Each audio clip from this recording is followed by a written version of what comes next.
YouTube should be going live right about now. Okay. There we go. I just have YouTube Premium, so much better viewing experience. Watching on YouTube is just superior, except for maybe the chat. But I'll let you guys sort that out. I mean, in general, it's just better. I mean, I'm watching this stream on YouTube as well. You can pause and rewind. Just better. If Twitch releases the ability to pause and rewind as a common feature for everybody on Twitch, then I think there's a chance that Twitch can keep up with YouTube. Okay, what's up, YouTube? What's going on? Evo Friends is going to be my first Evo ever. Any tips? Not gameplay-wise, but more surviving the whole event. Well, it's hard for me to say because it's going to be a different event. But I actually have a video, an old video about like what to take to tournaments. I think it's called "What's in the Bag." An old video from the Street Fighter V era. But you're basically on your feet all day generally. And different venues have different policies with taking in snacks or drinks from water. But you want to have hearty snacks if possible. I like things like, you know, Cliff Bars, protein bars, trail mix. Definitely gonna want some water. Have comfy shoes. Have a nice backpack that's comfortable to bring things in.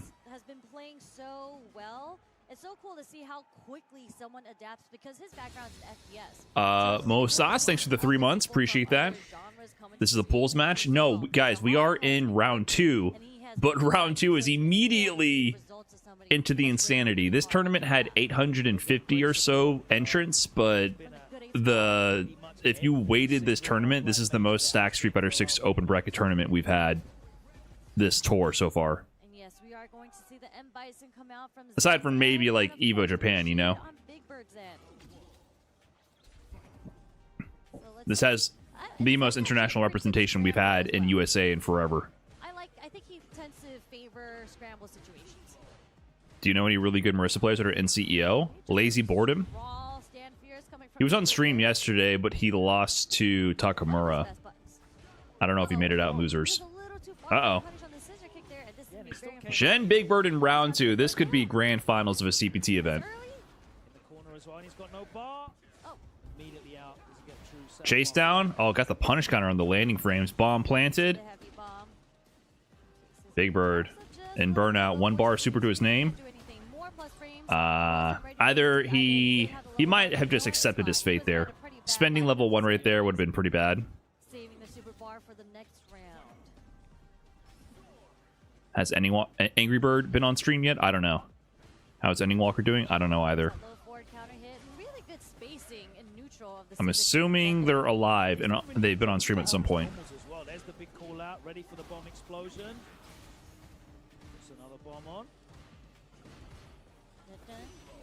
Oh, right before the bomb exploded. This is just Bison 101 right now from Zhen. Back throw to level 2 though. You can make something happen. Never mind, it's Bison. Oh, definitely one of the characters that can just say fuck you to Rashid level 2. And it's definitely not like a get out of jail free card. There's definitely answers to it, but it just forces the one of the few characters that can actually just nullify that. Wow, he's getting pieced up here in the corner. Scissor kick extension. Bomb planted again. Next hit kills. That's it. OD head stomp. Meterless. Wow. Zhen is speed running through Big Bird. Big Bird's been playing so dominant lately. Wow, nice reaction to the fireball, the DI punish. The Red Bull 2-time Kumite champion here. A round away from going to losers. In round 2. This is bad. Good block, okay. Counter hit though. Is he just dead? Nice optimization. This is close. What a fast set that was. That felt like a button check. Wow. That was just a speed run. Man, he got Bison so hard. Big Bird definitely is not a fan of Bison. He's talked about this character a lot when he came out. But that was Zhen. He hasn't had his big win yet in Street Fighter 6, but he is such a dangerous player. Got his top 6 at EVO 2024. Top 3 at a couple CPT premieres last season. Differently both times. He would do a delayed button, which would catch big dangerous player. Buttons, and then he would go for the low forward, also trying to jump out. Yeah, like crazy stuff. And even defensively, he was making the right. Is that an upset? With the drive impact. They're of similar caliber players. I guess most likely by seeding, it was an upset. But at the Evo that Big Bird got second, Zhen got 6 or something. So it's not like it's a huge upset. You're splitting hairs almost. I think Big Bird would probably have been the favorite technically, but it's not like a massive upset. All these matches for the past 4 or 5 matches, like as soon as we got to round 2, these are all like coin toss matches in terms of who is going to move on. This is a really, really, really stacked tournament. Into the low forward, into the OD scissor kicks just to get the match started. That's what Bison wants. He wants to plant that bomb on you and, you know, mix you up from that. Yeah, so we're in round 2. So Zhen moved on to round 3. He beat Sahara. Look, it was Big Bird, Oil King, and Zhen Sahara to play here. In round 2, Juicy Joe. Oh, Juicy Joe beat Idom. So it's going to be Juicy Joe, Chris Wong. Where's Idom? Idom's going to play Uriel. Uriel beat Chris Hu and Pure Rog. Oh, yeah, that's for you, Logan. And just because the chat doesn't know, apparently Rob TV is saying that Logan can't dress better than Rob TV. Okay. How you feel about that one? Well, you know, I'm sure Rob dresses great at home. At home. Where he belongs. Backs. Backs. Logan's on the commentary desk right now. So he can't really speak. You can't Hopefully speak. he's been training his sprint game, because I'm about to make him look like Ashton Hall. Oh! When I see you out there. Of course, we have to give a shout out to everyone else, all the World Warriors that are at home as well, because they have the opportunity. Rob, maybe you can enter as well. Maybe we'll see you at Capcom Cup. The only way that you're going to get there. World Warrior season starts next week. The registration is open for all of the events. And you can find out information on how to sign up, when the events are, what region you should be signing up for as well. Capcom.us/WW2. Any interesting other pools going on? And of course, so if you are able to make it through into the so they already did some of H1. Are these running simultaneously? So Blaz beat Akira. Blaz going up against Hibiki made me nervous. I definitely want to see some Blaz action. I want him to qualify. So him going Akuma against Hibiki made me a little nervous, not gonna lie. He lost that second game to Hibiki and matched that rematch instantly. That made me nervous, but it worked out. So Ryukichi's gonna play Chris G. Through the World Warrior system, a fantastic opportunity. Hopefully we find some new Street Fighter talent. So what's going on here? It could be you. Sign up for the World Warrior. The season starts next week. And speaking of more tournaments, No the Prodigy, VX Bao, Lashar Kusanagi, Dual Kevin KojiKOG, Fudo Knuckledew. This tournament is nuts. So it is happening in the Dominican Republic the weekend of the 18th. Registration is still open now. So make sure you sign up and compete to win your ticket for Capcom Cup 12 in Japan. And there was an announcement just recently too that Blink is. Why do you think Blaz is playing against Akuma? I'm not sure. Maybe he thinks that Lily does really good against Ryu. Blaz plays a lot of characters though. But speaking of Street Fighter, if you guys haven't noticed on Twitter yet, Say Jam Slam has been officially announced. They're still, I think they're. Bonchan Shine, Sia Nemo. EndingWalker Yamaguchi, Caba Psycho. So make sure you watch your favorite creators and streamers learn from Street Fighter pros and experts as they compete in Street Fighter 6 later this month. So all you have to do is tune Momochi, Not Pedro. Oh, Not Pedro out of Brazil. I met him at Evo. The team finals are happening on June 29th. He beat Dogura. Nice. With all of the matches starting at 3 p.m. Pacific. And of course, victory. Nemo's playing JP again now? Really? Interesting. Brought to you by Victrix, creators of the award-winning Pro being Tokido in control of JP the kills you, Pro Kudo. levelist. And this in my arms right now, the Pro F. Oh, Sherry's in here. Stick, all designed for gamers who put victory above everything. You can unlock Pachi the 10% Pirate TV, right thanks for now the 9 through months. customer Appreciate that. VixPro.com. This thing is weighty. It's weighty. I don't know how you boomers still use these things, but You weight lift. Why are so many players traveling this year? Because both Esports World Cup and now CPT is a point system. This is good for gamers who want to get their upper The last 2 seasons there was no points, so it was only winner take all. So it didn't make sense to travel. Also, it's early in the season, so I don't think Street Fighter League Japan has started. Like, a lot of factors are lining up right now. Points for CPT, Esports World Cup qualifiers, and also no Street Fighter League Japan at the moment. So season 1, yeah, there's only 3 events in season 1, they're auto qualifiers, and there was 8 events in season 2, but they're also only auto qualifiers. So at the same time, you're not incentivized to travel, because if you don't win, you wasted the entire trip. So it's too top heavy. the elements on the periodic table, aluminum is correct and aluminium is wrong. But no, that's Angry Bird Daigo going on already. My preference, Nuts. Logan has it this time. Usually I'm the one who gets to hold the Pro FS stick, but this time, yes, I am holding the leverless.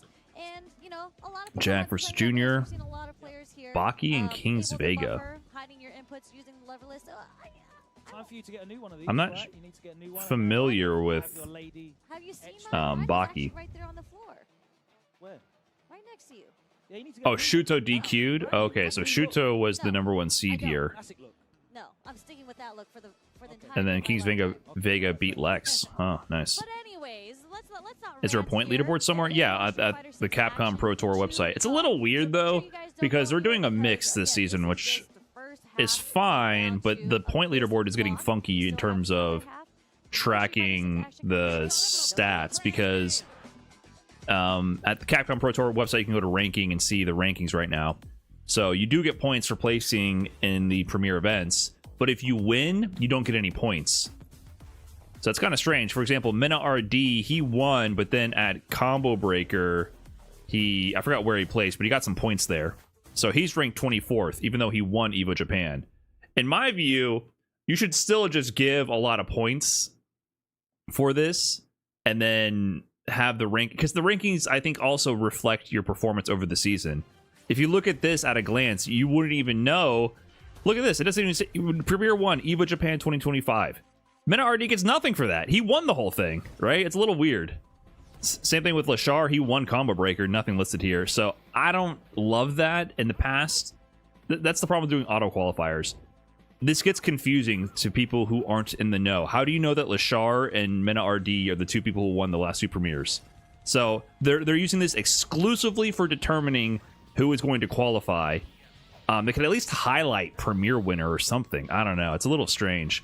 So they're using this total as the only way to figure out who's going to qualify, and I think it's 8 players who qualify. No, if you win first place, you get 0 points because you get an auto qualification spot. And then, yeah, Liquipedia, if you want to know anything, Liquipedia is the place to go. I mean, this is the primary source, but you can always go to Liquipedia, see what's up. And it's part of the CPT 2025. You go here, so you can see the points listed here, and you can see who's already qualified via what events. They organize it way better. So it's a little strange. I don't love that.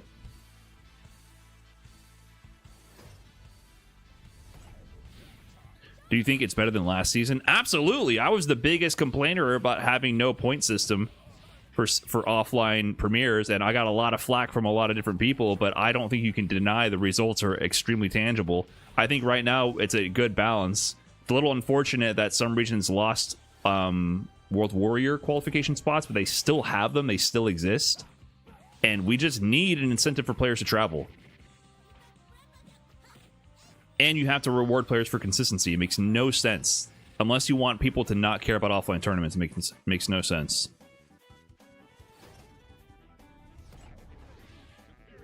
At the same time, we definitely still need World Warrior, because you need to be able to give opportunities for people who can't travel. But the balance was not correct previously. I think it's much better now. Alex C. Gerber, thanks for the Prime. Appreciate that. It'll never be perfect. Yeah, it's better not perfect. It'll never be perfect, but It's an improvement. Do pools end today? They've already finished round 1 of pools entirely. They're doing round 2. And round 2 is insanely stacked, so these are nuts matches. So don't worry, it's gonna be all bangers from here on out. The scant number of Akuma players that made it past Pool 1 qualifiers makes me want to join a fringe group within the FGC SF6 community known as MAGA Make. Akuma, great, again. Can I do, like, the blowhorn from the ship sound effects? Thanks. Kind of a corny joke. Inappropriately timed, and also Akuma downplay all at once.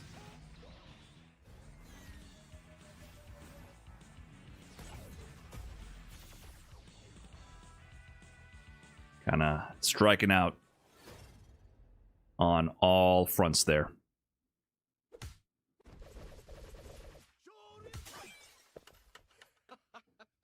Red Bull gives you wings.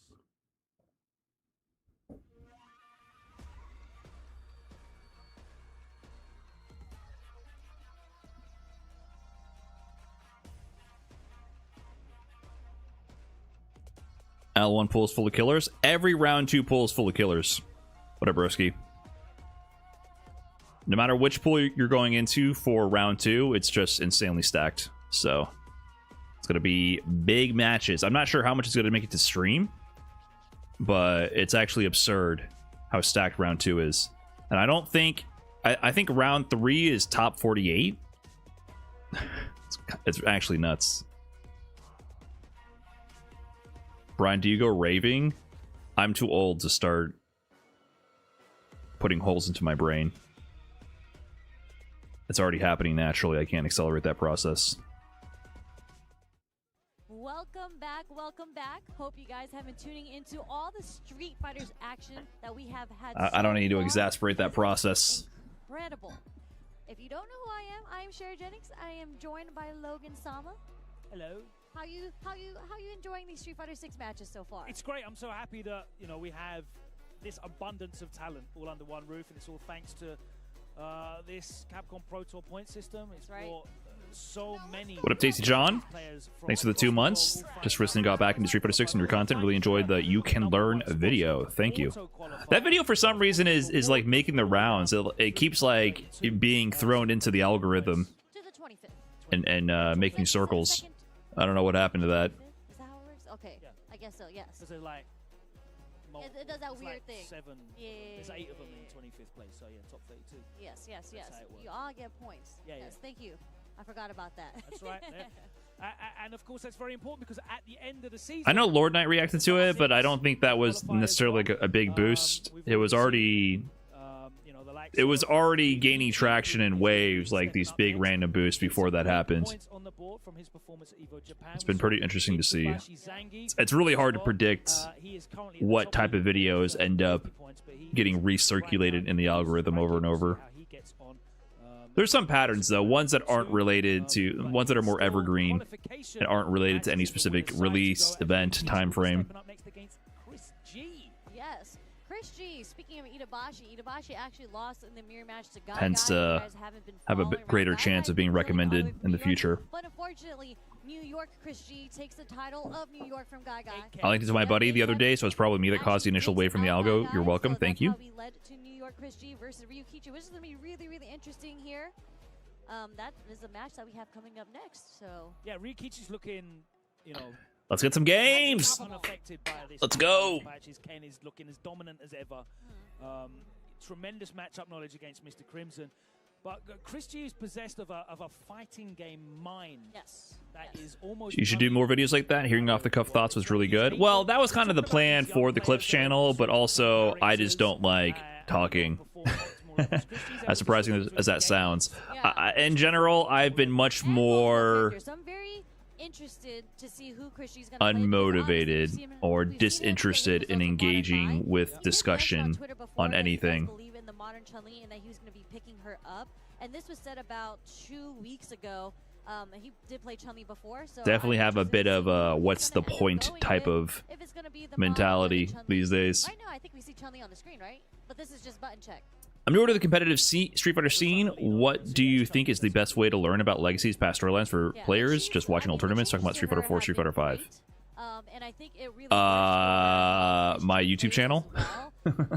He's a very like neutral based person into the safe mix. Trash talk. Back up because he's very comfortable playing in the neutral, and obviously Chun-Li has one of the. Is it wrong for me to self-promote here? I honestly feel like She does indeed.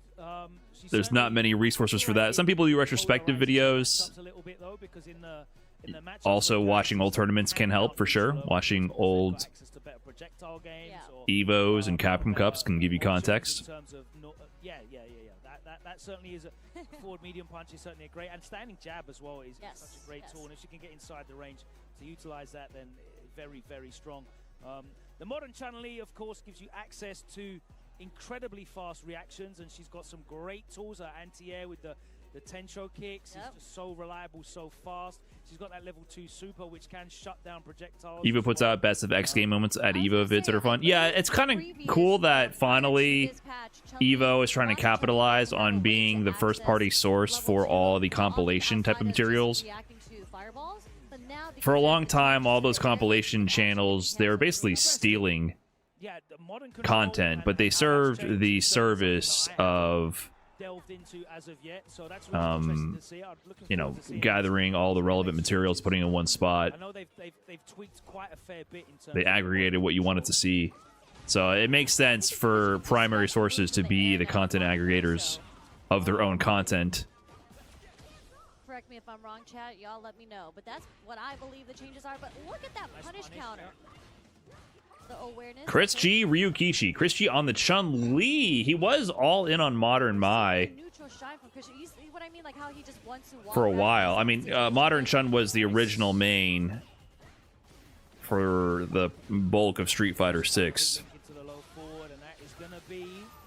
Not it. Punish? Oh, wait, never mind. He's burnt. We're going to see maybe perhaps Chip? Yeah. An anti-air fireball for you.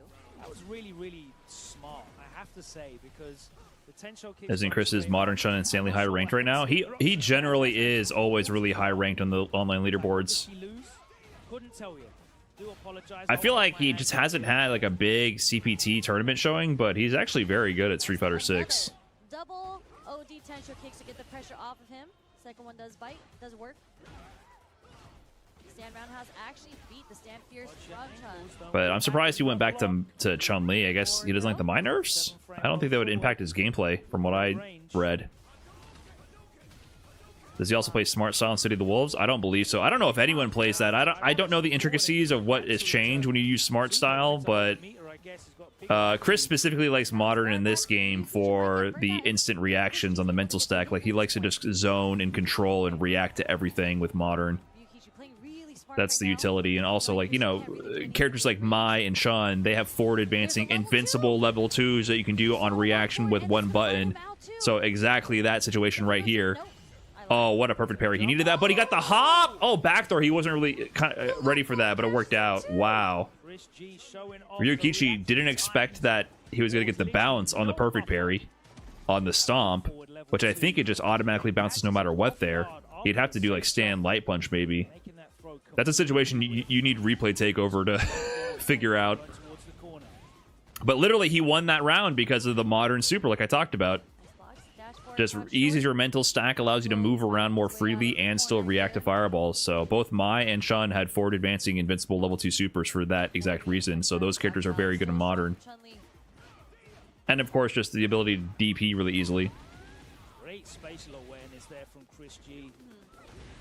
Oh, instant air legs connects, punish counter. Ryukichi on the back foot right now against Modern. Chun from Chris G. Burned himself out, and it doesn't matter because you can't DI him. What are you going to do? You going to try to get a stun on Chris? Go for it. He's about to build level 2 as well. Yep. You can't even take advantage of the burnout. Yeah, and he showed that really early, which is great because he's just going to put the so now he has level 2 as well to close out this round. If Ryukichi forgets. You're kind of paralyzed when you fight a good Modern player with like Chun. I'm really surprised he got away with that, but wow, perfect parry to OD Fireball. Chris G kind of cooking right now. What a punish. But yeah, you feel very paralyzed because you can't use any of your typical neutral tools. And that, yeah, that was a very optimal punish on the whipped air legs. Full crouching heavy punish counter punish. Oh, harassment offense going. Nice drive reversal immediately in the driver's cancel. Is he going to use level 2? That was a quick burnout. Yeah, there was just a lot of blocked stand heavies, a lot of blocked... Oh, he managed to sneak one past him. But even if Chris G spent meter on that, it probably wouldn't have been very good. About the drive impact. Not that you need to buffer in modern okay. Ryukichi, Grand Finals of EVO Japan. Top 3 last year as well at EVO Japan before this year. Stand jab again. Okay. Burned himself out. Interesting. Up against modern Chris G. Safe on block. Negative, but no punish there. Go forward lightning legs. I forgot lightning legs also technically got changed. He is really tapping parry after a blocked sweep when Chun's in burnout. Perfect parry to jump, but into nothing. Bad range. Gets thrown for his troubles. He gets closer to the corner, actually. That was better for Chris G. Drive rush to get in. Stagger pressure. Modern reaction. Lets him... Look, that's unique. He can walk back and then still do Tensho kicks to make sure he doesn't whiff. And keep the corner. You can't walk back and do Tensho kicks. Yeah, and we saw the confidence On stick. Like, without modern. Like, it's a down-down input. You're not going to be able to walk back on a reaction to the jump and then do the down-down. But yeah, Ryukichi with the perfect parry. Got him out of the situation. Take throw on the driver's cancel. Don't throw a fireball. Don't forget, he's in modern. Oh, he messed. Oh, it's safe. It's safe. -5. Okay, Chris G doesn't fall for the gimmick. Oh, walk under level 3. That's it. Chris G takes it. Maybe Chun-Li can punish that, but maybe not. There might not be a punish, but if you don't know, one of the weird changes they had this patch is that this level 2 is now -5. So I don't know if Chun-Li has a punish here or not, and maybe she does, but I think Chris G also was like, I don't want to die here. I'm just going to do nothing. Light legs don't punish, I tried. Yeah, Chris is like, I'm just going to not fall for this. Like, let it go. And then nice walk under fuzzy. Not fuzzy, but walk under punish counter on the whipped jump in. Chat saying light legs doesn't punish, but yeah, it's a really weird thing. Look at the pushback on that. He just like moonwalks out of there. Big win for Chris G. Yeah, like I said, I feel like he just hasn't had a lot of moments yet, but he's been slowly getting really good. Chris G either was just not engaging and just letting him jump. Chris G beats Ryukichi. He's gonna play Blaz. Yes. Not sure what anti-normal options she Oh, he's gonna play Blaz. Interesting. Hold my hands up there, but Ryukichi, you could see it's like feeling out. He wasn't super confident. Yeah. And then he started stealing turns a lot as well. We did see him burn him out in the corner by abusing a lot of stand fierce into the Jinrai and just attacking that drive gauge. But Chris G never really cracked. He was really confident and comfortable at all times. I was going to say the defense outside of that one round, which I felt was like a very standard round that happens in Street Fighter 6 where he got burned down and then just died. Playing modern is a cop-out? Brother, I mean, I don't like playing modern against high-level players, but you gotta cut the cap. If you're at the level where you're concerned about executing your special moves, and that's like your primary concern, you're just not good enough to complain yet. What you should be complaining about is very specific things, like level 2 instant reactions. Yes, you should complain about that. I'm for modern complaining, but you gotta be specific because I don't know if you're just a scrub or if we're on the same wavelength. Listen, I'm all for modern complaining. I personally think the gameplay is worse with modern controls at high level, but I'm not gonna side with you if you're the type of player who can't do a fireball 60% of the time and you're complaining because other people can press one button to do fireball. We're not the same. I don't want you to think that. Like you can't do basic B&Bs and that's why you're complaining about modern players mashing auto combos. We're not on the same side. That is not the problem. The problem is when you get to players like Chris G level, then you're gonna realize, wow, I'm very limited in my options in neutral, and the pace of the gameplay is just not as fun. this game. And That's my issue with Modern, specifically with Chun-Li and Mai. And who else has it? It's a handful of characters. So I think he'll catch a lot of people out with that. Yeah, for sure. I mean, he's been doing well. So if you're just like, I can't do my special moves and they can, I'm not trying to give you any ammunition there. Like, you just got to practice. I think my favorite part of that match was the purple parry on the fireball. Luke level 1, yeah, but it's not as good. Luke level 1 definitely is one of them, but it's not to the same degree. But here we go. I get to watch one of my favorites again. Juicy Joe, Chris Wong. Against Juicy Joe, who had The juiciest of Joes. Capcom Cup this year. Yeah, a real breakout. And Chris Wong, big win over Higuchi earlier. That was nuts. Juicy Joe, 5th place at Capcom Cup. Doing it big, getting out of his groups with Shanghai in there on winner's side. And then putting Angry Bird into losers. A player coming off the bench for Mouse, but he's here with NIP, a new signing for this season to NIP alongside Phenom and Ninjas and Pajamas, right? That's right. I've actually watched a lot of Chris Wong videos against JP's, a lot of his ranked matches. I actually think he has some difficulty here in this matchup. What generally is it that he has trouble with?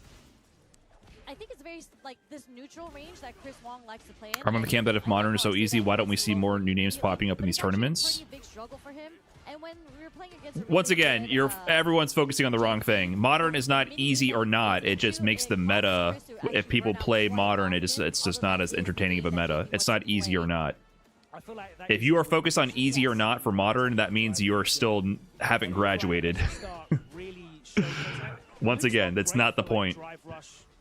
Movement, like he has a drive rush game, but in terms of just raw nice overhead, getting in real fast, yes, his drive rush isn't really built for that. So you start having to show that and jumps, and I think we already saw Juicy Joe like comfortably crouch fierce anti-air a couple of times. He doesn't really suffer the same way other characters do. Okay, Chris Wong with the whiff. Ooh, nice punish from Joe. That was weird. He whiffed the heavy knuckle. Not sure what the intention was. Got to get the portal set up. Guess for your life. Teleport? I think it plays style as well. Oh, you're burnt? Oh, nice challenging. Okay. Oh, I like that. Take throw, recognizing the jump back. Oh, he maybe could have got a punish there. Oh, use the reel back on the weird DI timing. For sure, he was buffering level 1 behind that. But the DI timing was like as he pressed the button, so he didn't react to cancel to level 1 to beat the DI. But he's going to survive the burnout. Level 2 on the side of Juicy Joe, so he can't get free DI. Teleports out of there. Shimmy doesn't land. Oh, misspaced on the heavy kick. Punish. That's a GG. First game of Juicy Joe. Yeah, Chris Wong really having difficulty finding an opening here. I mean, like, he's gotten a couple of the hits that led to Juicy Joe being put into the corner. I'm wondering what that whiffed heavy My beef with Modern is it removes most of the downsides of being a burnout. Right. At high level play, it's a little annoying. I don't think the meta is as fun at high level. But once again, I think the problem is when these discussions happen, I don't like talking about it that much because I think it gives ammunition to players in gold complaining that their opponents are using auto combos. And once again, that is not the issue. And I do not want to give ammunition to those types of people complaining because you are just scrub quoting. You just need to improve. It's more of a taste thing than a complaining about it being too good or not. It's a taste thing. There's a check there. Let's see if he can get something off. It doesn't get the perfect light knuckle. No punish here. But he is plus, especially right after the bomb explodes. Driver, nice spacing. Parry OS on that. I don't think Chris Wong even believed, though, that was going to connect because he went for the fireball cancel. He could have gotten big damage if he believed. No crazy crosscut. You know who lands those consistently? Noah. Noah actually DPs the shit out of teleports from JP. It's actually very impressive. DemoMan63, thanks for the full year in the dumpster. Appreciate that. Nice defense from Joe, though. Joe has been reading the defense every single time, whether it be a meaty or shimmy. He's been reading it correctly. Okay, we'll take the back throw. Oh, forces mutual burnout. Oh, that's not safe though. A couple like flubs from Chris Wong here. Does he get a side swap? Oh no, it's just going to go for the full. This is better, right? Just push him a full screen away. This is like inescapable. Nice sequence from Joe, but Chris Wong, yeah, he glanced at the arcade stick. You saw that? There is no universe where charge light knuckle from Luke is safe. It is negative 10 billion no matter what. So he's had a couple flubs. Put him in bad spots.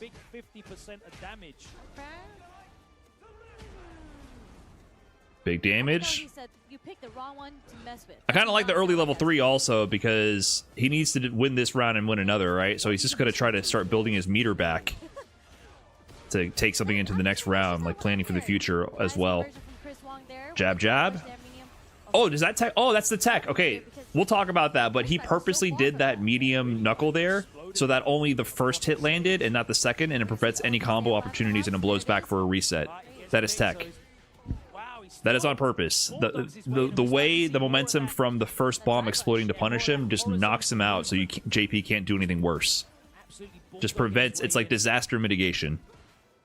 Characters have setups to achieve that. That's the one for Luke.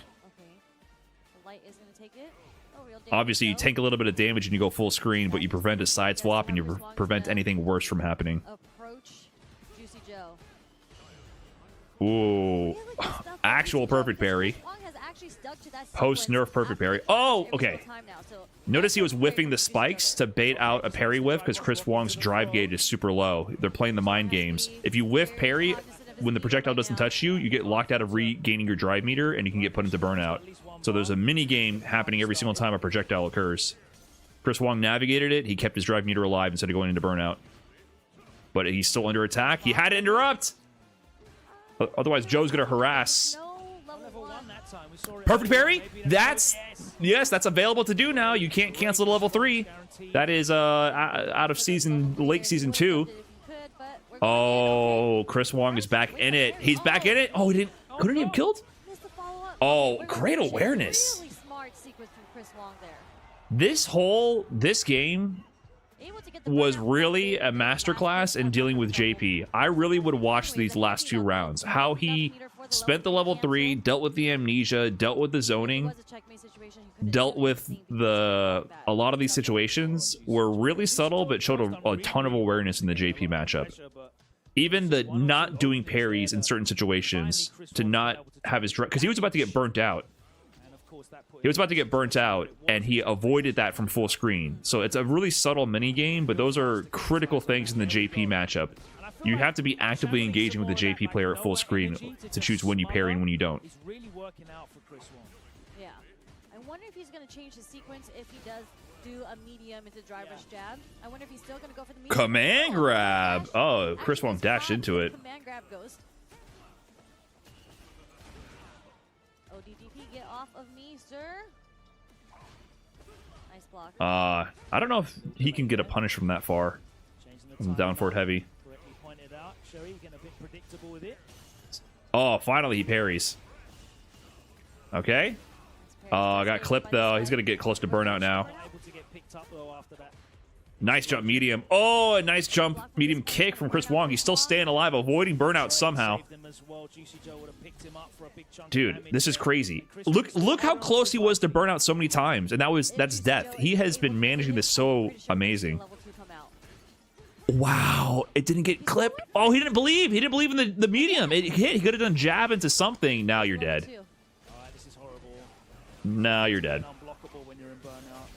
Yeah, man. If he had recognized the stray crouching medium punch connecting, he could have comboed into light punch, into level 2, into level 1 maybe, something. That was the one little bit of hit confirm awareness he didn't have, which was his opportunity to turn the tides. Oh, shimmied. And with the towards heavy kick, could have set up the portal. Hold that! Oh, he tried a crosscut, I think. Imperfect parry, by the way. Oh, no. What a bait. You gotta hold this now. What is... Oh, he didn't even need that overhead reset. Level 1. GG. Chris Wong looking stressed. He's been looking so stressed. It's because when he was working hard. He was working really hard. Like it's okay for me to get thrown, but it isn't against JP. Juicy Joe doing work as usual. Damn, Chris Wong worked really hard in that set. He just didn't close out when he had like those few openings. Yeah, he's been looking stressed lately. Slurpees and stuff, by the way, thanks for the big 81 months earlier. Hope you're doing well. Thanks for the continued support. And Demo Man 63 with the full year in the dumpster. Let's go. Thank you guys. JP is pretty saucy when he's in zoning. JP has always been a saucy character. The hate was overblown. I mean, he's still fucked up, but the hate was still overblown. Y'all just didn't know anything about the game yet. But until you see them put these results up against names that maybe you recognize a bit more, or events that carry the recognition on a worldwide stage, that's when you kind of go, oh, this guy, all right, cool. And we really saw that. You know, we saw that season 1 when going into the Capcom Cup. You had players like Lashar and Uma and Chris Wong specifically, actually. You know, they were really running riot and dominating that Asia East World Warrior, beating guys like Hot Dog and Oil King, who we know. Amnesia had to go? Yeah, for sure. Amnesia absolutely had to get nerfed. There was no question there. Because they were names that we didn't know. Maybe they weren't playing against the names that we do know. I wonder if they understood what combos were possible from Amnesia when they had no scaling on that on release. I'll admit it. I wonder if they understood at all like what was going on there. Like, what was the most optimal combo a dev pulled off or a playtester pulled off before release? Like, were they like, yeah, if you go for a grab on JP and he does this combo with CA, he does 75.93% damage. Sounds good, ship it. Earlier, and it looks like Hibiki had to take from Korea. Okay. I wonder if they knew. It's a mirror match. I think they... Wait, no, Sereni plays Kimberly. I lied. This is Hibiki versus who? Who's the Cammy? I don't recognize them. On the Cammy. Yeah, Mizuha went through this entire round. This is Mizuha? In losers bracket. They defeated I very rarely see Mizuha. And also, their hair is a lot longer than usual. Mizuha is also the sole owner, I believe, of the Red-Eyed Chun-Li. He won some sort of match or some sort of tournament back in the Street Fighter V era and got this like glowy red eyes Chun-Li custom costume. Isn't that crazy? They used to give out custom costumes to people. They used to actually make custom colors and costumes on top of the constant DLC they produced with costumes for everybody to purchase. Can you imagine that? Just putting out a singular costume, but much less than that, doing a custom costume for one person for winning a tournament.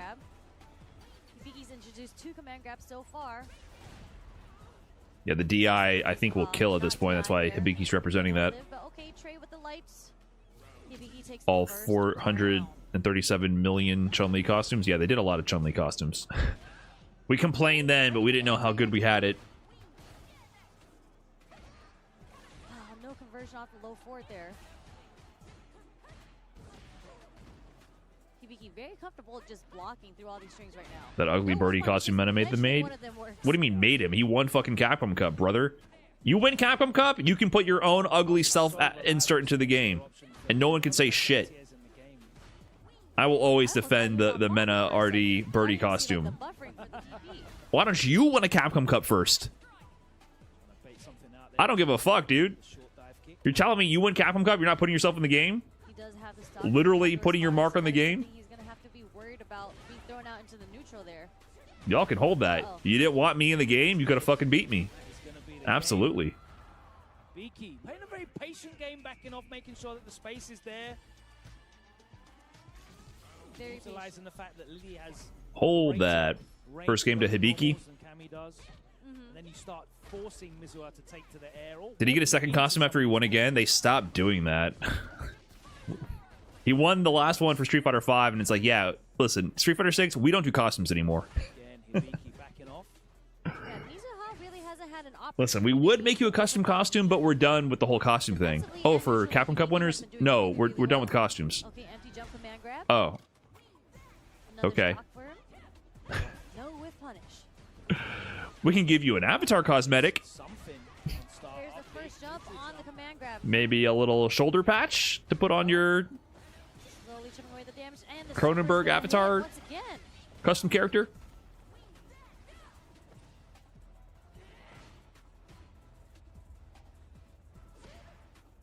No conversion off the crouch strong as well. Tick throw. Yeah, you're starting to see Hibiki like walk. Man. It was a really interesting end to the round because Hibiki had been backing off for almost the entire like first 3 rounds, but they started Takes time to make the skin, guys. Come on, be patient. opening them up to get hit by Mizuha's normals. Yeah. Can you believe everyone was saying that shit when people were like, hey, I feel like they're not making that many costumes. It would be cool if they added more. People were saying that for going on 2.5 years now. They've been saying that. I don't use the word cope frequently, but the cope from that was just crazy. What are you talking about? They clearly don't give a fuck and they're not doing anything. I mean, Mizuha hasn't been able to land a clean hit. I mean, yeah, like a lot of the mix-ups are coming after. People were like, what are you, you're being mean to the devs. They're working so hard. Be patient. No, they're not doing anything. They're not making costumes. And whatever they're doing to make it, the plan was wrong. They need to reevaluate. There's so much bar. Just dump it. So many people, when I posted videos about that, about how people were getting irate about that, were like getting mad at me. Wow, you ungrateful gamers. How dare you personally force these devs to work crunch overtime and not be paid for their labor? You asked for this. Like, no, dude, come on. It's just, there's a demand and they're not meeting it. Swing it for the fences. No, that wasn't a big whiff punish though. No, just a low forward spin knuckle? What's happening right? Okay, the delay. Anyways, Mizuha getting in there. Blabo, thanks for the Didn't want to dump it to the big level raid. 3? Hopefully you had a good stream. All right, what's the mix here, Hibiki? It's heavy punch. There we go. Stand short's gonna take it. Yeah, stand light, kick interrupts, drive rush cancel. We got a match. Nice and slow. I'd say the neutral is a little strange. Also, Chili FGC, thank you very much for that fresh prime. Nice and slow. I mean, Enjoy the Lil Wayne's mid-tier gonna have an option outside of the way emotes, that thank you. He has been playing. Mizuha, interesting ways or timing of how he wants to convert off the straight hits that he's getting. Oh, there we go. A reactive throw bait punish with a crouch and medium punch. Mizuha now the one backing up, and Hibiki the one walking in, but that time the normal does connect. And we are all level. Ooh, nice Now whiff that's a nice punish. whiff punish. Yeah, she got a lot of recovery on. Good awareness. mediums. The Oh, lead the was- delayed There's a hooligan overhead that hooligan actually to the connected this time. axe. First time Mizuha did it. That's a command grab. Okay. I wasn't Wow, expecting did you that. see how much space Mizuha occupied there to walk up in for that throw? Hibiki teched it though, Okay. but getting checked. First time Mizuha now at set point. Definitely getting the better of these scrambles and starting to be in control of this spacing, but Hibiki. DP? Oh, a little late and the empty jump baited it. Baited out by the empty jump. Oh, that's really bad.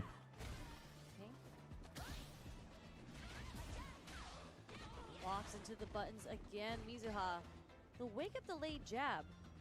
I wonder if Hibiki's gonna recognize Okay, that he's doing Hibiki that fighting jump in. back. One command grab away. Okay, what I are we don't think a looking for here? light conversion will kill. Maybe with level Button 1, somewhere. Damn, it will. that was a delay. That was a drive rush into a frame trap.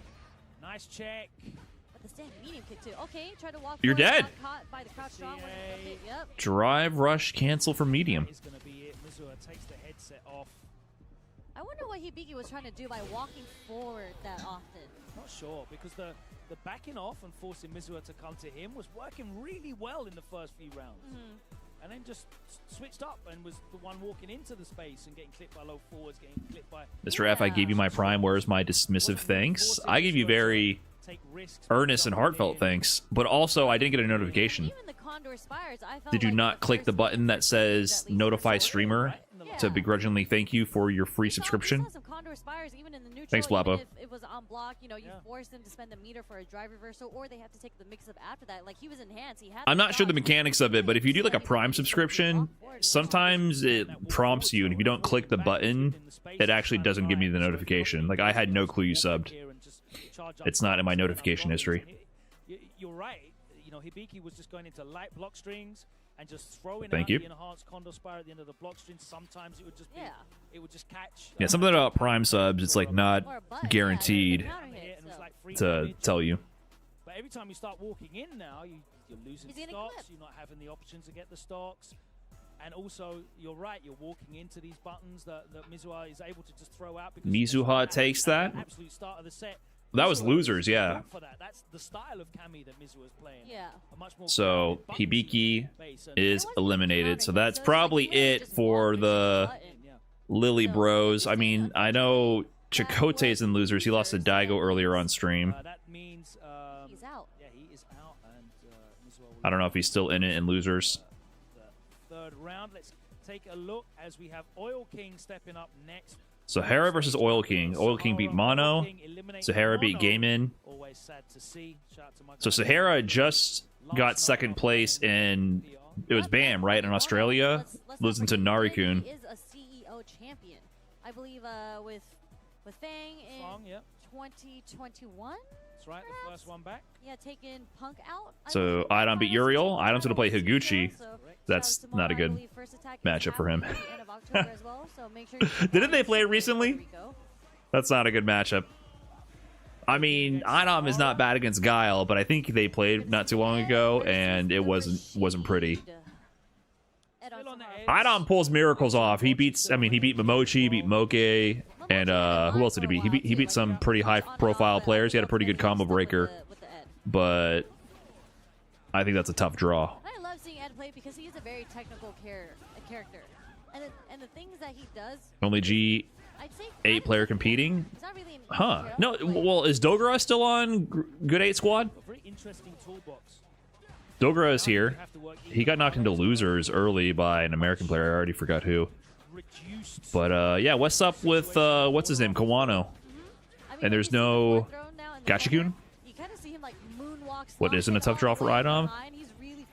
I think Idom can beat almost anybody and rob them. I just think it's harder to rob Higuchi Guile. Nice backdash shimmy. You get what I'm saying? Like, I think Moke with Mai and Momochi with Ed is a tough draw for Idom as well. But I think he can beat almost anybody, and he does. He has huge wins in this game. People like to rag on Idom because he complains too much for their liking, but he actually beats some ass here and there. But I just think with Guile, it's the harder top level Guile. It's going to be harder to steal the game. He is very technical, and as you mentioned, very efficient. Like, he doesn't spend when he doesn't need to spend, and he'll burn out. Dean8149, thanks for the prime.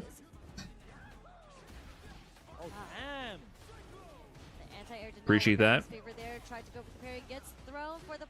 Dry rush, yeah, because they nerfed Oil King's or Rashid's throw loop, correct? I'm not sure what his Oki situation is now after throw. Oil King takes the second round, first game. Match point for both. Scrambly. No bait from Oil King there. Didn't try to check. It's interesting that Oil King's doing the empty jump just to bait out the anti-air. He can't get a punish, but I think it's making Sahara double think whether or not he wants to anti-air. Plus frames, hold that. Yeah, see, he's doing a lot of drive rush. Drive rush with jab, huh? Oh, he blocked time. No, I see that the throw loop tech now. Drive rush with jab. It was a lot of drive rush throws. At least he's spending bar on it, right? Like that's the most we can ask for. I would prefer if most throw loops were from drive rush. At least you're spending a bar. No pickup? Oh, he could have got something there. Oh, nice little shimmy, though. New combos with the flicker to command dash cancel. Oh, interrupt, counter hit. Oh, he didn't convert that. Could have been a conversion to crouching light kick. But he's still in a good spot is Sahara. That's going to be guaranteed chip right here.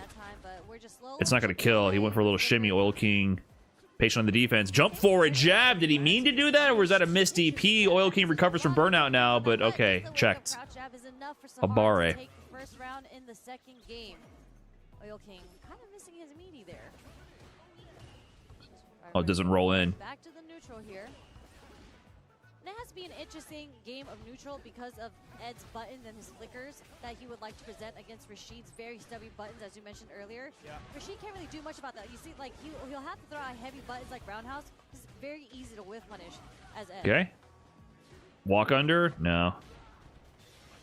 Definitely one of Ed's sort of weaknesses, right? Like, other characters could have at least cross-cut DP there. Throw again.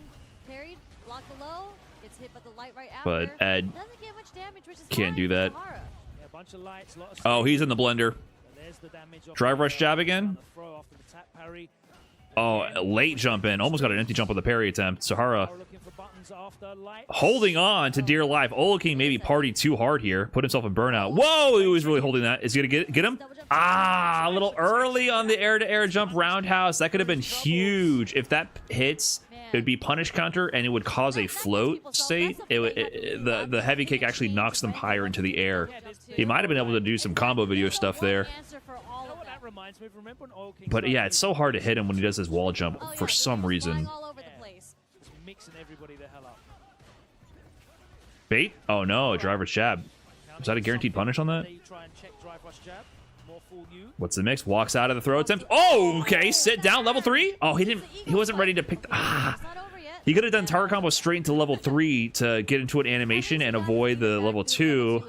But I don't think Sahara was quite aware, like, how to deal with that situation. But he's in a good spot here. Both of these characters had their throw loops nerfed. Oh, you're gonna get burnt. What are you gonna do? Yeah, nice meter awareness from Sahara. Both of these characters had their throw loops nerfed. Taking a breather here. Mental break to slow it down. That was a very fast-paced last 2 rounds. Something that Oil King actually thrives in, though. I feel the difference there, though, is yeah, Ed's throw loop got nerfed worse, but he also has flicker, so trade off there. You know, sort of when he closed out, it's a great example of that, just going straight into the flicker's pretty good. Pretty good. Keeping it tight, not giving Oil King much of an option to break out, whereas Oil King is like taking big risks to get his openings. Yeah. And that's not always replicable in these matchups. Yeah. Okay, just trying to bait something out with a short drive rush. Snatches. Starting to represent that a lot more. Checking a nice no jump, but we do get out of the corner. Yeah, awkward angle as well. Man, the jump medium punch hits so far from Ed, too. You kind of don't expect it a lot. Jump medium? I think she means jump medium kick, right? It's medium kick. It's been a little while. But yeah, that horizontal jump MK from Ed is nuts. Nice reaction to the fireball. You can DI Rashid's whirlwind shot if you react in time, but if you're late, you're going to get DI'd right back. So you got to really trust your reactions. Putting Oil King back into the corner. He's not finding a way to open up Sahara right now. Catches him low, but just stops and goes for the throw afterwards. Woo, woo, woo. Moving into his ranges. Nice walk-up DP. Another OD mixer. Get off of me. But he can take so many more of those. Light into DI. Interesting. Buse, thanks for the 3 months. Appreciate that.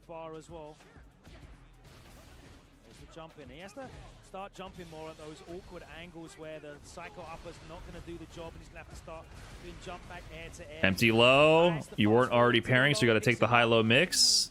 Not too much damage. An actual perfect parry there. He doesn't really get too much damage off of the lows. But he does get off the high. Alien has a throw loop with drive rush. Yeah, but her throw loop with drive rush is like literally a 1-frame link. It is very difficult. Okay. Are we going to see a dream combo? Only streamer that says my name correctly. I wonder why. Okay. Safe jump.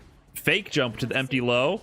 Oh! Sniped him out of the air, but then he didn't think he was going to be in the air and went to the DI. Level 2 on the side of Oil King. There it is. We haven't seen much mileage off level 2 here, but if he gets hit by the low this time, it will. Oh, you teched? You teched? You're supposed to take your throws and like it. Yagamoth69, thanks for the 7 months also. Appreciate that. Oh, big shimmy. Oh, he missed the heavy command dash the late ender. I wonder if he was going to go into level 3.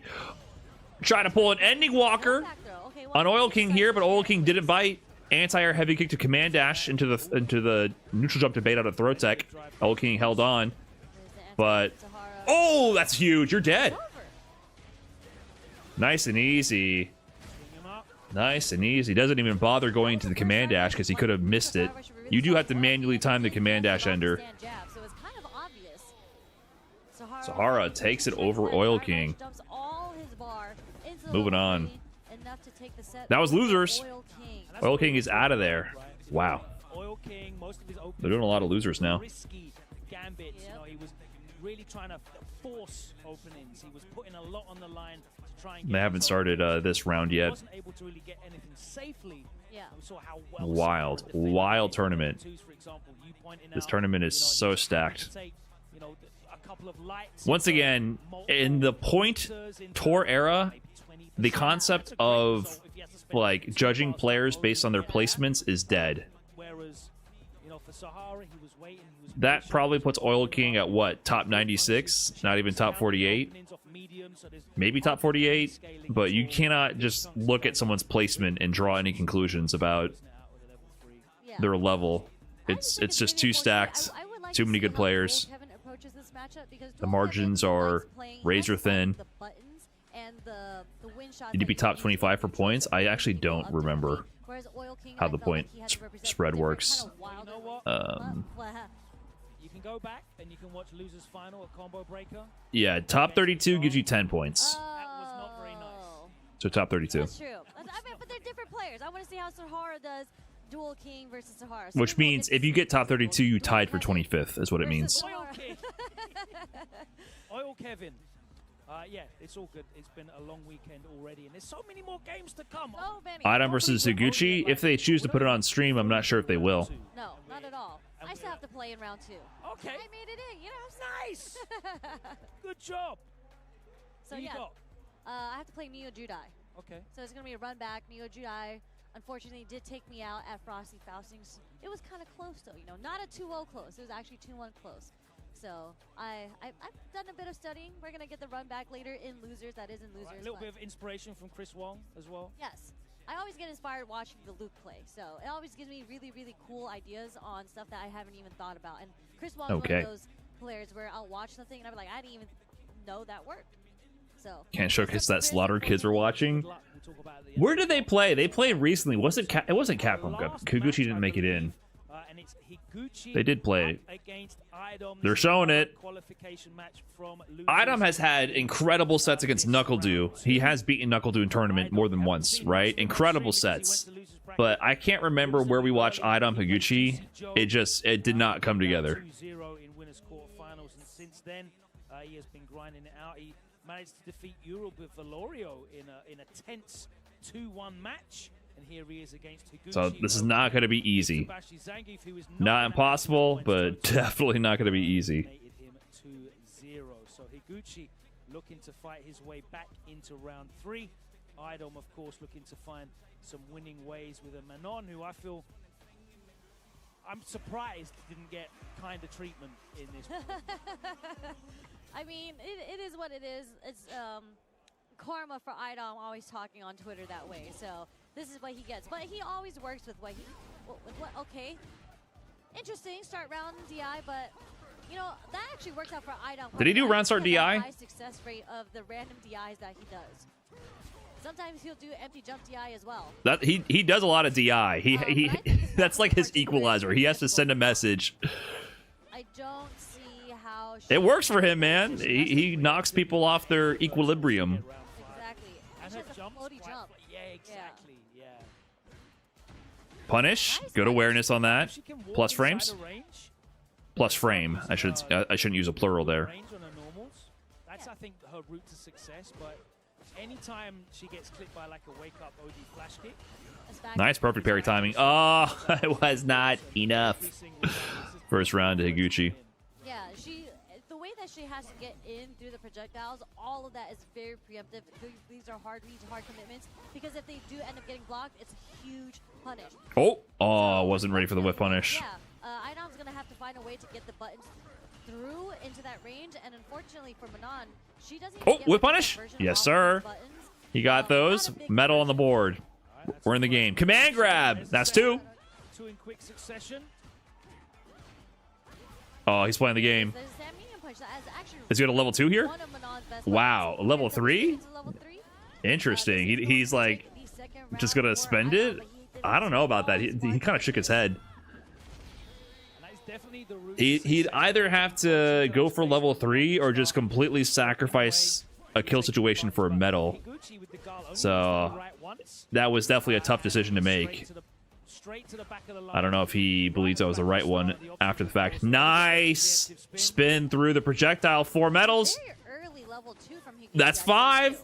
Hold up. Not even off of it. Oh, he got the anti-air. They nerfed. No, it wasn't high enough to get the pickup. Okay, he's still in a good spot. Higuchi only has 1 bar super. The level 2 is nullified. Idom, who's in the yellow. Nice check. Idom 2-frame jab is still alive. And the level 5 command grab. You better let that OD flash kick rip, my man. That's a game.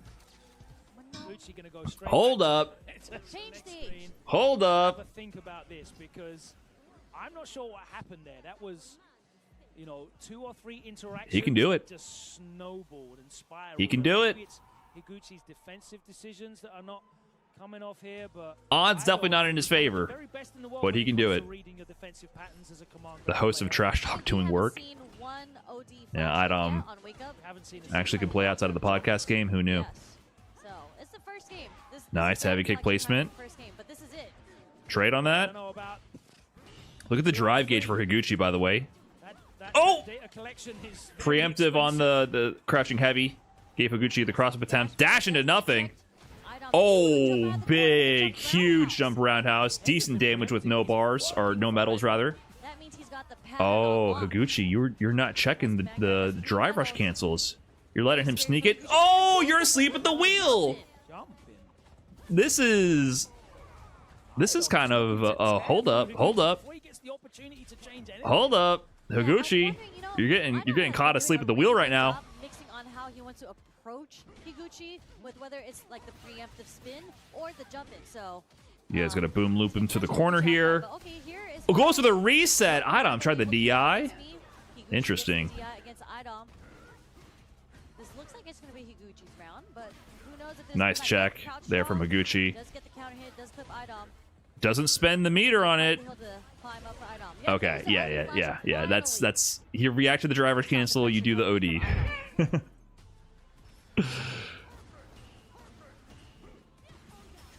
I feel like Idom needs to win now. He has 4 medals. Defensive options come in. Nice backdash on the potential tick throw. Ooh, he committed to that. Oh, what a jump from Higuchi. Another level 2 as well. Oh, God, yeah, it is another level 2. I'm nervous for Idom now. I feel like if he doesn't win this now, he's not going to be able to... I don't know. I'm feeling nervous. Combo Meaty overhead setup. overhead. My God. Oh! But Oh! wait, Scramble! oh no. A little too far. It was a bit of a scramble situation there, so completely understandable. I'm nervous. I'm nervous. And it is God, I think that was his opportunity. Yeah, and you see, how much benefit He keeps trying to react to the... Or, sorry, he keeps trying to interrupt the crouching low to overhead target combo, and he keeps getting traded with and almost giving Higuchi trade combos. And Higuchi's going for that overhead target combo at ranges where if Idom blocked it, he could punish on block. He was getting in, staying in, and just cashing out on big damage. yeah. I'm a little nervous. I'm nervous. He has the upper hand when it comes to reading the That was definitely his set to win, like right then and there. Giving Higuchi more time to catch his rhythm is going to make it harder. Flash kick and drive Or reversal. just drive rush into command grab. Yeah. So, like, you can't get away with that. Oh, nice empty spin with punish. Whiff spin. Delay. Oh, he dropped, right? You can link after counter hit. Heavy, right? He did. He does get the OD. Oh, gets in with the overhead.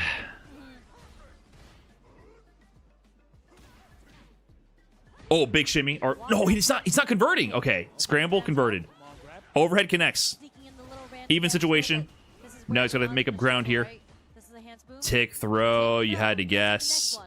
Oh, he missed the whip punish. Okay, he got the connection. That's not gonna do shit. Oh, bad spot to be in. He went for the random sweep. He shouldn't had gone for the level 1. Trying to escape with the sweep. He needed like somehow to reset the situation. Once he did the level 1, there was nowhere to go. He's just gonna get chipped out. That's why he went for the Hail Mary sweep. He was forced to do something immediately. Once Guile slipped away, it was over. That's what I'm saying. That was his moment. Oh, that's a little close. Trade on that. Okay. Nice punish on the crouching MK. Baited, but only one command grab punish. And they nerfed the burnout loop, by the way. Air to air, nice jump jab. A bar A challenge on that interaction. Higuchi recognizes spacing. DI doesn't land. Jump in, cross up, command grab. Okay, he's gonna get out of burnout here. It's Higuchi. Chase down, level something. Does that connect? Oh my god. Level something. Oh my god, what a chase down. Final round. Oh, almost got the whip punish. Oh, he had the back charge early level 3 from Higuchi. He's gonna get the life lead, the space, and the drive gauge advantage here. Nice block. Oh, he tried to jump away from the tick throw. Higuchi goes for the medium punch target combo instead. He has the corner. No! DI! DI! You're dead! You're dead with the perfect. The DI addiction cost him in the end. Good set.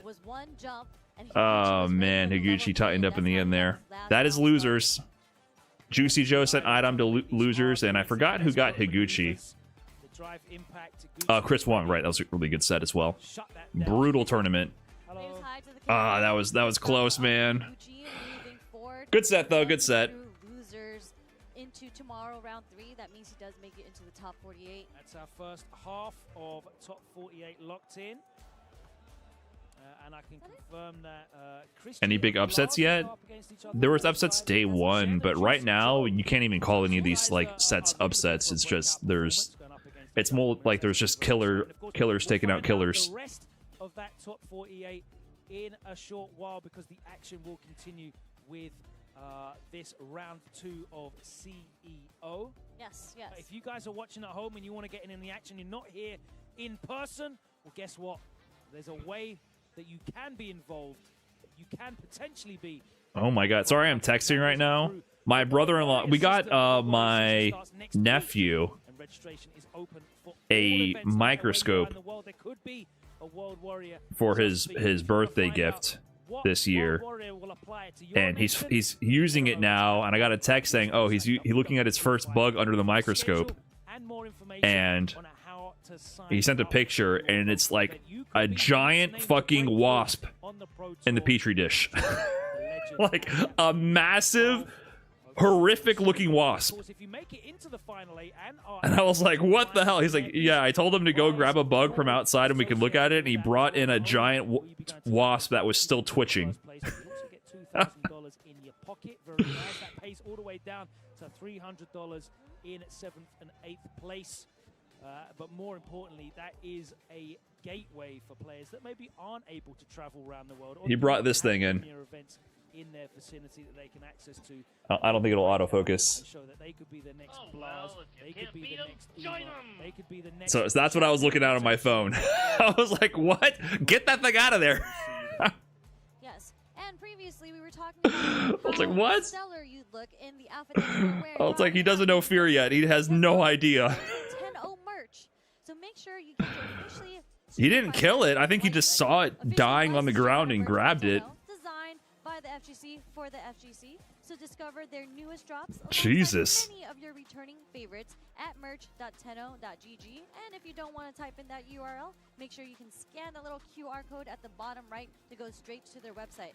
And as I mentioned, Logan is wearing their Kuma Heaven crew neck. I have the same crew neck.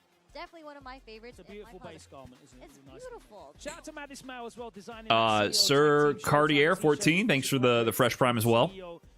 And Tenno, and of course officially licensed by Street Fighter. That's sold out here at the venue. If you're at home, you can get online and pre-order on the restock, which is being ordered right now. They got Japanese Hornets there? I don't know, man. This thing is brutal looking. Of course, all merch officially. I do not mess with wasps. I don't like flying, stinging creatures. Tournament CEO 2025 has been brought to you by Turtle Beach, the leader. I definitely flinch when I hear a buzz coming towards my ear. I have no cool. Wireless headset lineup delivering immersive sound Crystal clear. You ever see me spazzing out for no reason? It's because something buzzed near my ear. The 600, the 700, and the Pro. But what we have here is a 700. I can vouch for that because that is what. It's like the #1 thing to make you look like a spaz in public. Like you can just be totally chill, no problem, and suddenly you just start spazzing out. Like it's Bluetooth, it's a wireless headset. I always forget. I got bit by a horsefly. I don't know how that compares to a wasp. Not as bad. I mean, horseflies suck, but I think wasps are worse. But to be fair, I've never been stung by a wasp, so I don't know firsthand. Horseflies have gotten me a couple times though.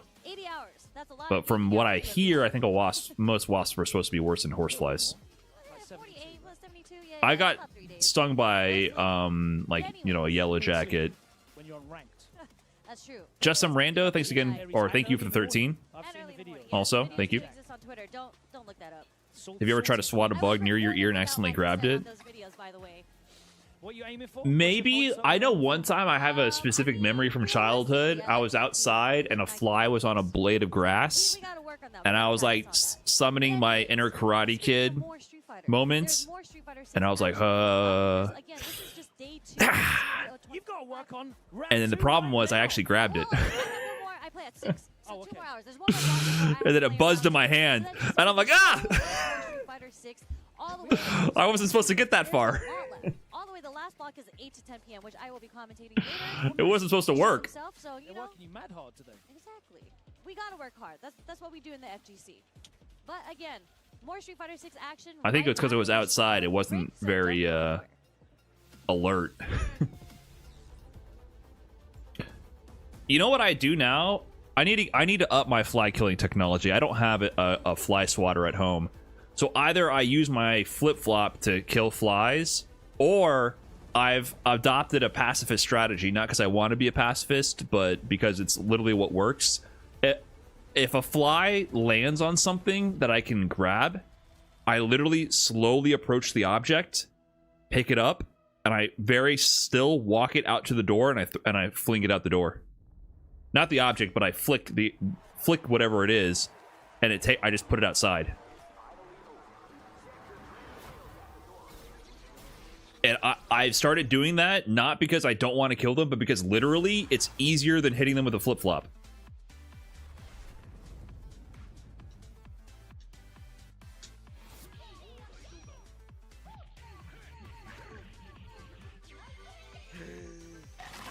Do the spiders are bros? Yeah, but catching a spider is infinitely easier than catching a fly. Not saying it's even easy to do that, but I'm just saying catching a fly is hard.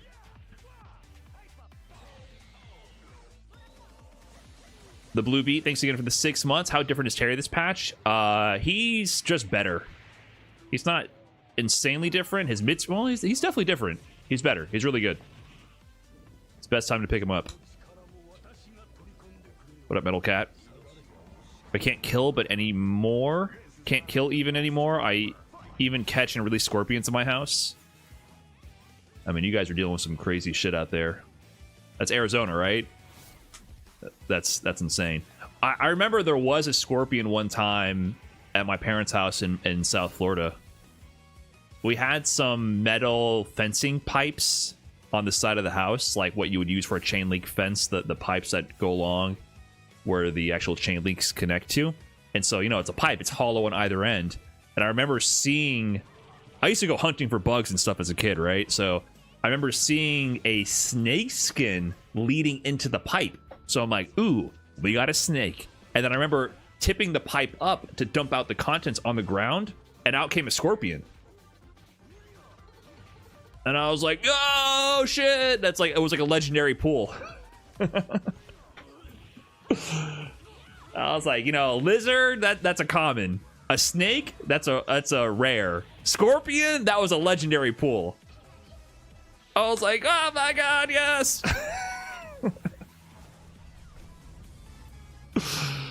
I don't think I've ever seen a scorpion before or since in South Florida. That's random.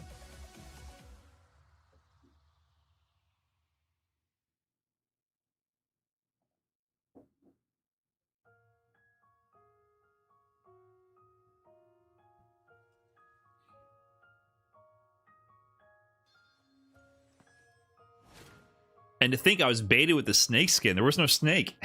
I didn't even know there were scorpions in Florida. That's what I'm saying. I have no clue. I don't know if they're native or not. I have no idea what was going on there.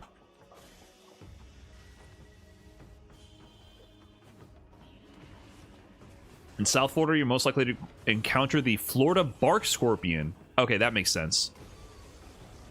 So there is something.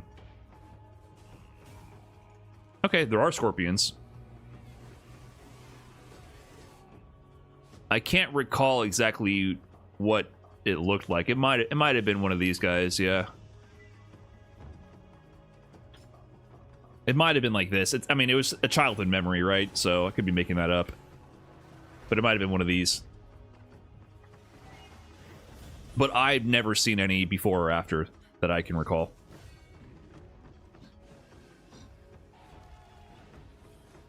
When I lived in South Florida as a kid, my friend and me were on a walk and he saw a scorpion on my shoulder. I completely freaked. I don't blame you, dude. What? I mean, I like seeing them from a distance, but on my shoulder, yeah, you're I would be more concerned if you didn't freak out.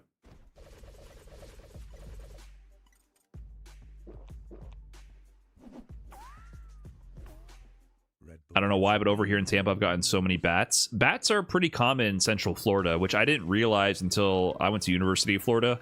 They literally have bat sanctuaries, like bat houses, where bats will swarm out of at night. Like they're sleeping there during the day, then they swarm out at night, and then they're also in the parking garages. So like you go to get your car at night, and they're flying around. So that made me realize that bats are pretty common. I didn't know that either. That they're not really in South Florida from what I understand.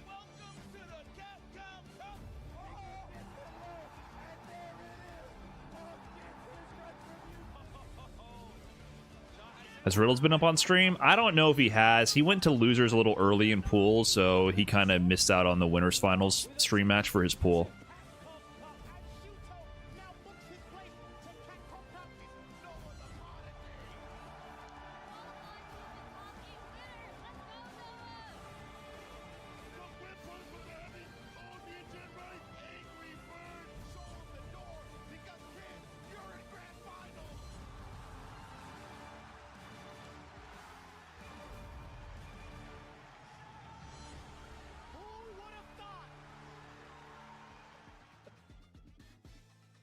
All right, everybody, welcome to CEO 2025, coming to you live from the Frozen Shingle Creek.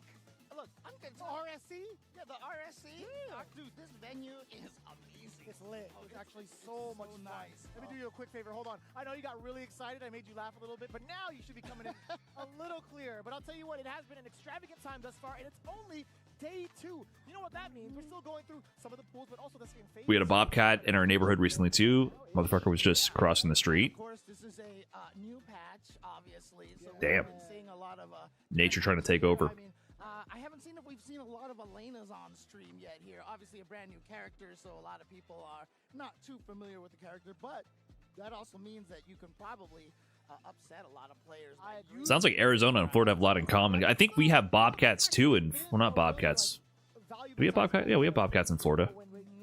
I've never seen any large wild cats that I can recall. Yeah. But I'll tell you what, it is a valid strategy. It genuinely is a valid strategy through the pools like that. We've even seen, like, so there are, like, other really developed characters. Like, Mai is the perfect example. We've seen Lashar pull that out over at Combo Break. I know we have panthers, allegedly. Don't tell me you've ever seen a panther in the wild. Those dudes have been... There's been 20 living panthers for my entire life. The Florida Panther, there's been 20 of those motherfuckers alive for the past 30 years. Studied Elena. I have not. Don't tell me a single one of you have ever seen one in person. If someone uses her on me, I will probably lose. I don't like it, but well, to a degree that it's like, you know, I want to kind of see the chaos happen, but it's like, man, that feels kind of bad. But you know what's not chaos though is I get to commentate with Jeremy. I'm really happy. You never know though. I mean, I could be really active. I could be really like, you know, loud or something. I'm always really loud most of the time, right? But you know, are they doing the next wave now? The players are ready, and what I'm seeing on the stream right now, it's going to be a good start here. Yes, sir. 4 p.m. Yeah, so we're in the next wave here. Pool, is this L? L1, L2? Noah, Dual Kevin, Fudo, Lashar, Bonchan, EndingWalker, Caba, Cien. And then we got Noah going up against VX Bao. Doing a great job. I feel like, to some degree, they have, I think they're related. Heavy hitters. Right? I know, right? I mean, it would make sense, right? Because you know how, like, sometimes you'll see siblings where they act. How come you're missing out on CEO? I mean, I can't just travel forever. What you saying? Hold on. What you saying about Noah, man? I got a lot of personal travel coming up as well. Enzo, right? So, Okay, Dave. This is how you know this guy James is a professional. Oh, man. My Florida sports guy. Sides are off, by the way. I'm not really a sports guy at all. I see the bottoms of it, and man, it's almost the same color as the carpet. Noah VX Bao. Obviously, the biggest change is the perfect parry stuff, and I'm sure all the other commentators have talked about that a little bit already. But Immediate DP on that. Did this screen get really, really saturated? Did he miss the combo?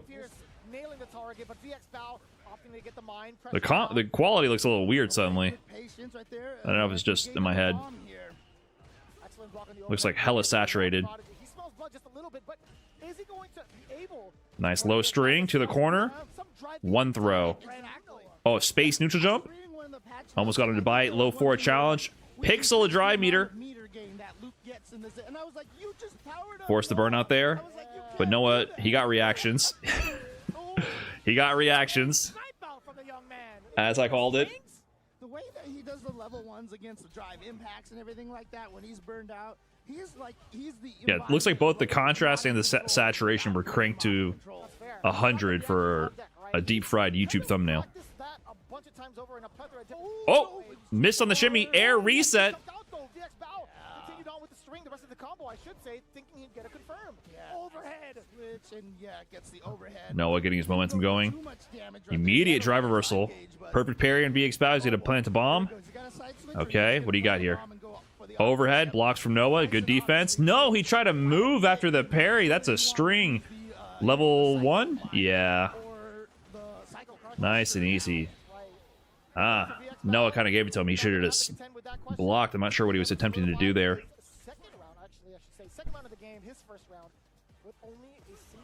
Oh, drive rush suppressor. You dare try to check my drive rush? What were you thinking, VX Bao? What were you thinking? To take this retracted hurtbox into extended hitbox action here. Level 3. Oh, suppressor again. Don't try to take your turn back. That's a quick perfect for Noah the Prodigy. 1-0 on the board. That is a PSA, a public service announcement. Noah is here. Is this not Watch Party Day 2? Yeah, it is. That's right. Super art and a perfect victory. Noah the Prodigy doing what he does best right here is just overwhelming opponents. And like I said, one of the things that I love about nice neutral jump. Noah is really good with his air mobility.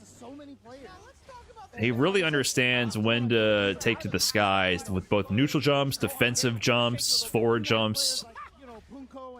Nice trade combo into the level 1. You're gonna set up the throw situation. You gotta guess, yeah, VX Bao trying to backdash or get out of there. Spending that level 1 put him in strike throw for kill range. Yeah, space neutral jumps is one of his staples. His drive gaze usage has been much more, I feel like, I want to say like a different style. VX Bao scared to try to escape the throw now. Not burning out as much as before. Okay, perfect parry. Finally a bomb planted. I wasn't sure that style of play. Punish? Oh, whoa, I think he wasn't sure when the bomb was going to explode. They got a little funky with the scissor kicks. I think the scissor kicks kind of freeze the bomb timer. Nice DP in the drive rush out of the air. Level 1 is going to force burnout? Not quite, but even then, Noah. Oh, yeah. Go out, burn out on his own terms. He can DI these, the heavy knuckles, because he doesn't have level 3. Overhead, no blocks this time from Noah.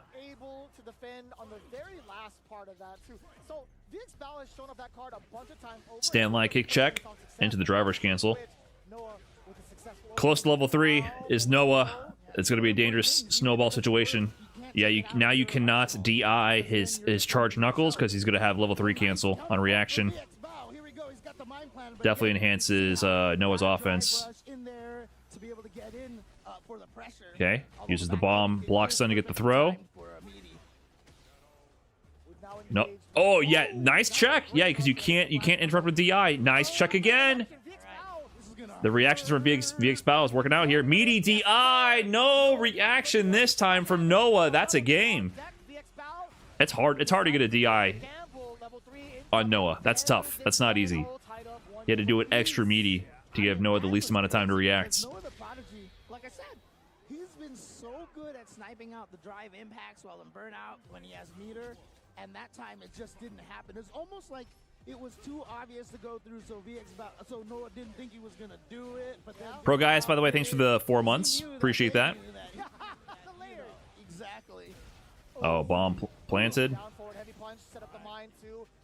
Ooh, did he mean to block there after the backdash? Not even a jab or throw attempt. VX Bao getting a read. Oh, calls out the shimmy. You saw Noah got a counter hit there. Oh, backdash on the throw attempt. That's another round. Set point suddenly for VX Bao. Was looking all Noah. Rush overhead as well. I can backdash in the corner and punish the throws. VX Bao suddenly, I mean, it looked like he was getting kind of over. Driver suppressor. VX Bao just lets it rock this time. Got clocked for that in the first game. Noah going in, spending the drive gauge. Perfect parry, holding down back with the parry timing. Wake up level 1, VX Bao. Yeah, he's using a lot of wake up level 1s to slow down Noah's momentum. And that space neutral jump, once again representing that. Parry, delay, drive rush. Just makes you flinch, makes you want to press a button. 1 throw. 2 throw. Fireball, stand light kick. We got a match point. Final round, final game. 3 bars on the side of Noah, nearly 3 bars on VX Bao. Next hit will give a level 3 to either player if they so choose. No, too far away for the suppressor this time. Just completely whiffs on it. VX Bao plants the bomb. Wake up, level 3. No second guessing. Okay, VX Bao, wake up level 2. No, oh, he got hit meaty. Where are you trying to go? Okay, what's the play? 1 throw. Noah 2 throws away from taking this. Whiffs. That was dangerous. Space neutral jump. Backdash on it. Gonna get in. Level 3 for VX Bao. This one's a CA. It's gonna take 2 bars of the drive gauge off, and Noah doesn't have level 1 available. He might build it while blocking out, but if he gets put into burnout, it's a dangerous position.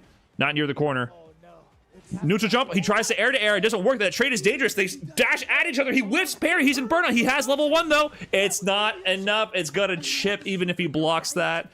Oh, I cannot believe he pressed parry right then, dude. Noah is kind of a parry addict for sure. This parry attempt was crazy after the jab.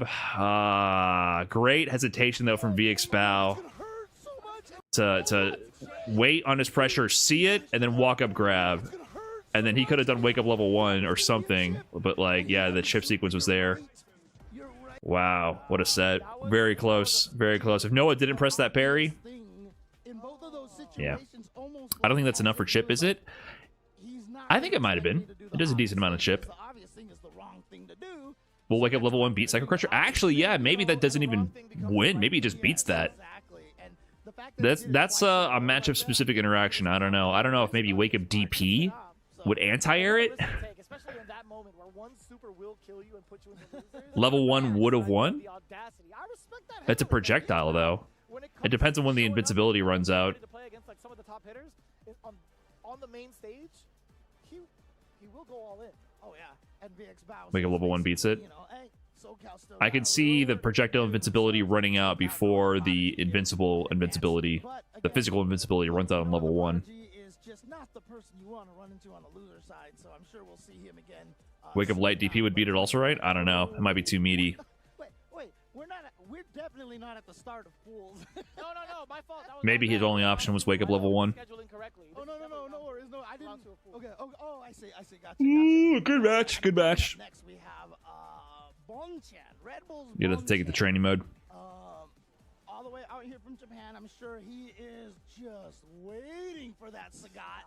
And he's going to be going up against Shine NYC, recently sponsored. Shine up against Bonchan. Players from the NA region. Big Sam.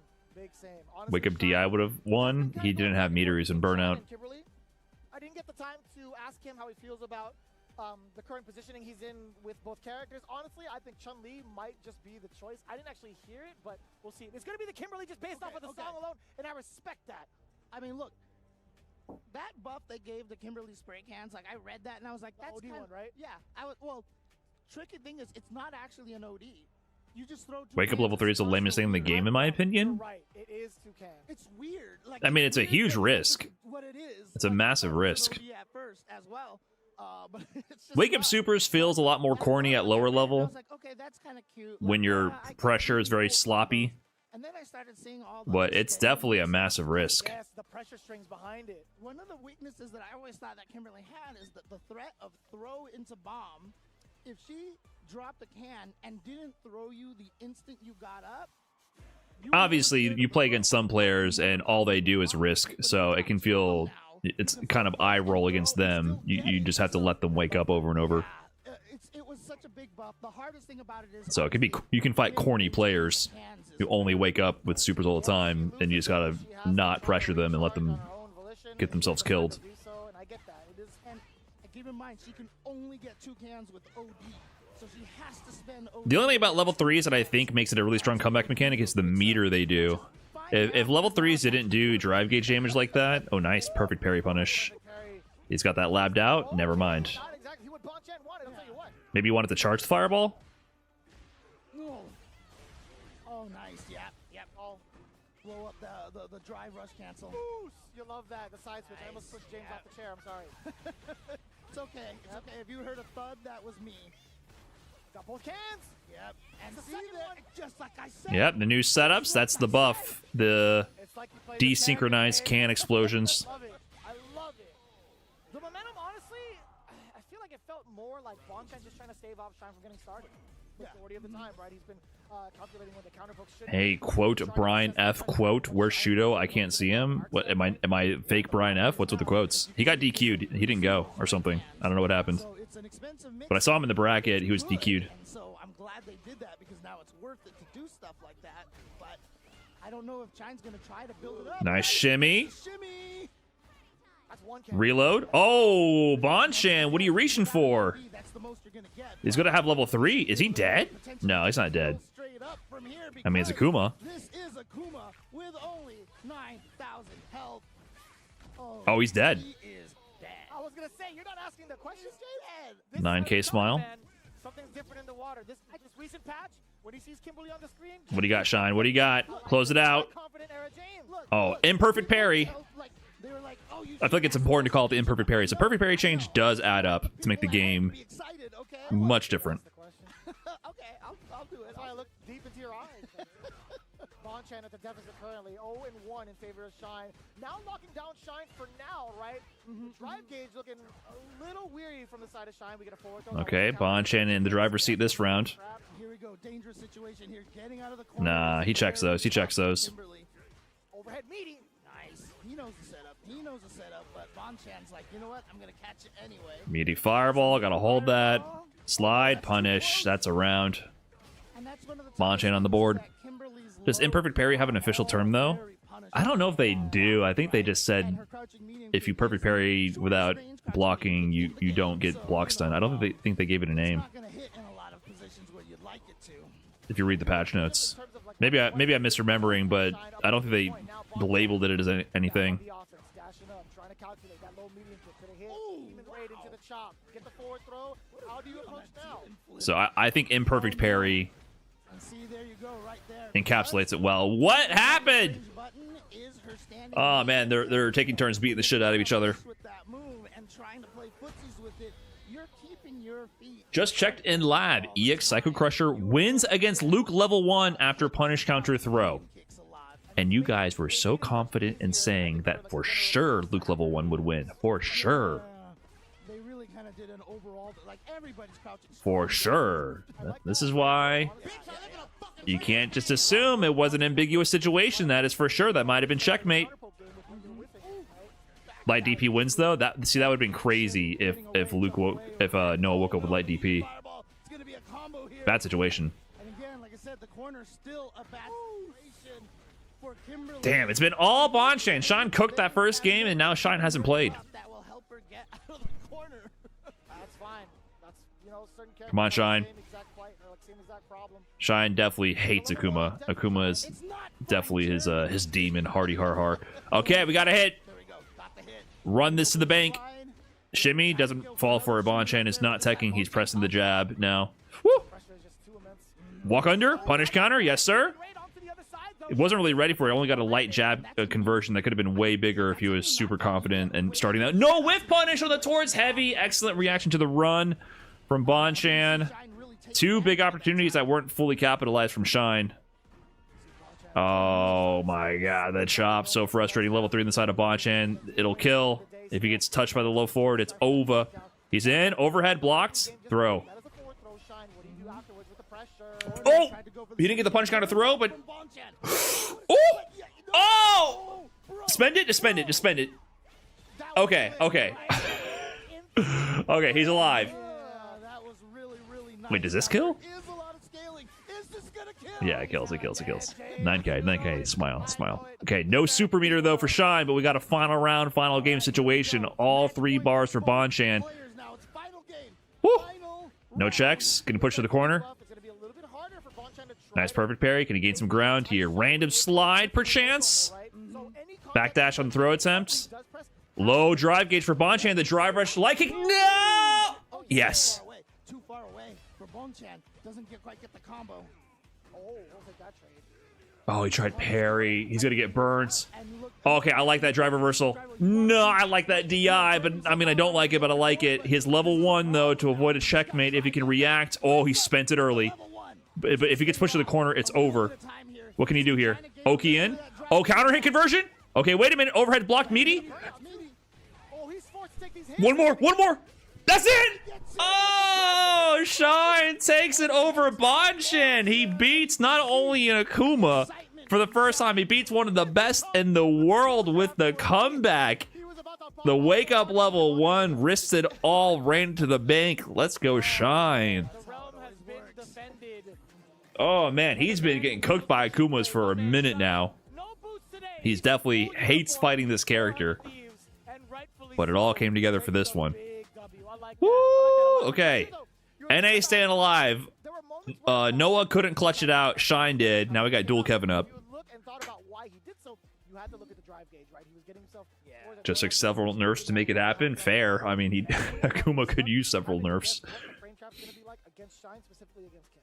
Yeah, and you know that's the thing is you'll see a lot of players these days when they're about to if they block another thing and they're gonna get burned out.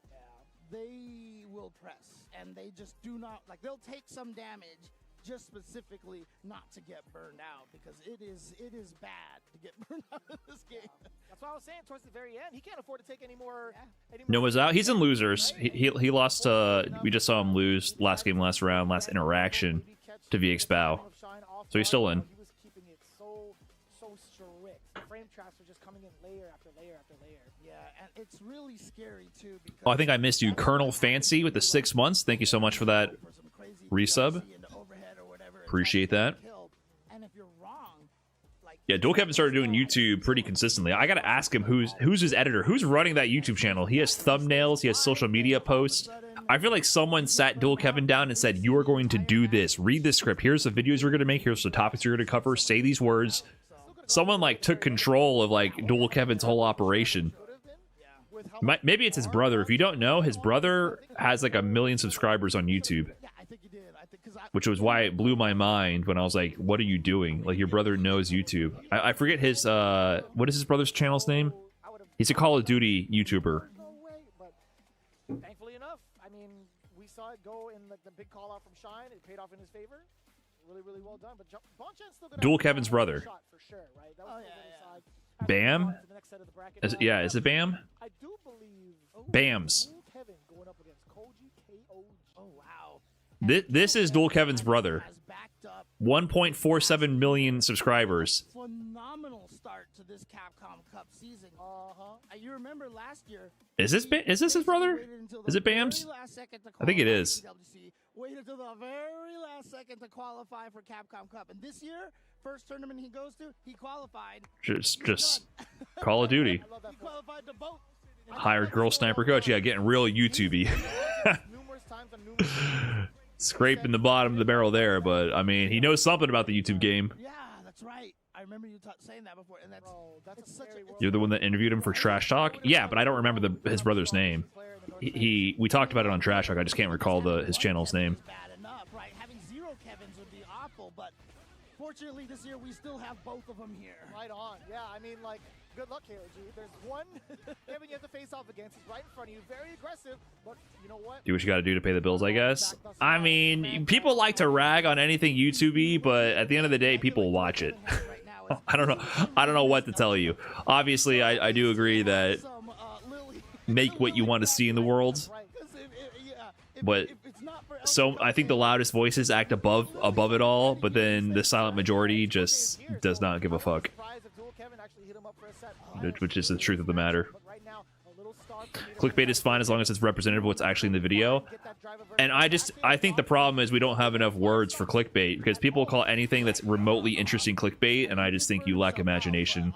Clickbait used to mean literally lying in the thumbnail and title and not delivering at all on what's relevant to the video, not making something seem exciting and then talking about the thing in an exciting fashion. Hyperbolic, maybe, you know, use a little bit of hyperbole. Intriguing thumbnail title, but it's not clickbait.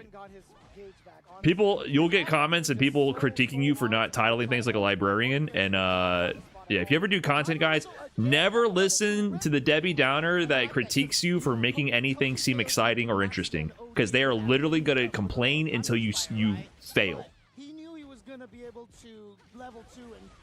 They will, if you listen to the complaints from people, they will never stop complaining until you stop getting recommended and they never see your video again. As long as your video gets clicks and gets recommended, people will complain.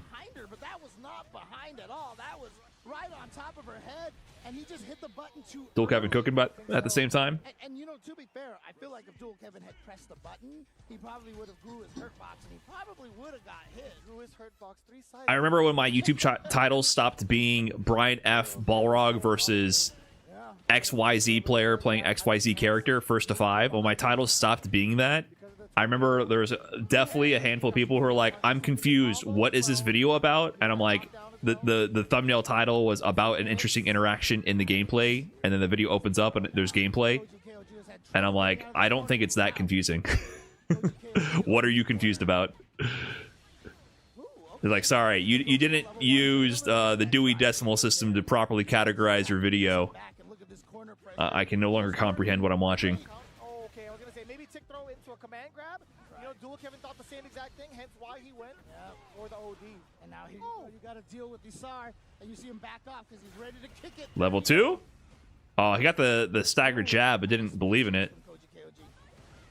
Drive reversal. Still has one more stock and no drive meter on the side. Dual Kevin back dash out of there. Okay, he spent it. Got a guess. Ooh, counter hit, crouching MK. Tried to wake up with something.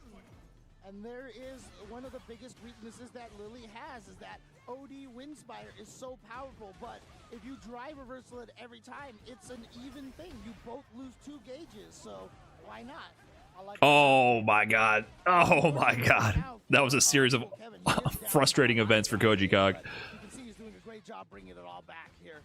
I don't think that's really been Nice whiff punish on that. The footsies from Dual Kevin there. The footsies from Dual Kevin there. Oh no. Meltdown. This was a wash, dude. Picked apart. Just out nooched in the end. Clean gameplay from Dual Kevin. Moving on. He's clean with it. Always has been. He didn't even do one of the Rashid Long combos. He was just like, this is gonna be short and sweet. I see you, Kev. Rob's tweeting about Shine. Okay, we gotta check this out. Rob has been there's lore with this. Shine, you are him, nigga. Shine, you are him, nigga. That's how you play. 100 Thieves, Shine. What? Clutched out on these bitch ass niggas. What they talking about, Shine? Let's go. And if you know Shine personally, you know how funny that is too, because Shine, Rob's always talked about that for so long, about Shine. He's like, man, Shine just needs confidence. And you know, Shine It has been known for being so godlike, but also kind of he tends to choke more at his level, which prevents him from having the big wins that he could potentially have for his level of gameplay, right? So Rob has always talked about Shine just needing confidence, for sure. And Shine is definitely a whole, yeah, you know, I'm just kind of, you know, oh, I just try. He very rarely taps into his ego and wields it to his own as a weapon, which I think a lot of the best players tend to do.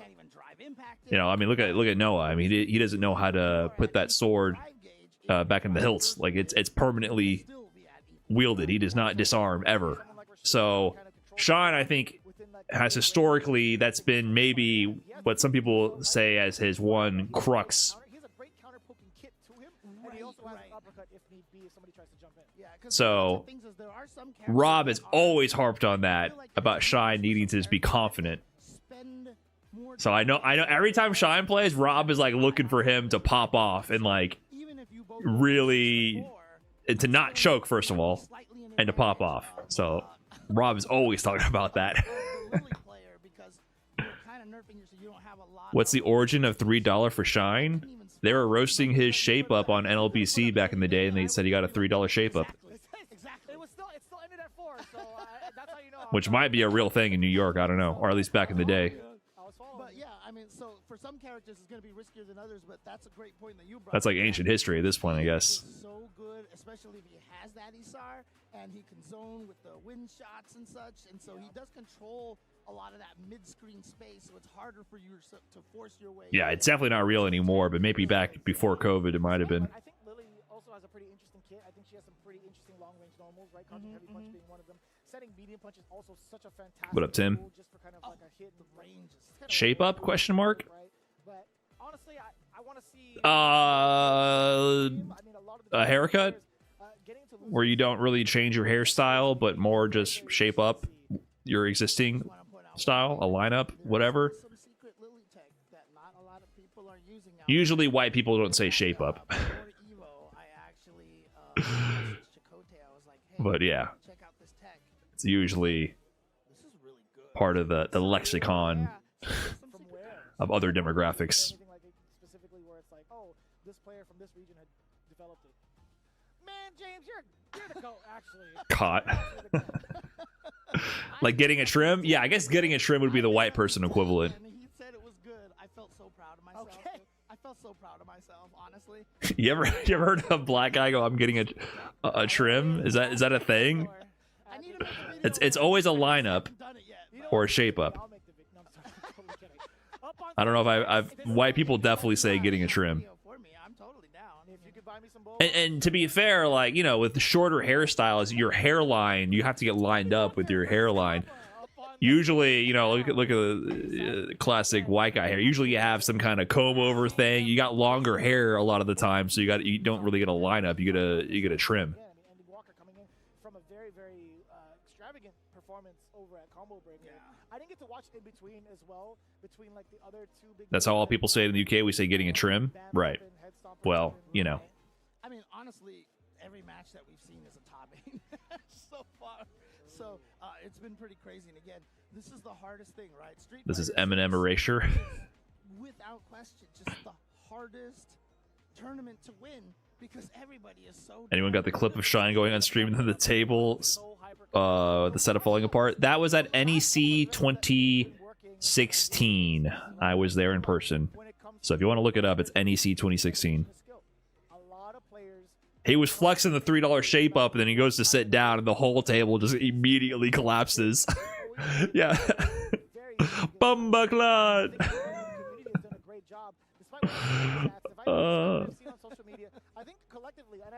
Shine breaking the headphones is definitely another classic. Done such a great job of still trying to find time to improve your guys' game. Yeah, I really enjoyed that. I think from a spectator, I'm like, you guys have been doing so I feel bad. I'm forgetting his name. Who was the commentator? and that's what's important to me. He also played DJ. Slipping my mind. It's been a while. Bullet. Pi Psi. Thank you. It's been a while. And the thing about it is, you can tell the difference between a hater and somebody who plays the game and just They're really stalling here. What's going on? Am I tripping? What's happening here? What are they yapping about? There's pretty non-stop, no fill action for a while, and now I feel like they're filling. Caba EndingWalker. The better something is, and the closer it is to being something that you really want it to be, you're gonna have the most complaints. You know, like I have these things. Am I behind? I'll be in training mode. Okay, there we go. Like, man, I really wish this training mode had this, and it's like the greatest training mode. He was in the UK pretty recently for work. Oh, cool. Out of all the Street Fighters, and I've been playing a lot of the older games recently. Dude, I will never take the frame meter for granted. Dude, I can't training mode any other game. Why do they make commentators fill? I don't get why they don't cut to commercials. Because they're already in commercials, and then they probably just, it's a lack of synchronization when they come back from commercial. The commercial's a set period. They predict that, and then they maybe didn't predict it very well. Commentators have to fill in the ambiguous time between the break and when everything's ready to go. Caba EndingWalker.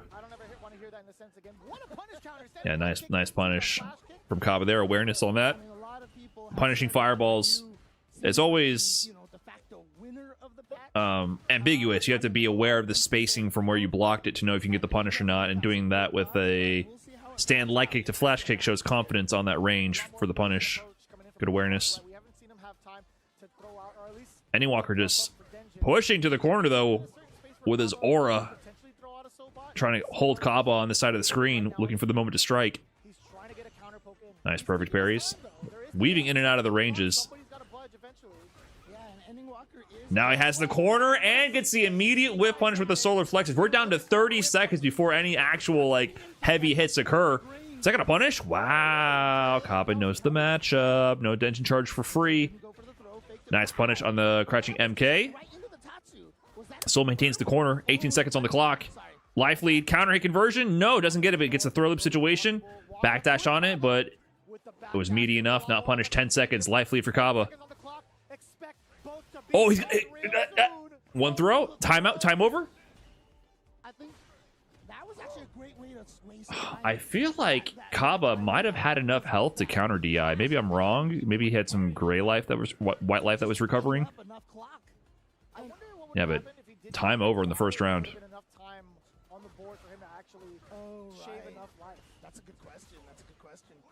Yeah, it seemed a little. There's a potential way that Caba could have won there, but we'll never know. A lot to calculate. Counter hit Hashogeki. Light Hashogeki is such a holy shit kind of move. -3, but the risk reward is so good for Ryu. It's so good. Nice punish on the level 1. The risk reward on Light Hashogeki is not tuned that well. Like, yeah, the risk is you might be in a -3 situation and have to delay tech. The reward is you might win. Like, counter hit Hashogeki is absurd. That is not. So many other people put themselves at -3 for far less reward potential. Clean footsies with punish on the Sonic Blade. Now he can definitely DI. Caba can do a button to level 1 to armor break. Oh, burned himself out though. And he has no super meter. That's why he did jump back jab to avoid a back throw situation and kill with the fuzzy jab. Just needs to survive the chip situation. There it is. Jump back jab again. If you go for the grab, it will punish your standing hurt box when you whiff your grab. It's an actual punish on throw techs. Now, you don't do that all the time because if that doesn't kill, people will recover from the jump back jab on hit and punish you in return. But if it's going to kill, it's a really good option to represent. So that's why you only see that usually when it's going to kill. Last guess type of situation.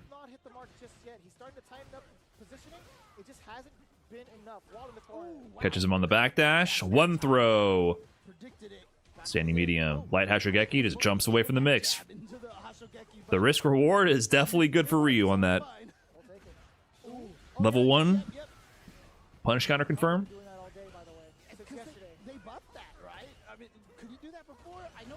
Punish counter. Oh, did he miss the dension charge? There's a lot of changes. I haven't quite memorized them all yet. Hella damage incoming. Spend that. Doesn't need to spend it. My mistake. Donkey kick just solves all of your problems.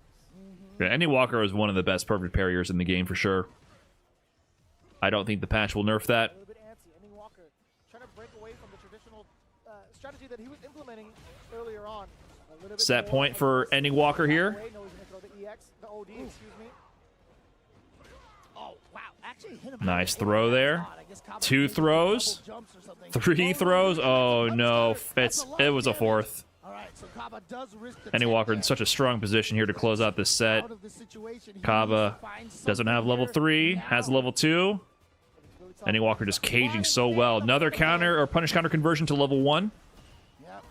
So he's got another level 1. Oh, my Nice goodness, he DP. saw green, and EndingWalker Good said, reaction from "That EndingWalker. means go," and 2-0. he just Solid threw control. out the ODDP. Smart. Really, really smart stuff. He's been very Solid ready for the control. Sonic booms, right? It was really up to Caba to make that decision of whether or not he wanted to drive rush and pursuit off of that, right? You could see a little bit of impatience seeping through from Caba's mental, but at the same time, again, showing that Lost because of on-off, throw going for loop. the parry into the uppercut. I am not a throw loop fan, but I would argue that he did not lose because of throw loop there. He just James goes through he got controlled. His EndingWalker's neutral presence was spaced so well that he consistently pushed Caba to the corner, wondering about that. I'm like, and he controlled the corner. that's something that's kind of different. So the throw loop was where he cashed out in the end, but he for sure did not win because of throw loop. I gotta give it to him. His strategy overall to I would not argue that from that match at all. But I hate throw loops. Trust me. I don't know. But that was not just a throw loop match. That was 99% neutral control. I feel like is really suited for It wasn't random low forward drive rush cancel all the way to the corner, then throw loop. It was I played immaculate spacing and neutral and then earned a throw loop from it. I think it's a bit different also when you, depending on how you get into the throw loop situation. If it's one random perfect parry into a full screen corner carry situation into throw loop, that's one thing. Or like a random low forward drive rush all the way to the corner into throw loop, that's one thing. That to me, that's too much. That's just too much bullshit stacked on top of each other. But you saw how that match played out. It was literally neutral the entire time to get a knockdown or to earn a throw. So that was the difference. right. But I will agree to the point where if they have an objective, they'll try to find But in a lot of other throw loop matches, it's like it's the corner carry plus the perfect parry plus the low forward drive rush. And it's like a bunch of shit that it's not that hard to do, stacked on top of each other. I don't want to call it baggage, but like they don't have like the earlier Street Fighter kind of thought process. I understand. You know what Like, I mean? it's- You know? It was to say random parry. What if you know the matchup or your opponent? Brother, that's not the point. You just press they keep nerfing perfect parry for a reason. Break that down and filter it and see You what just tap actually parry works and guess. for the new generation, the new engines, right? And I think a good testament of that. It's random in the sense that you know the move is coming. It's just random if you land the 2-frame window or not. Depends on how good your timing is in that moment. Street Fighter 5, Because you were going to press parry no matter what. Oh, right. Oh, yeah, Just yeah, if you actually get rewarded with the perfect parry or not is the question. that, you know, he has a lot of, So essentially it became random. right, and that's a lot of the same kind of turn taking and turn stealing. Now the parries are much more deliberate because you have to actually be blocking in the direction of the move. It's a lot more deliberate now. It took a while before Daigo really kind of found that groove. You used to just walk forward into range and press parry and hope something came out. He was talking about. He was like, "Yeah, this game is like different. I have to be a little crazier. I have to be a little more random every once in a while. Like you have to take a little more risk sometimes." And if you it know, didn't, that's when you he probably started just get away with it. Everybody with the ume shoe, the ume flash kicks. Yeah. Yeah. Oh man. No doubt. But as it stands right now, again, you guys are tuning in to CEO 15 2025. Can you believe it? Back into the CPT. And I'm glad to hear it. Honestly, Combo Breaker being back, CEO being back into the Pro Tour. We still have plenty more events to go through in the Capcom Pro Tour. And to emphasize this statement, offline is back, baby. So beautiful. You know, we're talking about the two big O's right now. We're back to offline. We're back to Orlando. I love it. And we're going to love all these matches coming up right at... Oh, well, actually, not quite yet. We got still a little bit Oh, more Noah's going to play Riddles. Riddle's been making a run in losers. Took out Samurai. Noah versus Riddles and losers. KojiKOG over here. Indeed open. to check out your respective areas and what the dates are. Capcom.us. So what else do we got in this pool? And it also includes what the regional finals pricing is going to be like and how to earn. Shine's gonna play Cien. Nice. Cien took out Nemo. EndingWalker beat Yamaguchi to get there. Caba beat Psycho to get in that position as well. Yeah, and as you were talking about the also the prize pool you can oversee here. $2,000 for first place, $1,500 for second, $3,000 for third place. I mean, that's pretty good. I like that for playing at the comfort of your own home. Yeah. For free. Yes, exactly. That's pretty good, man. I mean, look again. When I won tournament Excuse me, I'm awake. I was happy I got like $50, you know? That's Like, gas. Are they taking a break? I could use a break. exactly. Well, actually, back in the day, it was probably. Has Punk played yet today? I'm not sure. I don't think so. Yeah, but I'll tell you what, man. On top of that, we have so many more events. We got Blink Respawn coming up real soon as an official stop of the Capcom Pro Tour. You guys do not want to miss it. Your opportunity to is now in the beautiful Dominican Republic. Well, let me go to round two. Fantastic time with all my boys out there. So they still have these two pools coming up next, and not even in 10 minutes. In a while. I guess we're still going to get through this one. So Punk's playing towards the end of the day. Honestly, you go there and you hear the energy of that crowd. I remember when you and Logan were there that one year, like you guys couldn't even hear each other talk. We could hear the crowd from the mics, and honestly, like it's infectious. The first time you go there and you experience it in person, like you realize why you have guys like Caba always cheering. Okay, I don't know what they're doing. I'm gonna get up and stretch my legs for a second. They are so excited and they are I need to stand up, take a breather. Be right back, chat. Thanks for watching. We're kind of stalling here. We might have more games coming up in a second. I lied to you. It's going to be K-Jam Slam. Technically, you know, he'd be sponsoring us by getting some of the streams going. You guys, production, you threw me for a loop, man. You guys put the stuff on my lap, and you were like getting me ready to go and rifle through it. But I'll tell you what, easily one of my favorite events to stay up late for and watch. I'll tell you what, but during the day, I mean, during the stateside time, this is what you need to pay attention to. Say Jam Slam is going to be right around the corner, the 5th iteration. Be sure to watch all of your favorite creators and streamers learn from the Street Fighter pros as they compete in Street Fighter 6 later this month. You can see the round robins happening June 25th and 27th at 3 p.m. Pacific.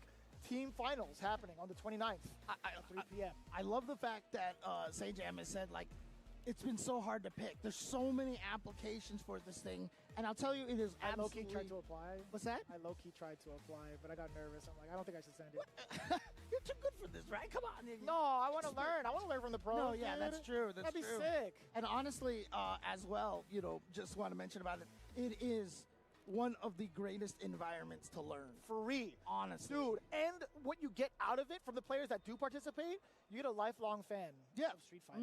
And honestly, it's so cool to talk shop with all of the streamers that are involved and also see the learning process genuinely, because you're still, like, even from the status that we're at of watching so many games for so long, you still learn so many new things. I'm genuinely serious. And they're always like, I'm just going to get to Master, or my goal is to get to Diamond. And after they get to Diamond, they're like, I want to keep playing. Yeah, I want to beat up more people online. So, but you know what? The best way to beat up people online is there you go. There you go. We got it, boys.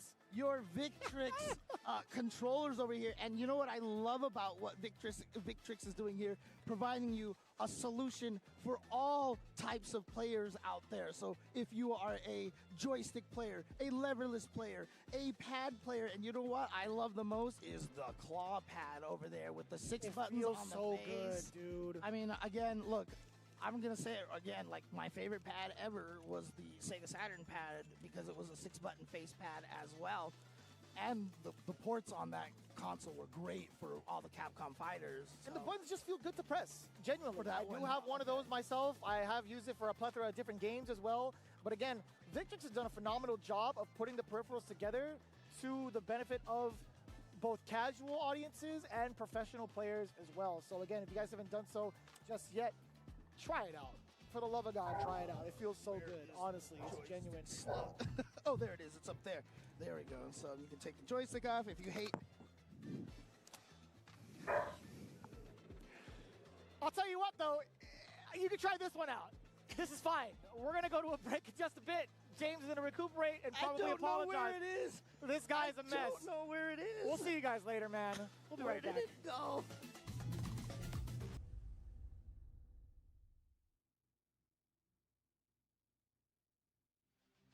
Here comes a new challenger.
Bitch, I live in a fucking trash can.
Okay.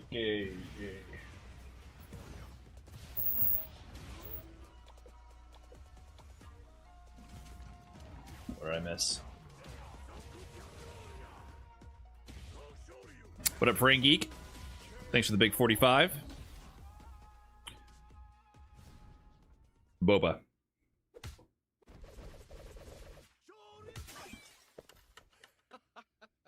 Red Bull gives you wings. So after all that stalling, they went on break. Did I miss a set?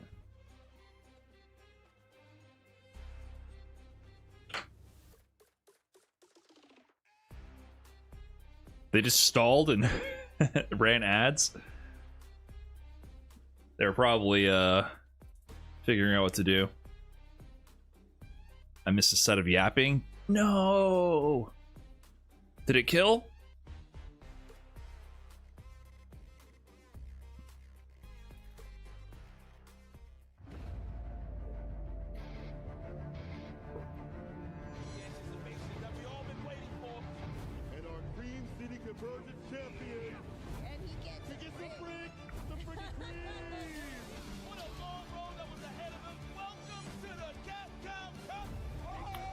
Woo!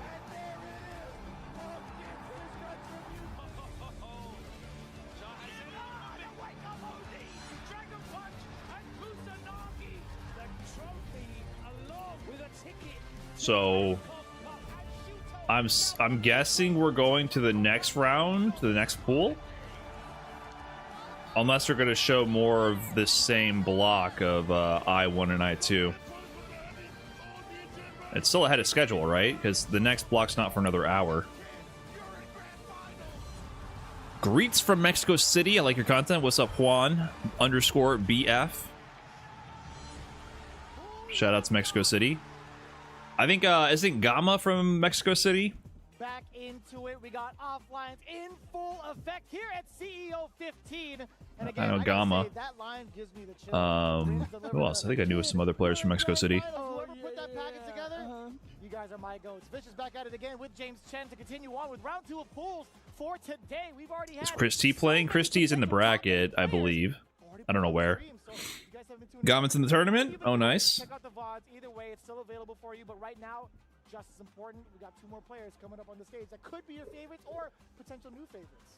Chile's in the building. Oh, is Crime gonna play Daigo? That would be crazy. Who did Crime beat earlier? John Takuchi. I will take care of it myself. I would never do you guys any wrong. No, I mean, also, of course, this is also streaming on youtube.com/ Capcom Fighters, at Capcom Fighters, I should say. So, you know, you can obviously rewind back even just right now if you missed any sort of matches and catch up as well. So, yeah, but we have some players, and we see one of them that we've seen. What? Really? No way, son. I gotta actually pull up the evidence real quick, but I wanted to see who knocked one of these individuals into loser's side already. Who's coming up? Oh no, I'm sorry. I'm misremembering. This is definitely winner's side. Yeah, okay. Oh. Okay, I'm tripping. I'm tripping. I got scared. I got scared for a second because there's already been like some significant upsets. I know Incross have been throwing those out there as well, so I love the fact that we're still keeping updated via Incross. We appreciate your work and your time. But no, this is gonna be VX Bao going up against Sahara. Okay, heavy hitters. Kind of sucks that Dual Kevin's playing Knuckle Dew. And you know, Incross, you know, obviously. Had to happen eventually, right? But they already got 2 of NA's biggest hitters playing. One of the most valuable resources on the internet. Had to happen though. Too many killers here. To go to for like sudden information or like need to know information right on the spot, I'm definitely going there. It's like I have a permanent Wikipedia tab open like on every. Riddles lost to Noah. 1,000%, 1,000% true. In fact, Noah's good, man. Every one of our 2-1. everybody that's been on this table has been doing the same exact thing, and for very good reason. Incross, we appreciate your time for damn sure. Absolutely, but yeah, VX Bao versus Lashar. Wow. Wow. Top 8, anybody? Top 8? I mean, we're still quite. Gonna have to root for Dew since I got a pizza from his most recent stream. How so? Absolutely insane. We have so many blocks of Street Fighter 6. Oh, it's still the. He ordered you a pizza.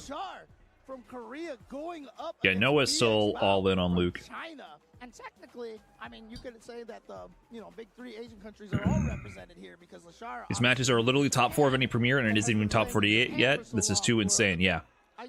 Like I said, the metric of where did you place loses all meaning once it gets this stacked.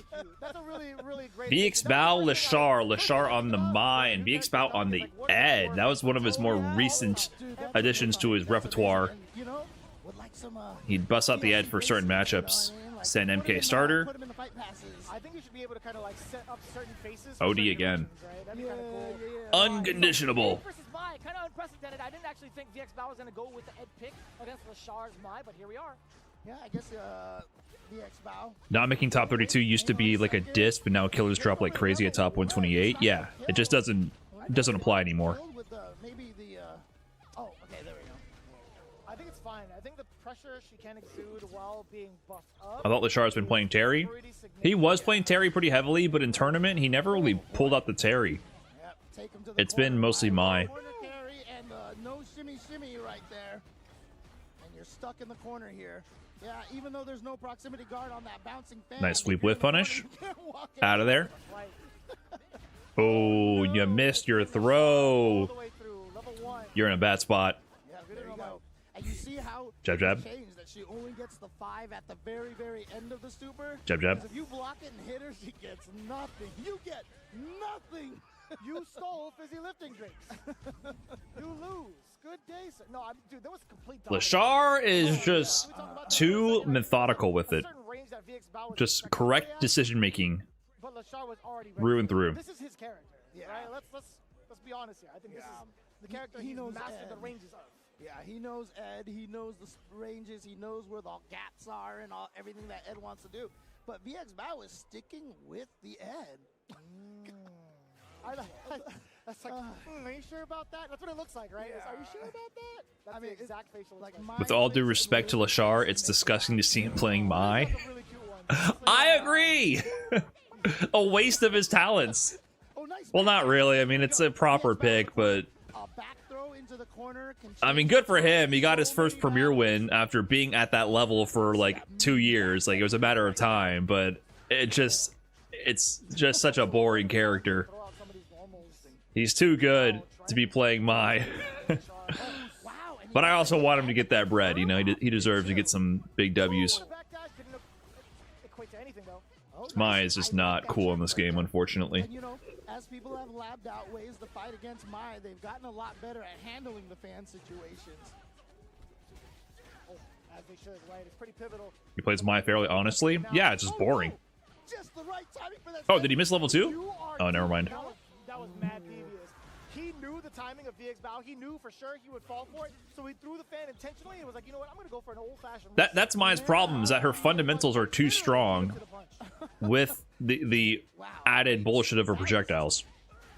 Low 4 drive rush, solid mediums, drive rush cancel, light into knockdown with elbow with corner carrying Oki everywhere on screen. Just... There's nothing bad about her. That was it. Just becomes boring. Just doing jab, jab, jab to elbow is so much better than most other characters, what they get from lights. Like, that is alone. Look how good that is. So. Move that you could threaten with. Oh, wow. Just caught him standing up. How are you supposed to block her fans? Block high right? No, the fans don't hit high or low. She can just, if it bounces, she can go high-low with her normals. Nice backdash. VX Bao's looking for a confirmed to CA. Lashar has level 1 on hand. Oh, sneaks in that throw. Oh, nice defense from VX Bao. Doesn't bite on the shimmy attempts. It's not just a free psycho flicker anymore. That's right. He can't just grab you and put you in that mix-up. DI, yep. Not a block string from buttons into flicker. Nice check. I do see the irony here of VX Bao trying to pick Ed against Lashar. Ooh, nice walk-in from VX Bao. Level 3? No? Saving it? Really well. But, and yet, he's still in this position where if he loses his round, he's... Nice reaction. I was just... I swear that was on my brain. I was looking at the drive gauge after that throw tech, and I'm like, Lashar might throw a fireball, and VX Bao might level 3 that, because you just have to avoid the burnout. My brain in VX Bao's driving seat was definitely thinking buffer level 3. And VX Bao was clutch with the reaction. Really good level 3 right there. He had to, right? With the drive gauge situation, you basically were forced into a situation where it's like, you better super right now and react to anything to avoid burnout or die. I'm a little surprised Lashar went for the fireball, right? After throw tech, it's a common... Oh, no. Oh, no. Well, at least it's the start of False start? No big deal. They can just pause and just start over again. Me? Technical error or nothing. I wanted to make sure that everything was intact. Okay. Did they tell him to change costume? What was the problem? Actually, he was like, I need to show off this new outfit. I like that. Is that what happened? Production went in there and said, hey, Capcom has insisted you better put on that DLC outfit and sell some costumes right now. Listen, the only thing that's going to get us to get more costumes churned out is going to be Mai. Okay. Some lowly Street Fighter dev is like, look, the higher ups at Capcom, they won't give us any more budget unless you, Lashar, right now sell 1 million copies of mine, or what even is this? It's like half lingerie, half casual jeans. I don't understand. I don't even understand the logic here. One of the lower bounces on the fan and then jumped. Sorry. You're good, James. Getting excited. Jeans and corset, the usual. I tell you, man. I tell you. Breaking joysticks and ruining monitors everywhere. It does look like an at-home lingerie with a robe outfit, and they just said, maybe this is too much, let's throw some jeans on her. It really is like that. Like, we can't just straight up put her in lingerie. Just slap a pair of jeans on and call it a day. He's hounding. He's looking for a whip punish. That back heavy kick was an odd choice there. Not sure what Lashar was going for, but he didn't get punished. Wow, he just woke up with standing medium punch. And a hit. Damn. He's checking the timings of Set Lashar. point, hold up. Lashar has been delaying some of his The combo breaker champ here might drop into losers by VX Bao with his old main. No, he walked, the buffer didn't work, but he walked into it. Now VX Bao has an early start. Never mind. Wake up. Flame, I forget what that move is called. Rienbu, light Rienbu from Lashar. Oh, it's meaty. Man, you really went for the slow DP on that one. Throw this time. Oh, he tries to bait out the reversal. Oh, no! Lashar, you parried there? Did he miss the button to drive rush? Air reset. Gets the throw. Hold on. Nerf throw loop situation. Oh, he went for the jump. It wasn't the air grab. He tried to dash out of there. Too late. Lashar gets the final interaction. Yeah, if it was the up flicker, that would have been crazy. That's rough. It's rough to make that call too. To either What incentive does Lashar have to attend this tournament? I don't even know if Kill Rush Forward would have saved him either. Practice.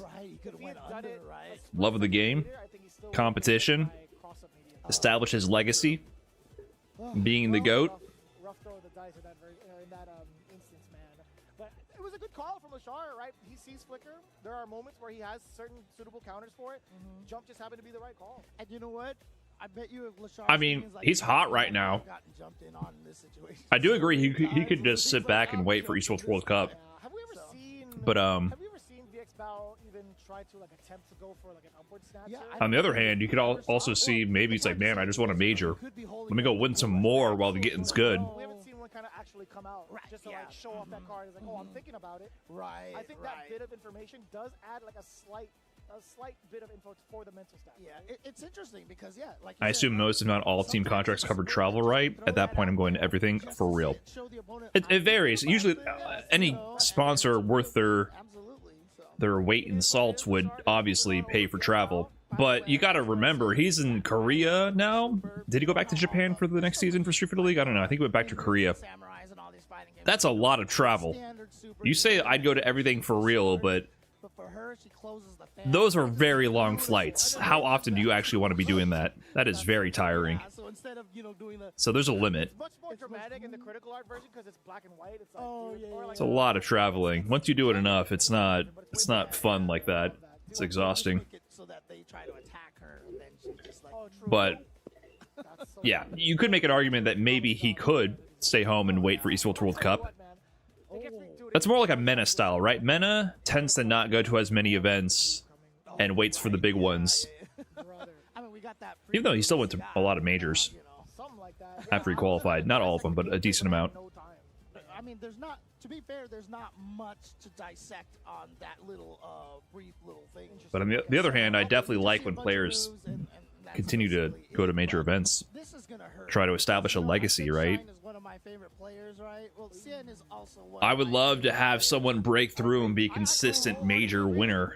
Like, it establishes narratives and gives some scale to player level and stakes. Like, it's interesting that someone new wins every major, but at the same time, it's not that interesting. I would like if someone is consistently like at the top or winning frequently, and then we have like a target or someone to compare against to compete for that title, to have eras. In previous seasons, having straight up auto qualifiers made it so that people qualified and they stopped going to tournaments. So at least for the players who don't instantly get first place, you can see them go more frequently and establish some kind of comparative level amongst the rest of the high-level competitors. So yeah, Zhen definitely had to have taken him out, I think. I don't know. Shine versus Zhen. Shine just made a clutch win last game, last round over Bonchan. But here we go, Zhen had a clutch throw from his opponent, Mystic Smash, and pulls. Zhen, by all accounts, should be in losers right now at minimum, but Mystic Smash and the scramble dropped the game-winning combo and let Zhen make a little jab to take the set. So both players in this position by the skin of their teeth, really. Big sway. Just cool coming in, and here we go. What up, Merlin? Thank you for the 4 months. Spring kick for the damage ender. Well respected. Had to do it. Oh, what? Just drive rush and the crouching medium kick. Catching shot. Any Elena reps? No. Elena's too new and too weak. Why not, right? And here we go. And you know, to be fair, like I swear they just And too different. buffing. If she was a low 4 drive rush Shoto, then maybe. Like, if Akuma released in the same time scale, I bet you we'd see Akuma players. But That's true. That is it's too soon. I didn't even think about that. I didn't even think about that. Yeah, if you got a parry, Come on, Shine. that actually does hurt the Nah, you're dead. a lot. Nice. Light confirmed there. Zhen does right now, though. Zhen does With the perfect. Come on, Shine. Let's wake up. And so instead of a PSA, that's just a sap. He was sapping away your life. Even with Akuma, the earliest representative we saw was that Mena tried out Akuma at DreamHack Dallas, which was an Esports World Cup qualifier. And then he lost a game and went back to Luke and Blanca, I believe. So even Akuma, after like 1 week, we didn't really see people at tournaments of this caliber. It takes a little bit of time. I don't even.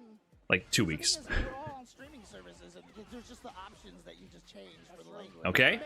Early start for Shine. Let's go.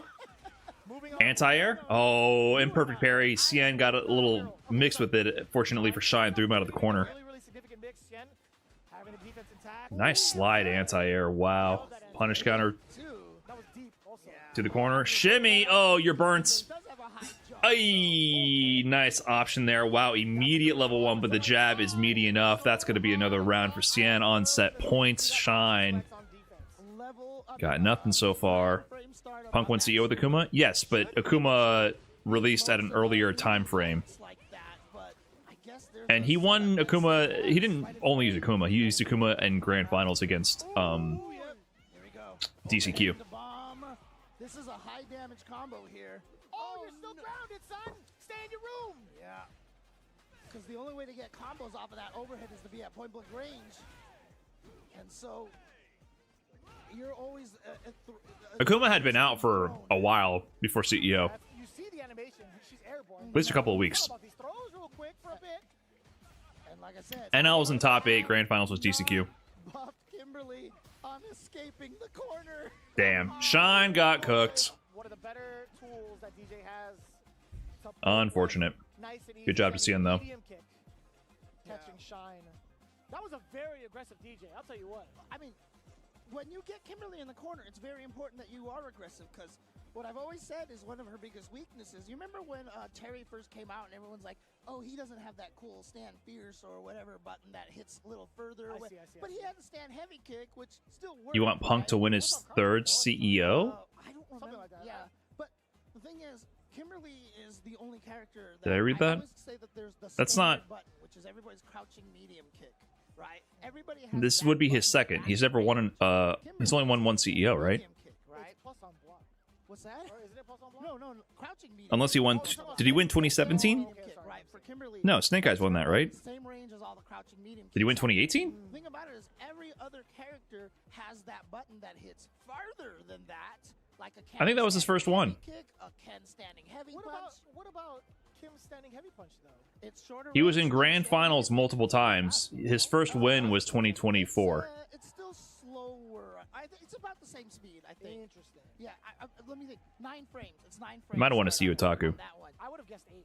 But the honestly. problem with it is that when you have her in the corner, she doesn't have that button that can pressure you It's pulled as if it was longer, the tournament would be a week long. Do not fall for that propaganda.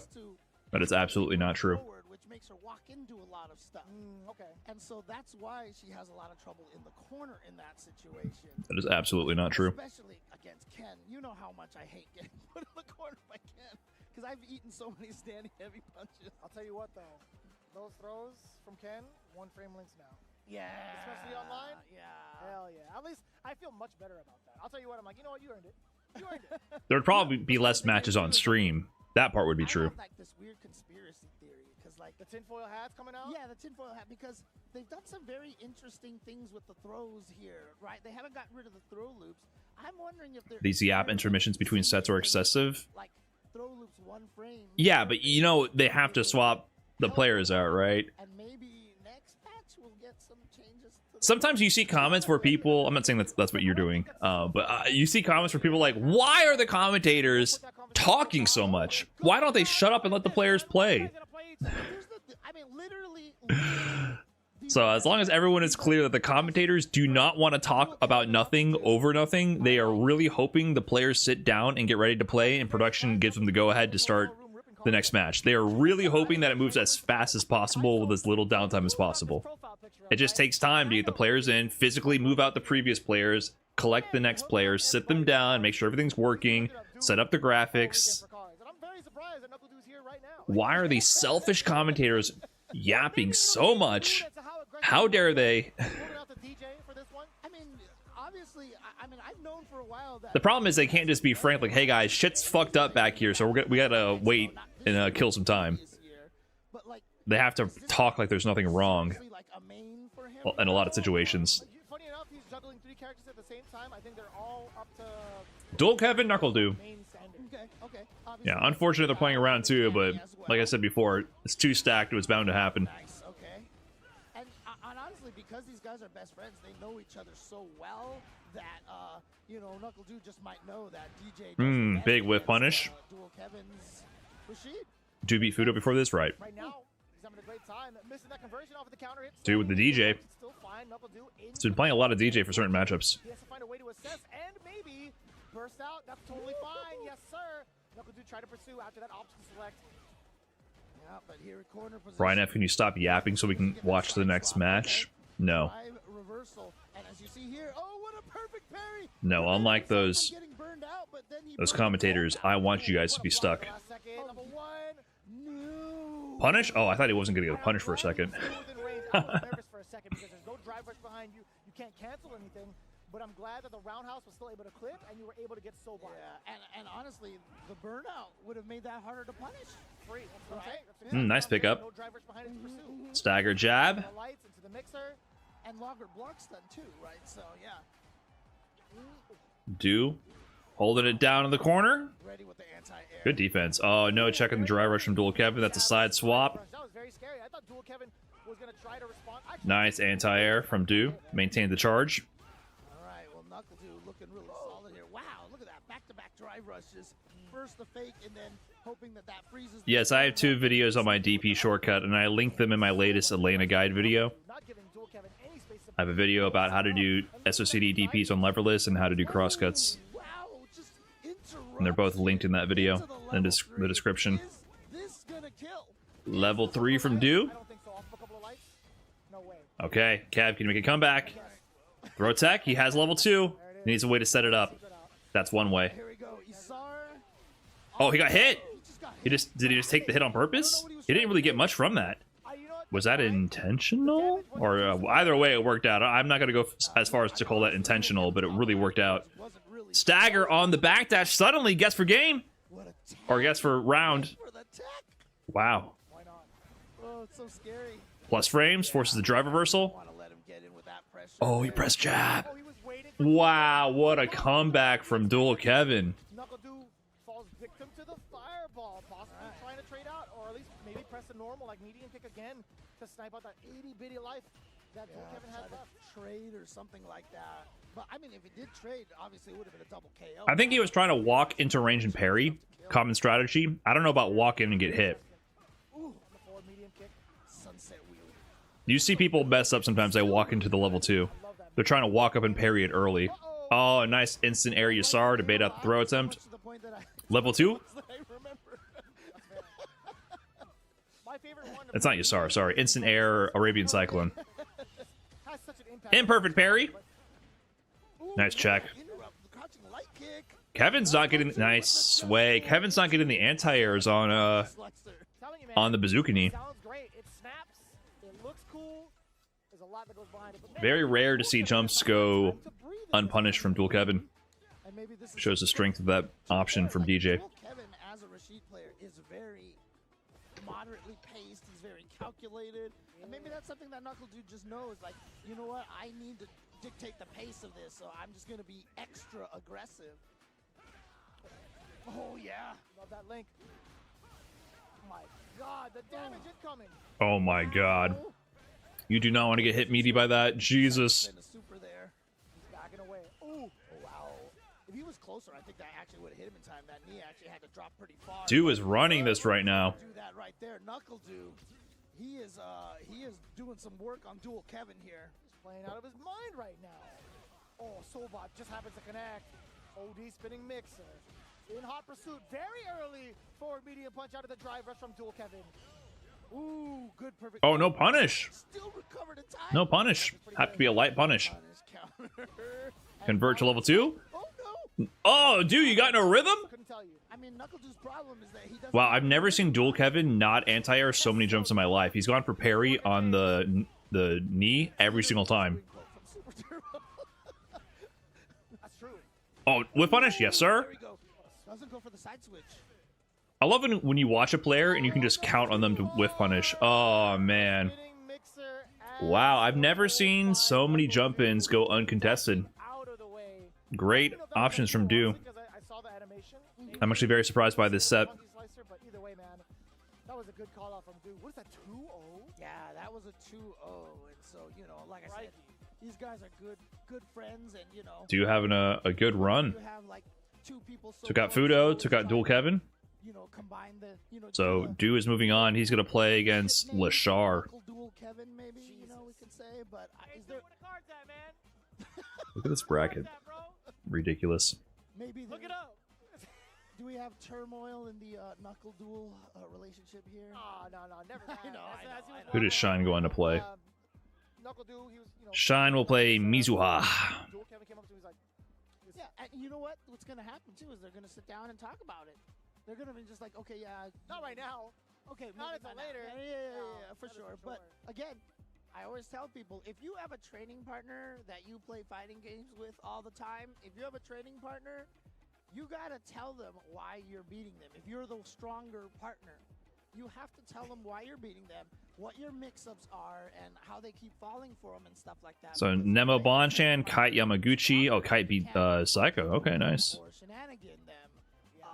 And I don't think that's ever going to really happen in, like, at least this phase of the pools, no matter how much you know your opponent. Fudo KojiKOG. I wonder if they're going to show all these on stream, because I don't think the next block starts for another 30 minutes.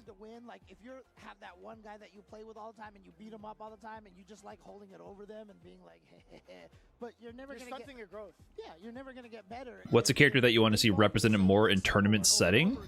You're going to run into someone who's not going to do that and you don't fight him. So if you teach your training partner how to not die to it, I don't know. To open up your game to figure out how to beat them, and that's going to make you a stronger player. No doubt. No doubt. Yeah, maybe some Terry. That'd be cool. Advice that you could give to somebody who's just, I guess Terry. Think back to how Justin would kind of give advice. He's changed. He's a changed man now, and I will give him due credit. But man, me and L.I. Joe were talking about it all weekend. My man Justin would be like, "Just be patient." And I'm like, oh. I tell you, one of the I don't care about Jamie in this game. A lot of this, you know, heart mind thing a lot. I've been going all off on this, but I'll tell you right now about heart players because I'm a heart. I started out playing Jamie. What's that? Before I knew otherwise, I don't think he's that cool anymore. Because a lot of times it's like, just do this, just play better defense, because we can't explain it, right? But It's not really a character I want to see more of. Because I've heard, you know. I've heard that a multitude of times. All right. My friend Derek always makes fun of the fact that why? One time was anti-airing in Alpha 2 with standing strong when a lot I don't like his playstyle. Right? And Derek asked him, why do you standing strong instead? I don't like his drive rush heavy punch. approach. I don't like his light target combos. I don't like his turn stealing options. I just don't really. He just feels like a really random character to me, and I don't like characters that play that way. This is kind of, oh god, Jake is dying. Oh my god, he's not even in the game right now. All right, so very interesting enough. This is loser side, no? I think you're right, because I do want to see more Ed, but not that much more. I just want to see the Ed Goats return. I want to see less Mai. I want to see Lashar playing Ed. Team Reject is scary right now. Oh, they have some really cool social media posts. I'll tell you what, that poster with all the players. Yeah, right. Oh, sick. I was still wondering why, you know, of all the players on there that had like a smaller portion was Big Bird. I mean, he's Big Bird, right? Like, Ooh, saw the command grab from the target combo. Immediate command grab. Good awareness from KojiKOG. I think one of his biceps would definitely be the size of on that poster. Yeah. Well, I mean, I saw the clip of you, Jeremy. We'll talk about KojiKOG. Too much Lily today. Facts. Every time I see Condor Spire from Lily, I'm just makes me want to sigh. My God. This is not a good situation for KojiKOG. Oh, sniped out of the air by the psycho flicker. There's a lot of geef here, but they lost early. Itabashi lost early. Was it which one of them lost on a geef mirror? I think Itabashi lost a geef mirror early, and then Kobayan lost to was it Calibri?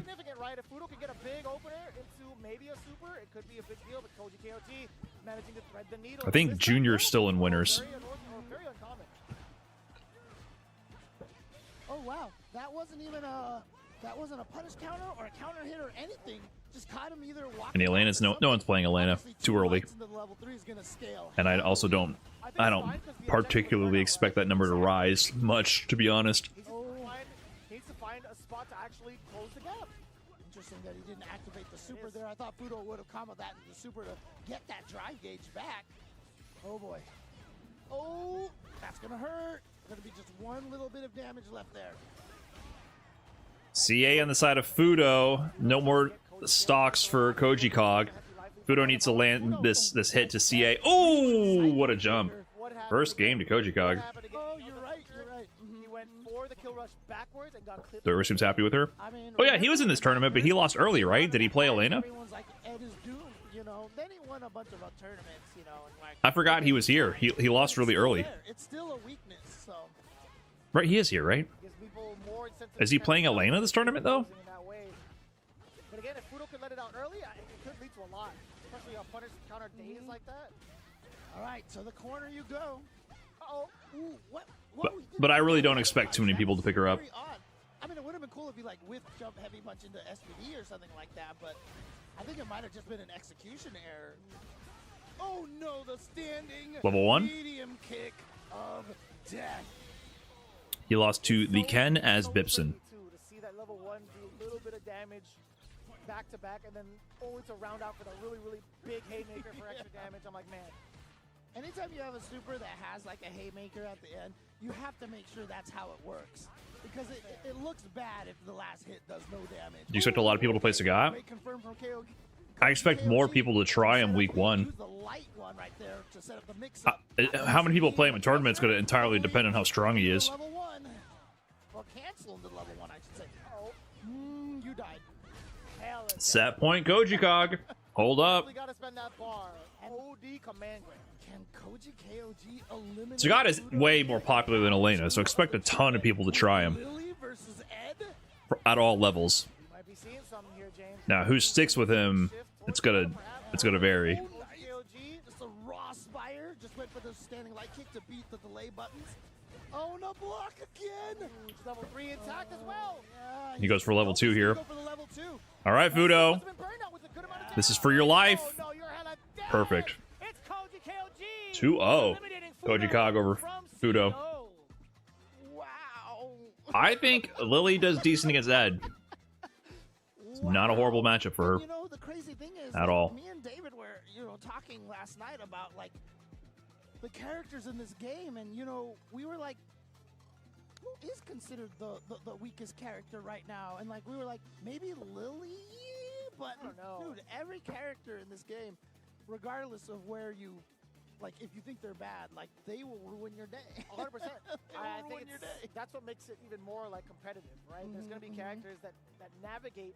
Sorry, there's going to be certain players that navigate certain characters really, really well. KojiKOG's gonna play Big Bird. Jeremy, I swear I'm that not even wasn't- looking at it. Oh look, Chris Wong versus Noah in losers. Battle of the Lukes here. Biggest name Lily players, right? Obviously KojiKOG. Isn't Sagat just Guile too? They are a little related, but There was Mizuha not too long ago. Sagat is definitely a little bit more That's rough. dynamic than Guile. In and out of Street Fighter League Japan. Yeah, I mean, again, I see the comparison though. We had Idom Manon beating Momochi, right? That was that combo breaker. Lily obviously doing some damage here. I mean, I just there's not a bad character in this game. You know, not to that point.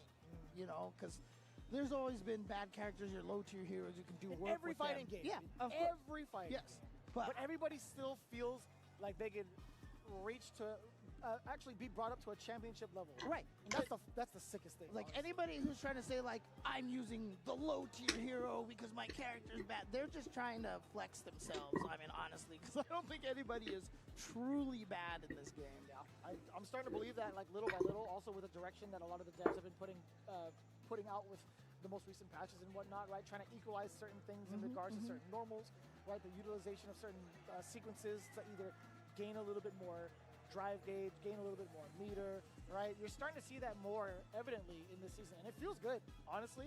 Does the guy have charge moves? No. He's like a Shoto, a zoner Shoto. How much super you're building for yourself, it is such a big game changer, and you start to notice that too. I hope everybody at home, as you guys are Definitely no charge moves. how often somebody reaches a level 3 within the first round. Oh right, yeah, that's true. And, So I don't know if they're gonna keep going with this block. They're finishing this early. By the way, Yes. he is now Shoutouts to first to two. They're definitely wrapping this up ahead of time. But I'll tell you what, it's about time we actually get to see Nemo on stage. losers match. Yeah, they're doing only losers now from here on out. Honestly, Nemo, Bonchan, Kite Yamaguchi. I think that's all that's left. we had a battle against the T-Hawk, and the T-Hawk. Yeah, had a that's move it. that was literally, he had Oh, so Noah took out Kusanagi. In duel?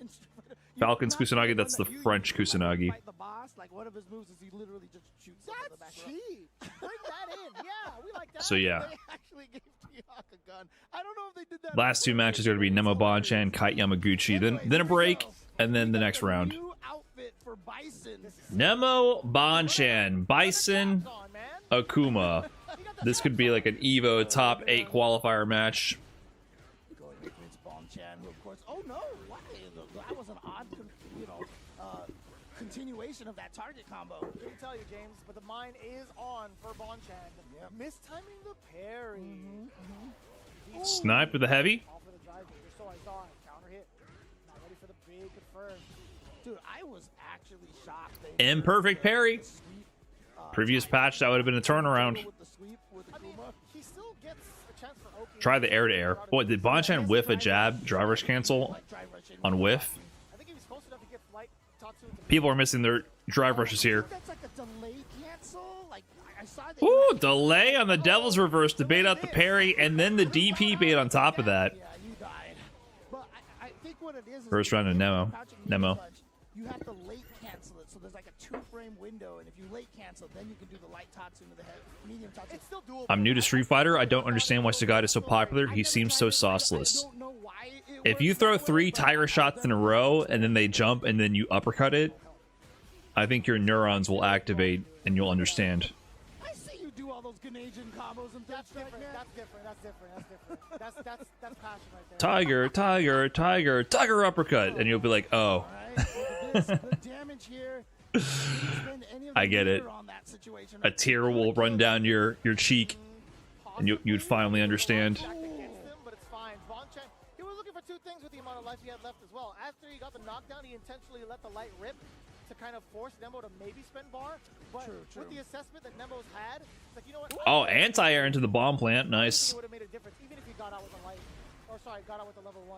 I like that little crouch heavy punch, knockdown on the counter hit into the A reset, plus frames, plus frames. Ooh, light conversion to Psycho Crusher, which is new this patch, into level 3. Yeah, you're gonna see the drive gauge. Enhanced damage from lights.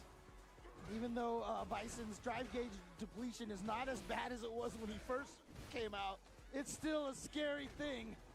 It's gonna lead to you taking a lot of damage here. Plus frames. Oh, you gotta hold this. He's harassing. But low in the drive gauge, Bonchan kind of survived. He has Demon. He has CA.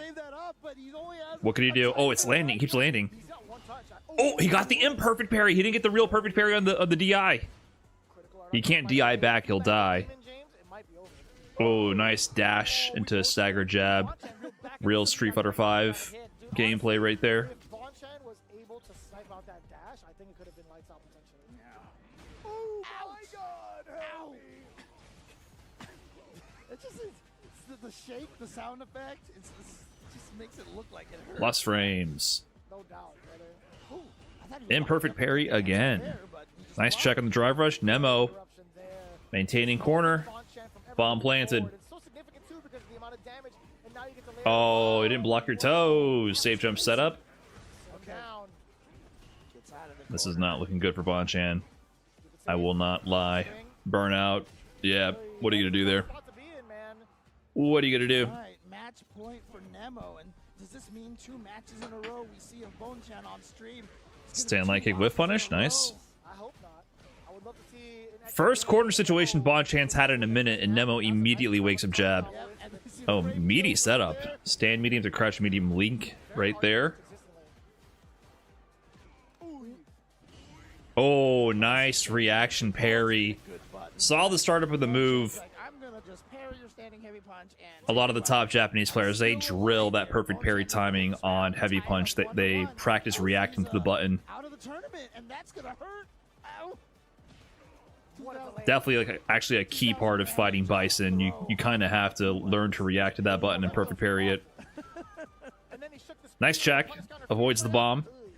That's why he's sitting there with less than 50% health now. So that's one touch, right? One touch for Nemo, he's gonna expose. Oh, nice light conversion. Level 3. That's not going to do it, but that's going to be near burnout and final guess situation. Bonchan's like, yeah, I'm kind of fucked here. Yeah, I'm in a bad spot, but watch this. Mission accomplished, Nemo. And by watch this, I mean I'm going to eat this DI just throw. And you saw that as soon as he did the drive in back and hit Bonchan.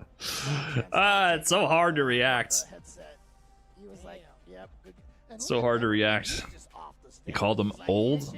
They're both old. His demeanor is looking mighty different. Most of the time, he's pretty somber. He's got like a pretty decent expression on his face. Can you get out of that situation? You have to wake up with an invincible super. Bonchan had 3 bars a meter. Any one of his supers would have won there.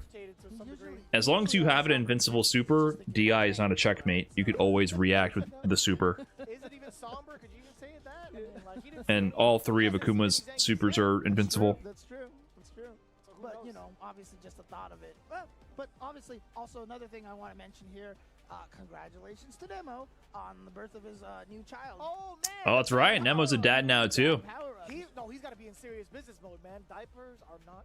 He was taking out the other original Street Fighter dad, Bonchan. You know, you go and buy your first box of diapers and you're like, wait, what?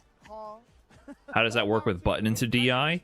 Whenever a DI hits, there is always a gap in the block stun where you could have done a reversal. Always, no matter what. Because if there is no gap between the move canceled into DI, you get a lock. It says lock. And when you get a lock, the DI does not wall splat. You just get the reel back effect, and then that's it. So no matter what, objectively, if you had an invincible super and you the DI occurs, you could have done a reversal super. Always. It's hard. But there's no checkmates in that sense. You're only checkmated if you are out of resources and do not have access to an invincible super because you do not have the super meter for it. That is the only time DI is the guaranteed checkmate. That he's so tall. True story. Online Tony, online Kale were on the same airplane as me to fly out here. Kale sat right next to me, and I didn't realize it was him. How old is Brian? Old enough. And he was just, I mean, to be fair, he was asleep most of the Don't need to keep going forward. Terrible with names and faces. But yeah, I didn't recognize it was him, and then we ran into each other at the hotel lobby, and I was like, We can just gave Tony a hug, gave Kale a hug, stop that whole aging thing now. sitting next to me on the airplane the whole time. He didn't even know it was you. Yeah, and I was like, we were. Bro, he called me by my first game, and I'm like, What specific interaction would cause it not to splat? If you do a move with a lot of block stun into DI cancel, then it will give a lock. I felt mad honored. Like with JP, for example, heavy punch on block when they're in burnout to DI is a really tight burnout sequence. You can only do an invincible move to get out of that situation. But if you do dry rush heavy punch into DI, because it adds more frames of block stun, it ends up with a lock. On this one, I'm going with Kite. Oh my God. So any move that does a true block stream to DI gives you a lock, and it doesn't give you the wall splat. Dude, I'm so happy. So you have to know your DI setups, basically. I can't wait. Kite versus Yamaguchi. Kite having a good run for himself. Deserve that, so. NA, USA jury player. You know, Yamaguchi in season 3 of, giving up on DJ, it looks like, going to she's super the Mai. I don't know if he had a Bison phase, but Yamaguchi almost made it into Capcom Cup in Season 1. He got second place in the Japan CPT Regional Finals in the DJ mirror to Fudo. Switching over from Cammy to Mai. Yeah. A lot of people have been going with my Actually, obviously no, very... DJ as well. I'm Yeah, so sorry. DJ. I don't know if he played Cammy. Oh, that's right, that's right. He had that DJ mirror with Fudo in a tournament. That's right. Yeah, My mistake. Oh, good reaction with the DB. Has the DB ready to go. Okay, trade on the fan. That's actually not a bad situation. I'm convinced they're forced to play Outfit 3 on stream.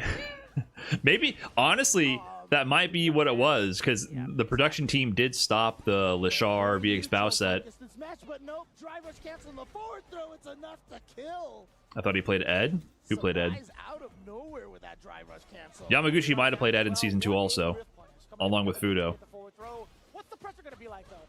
I don't know his full character history, but he was definitely a Season 1 DJ. Reminds me of Kimberly's arc step.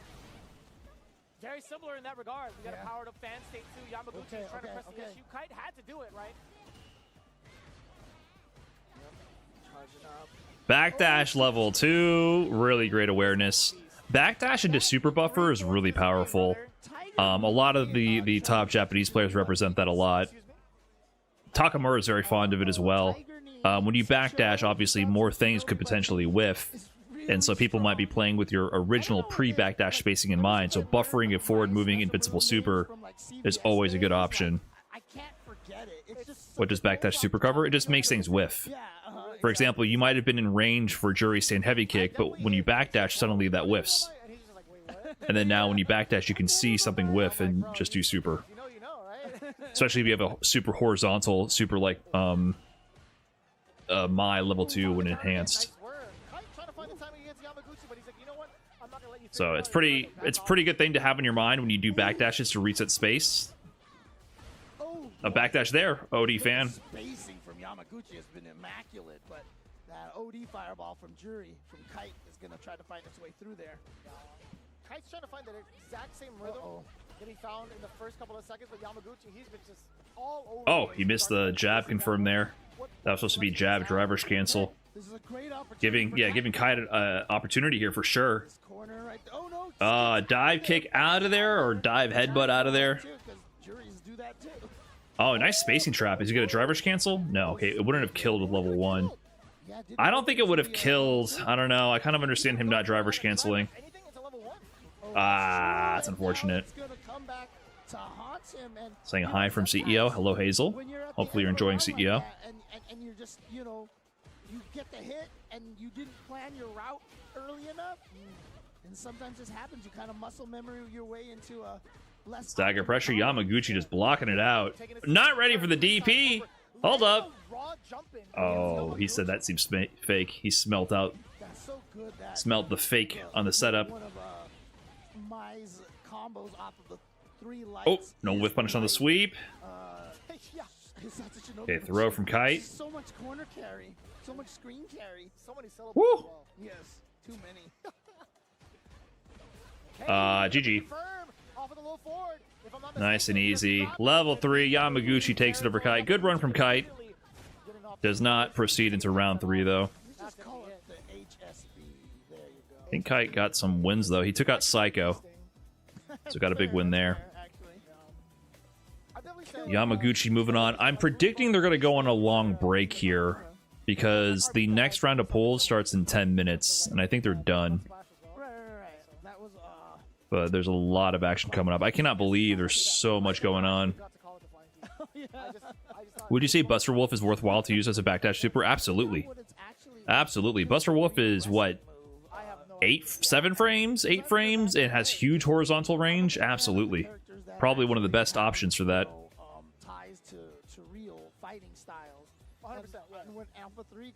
Dear Mr. Brian F., did you ever consider a different name for your FGC activities, or was it just Brian from the get-go? Yeah, by the time I started entering tournaments, I was like, oh, I need a name to enter with. So I just did the Chris G, Justin Wong, Brian F, basically, because I have no creativity in my soul. I feel like I would do mad damage too if you actually threw them towards the turnbuckle and they were like stunned. Oh yeah. And then just boom. Nowhere to actually. And then it just kind of unfortunately grew beyond all possible prediction and comprehension at the time. There was no way I could have predicted where this would end up. Okay, fair. Okay. I was trying to. But it is actually a real. What's my favorite Halo map? That I believe. Lockout 1v1. Lockout and Midship are obviously the GOATs. Shout out to everybody that's able to make the stream happen over here. Want to call out here a lot of the folks that have been tuning in, by the way, you guys do have your opportunity to join in on all the fun. Again, World Warrior is now currently available to register for, right? The registration is open. Be sure to check it out. Capcom. There's every letter of the alphabet for Chris, but there's only one Brian in the FGC. That's not true. Brian G was the OG. Which is why if you go back and watch Red Bull Kumite 2021, every time L.A. Joe introduces me, he goes, Brian G. Oh, there's also Crying Brian. That's a classic. He called me Brian G at least like 4 or 5 times. Brian G. Okay. It's so good. It is so good. Shout outs to Minus Mao once again, the artist behind it. It is sold out already. It's sold out so fast. Even here online. Were you expecting Balrog to return in Season 3? Also, do you think his return would make you return to the scene? What? I'm right here, man. I'm right here.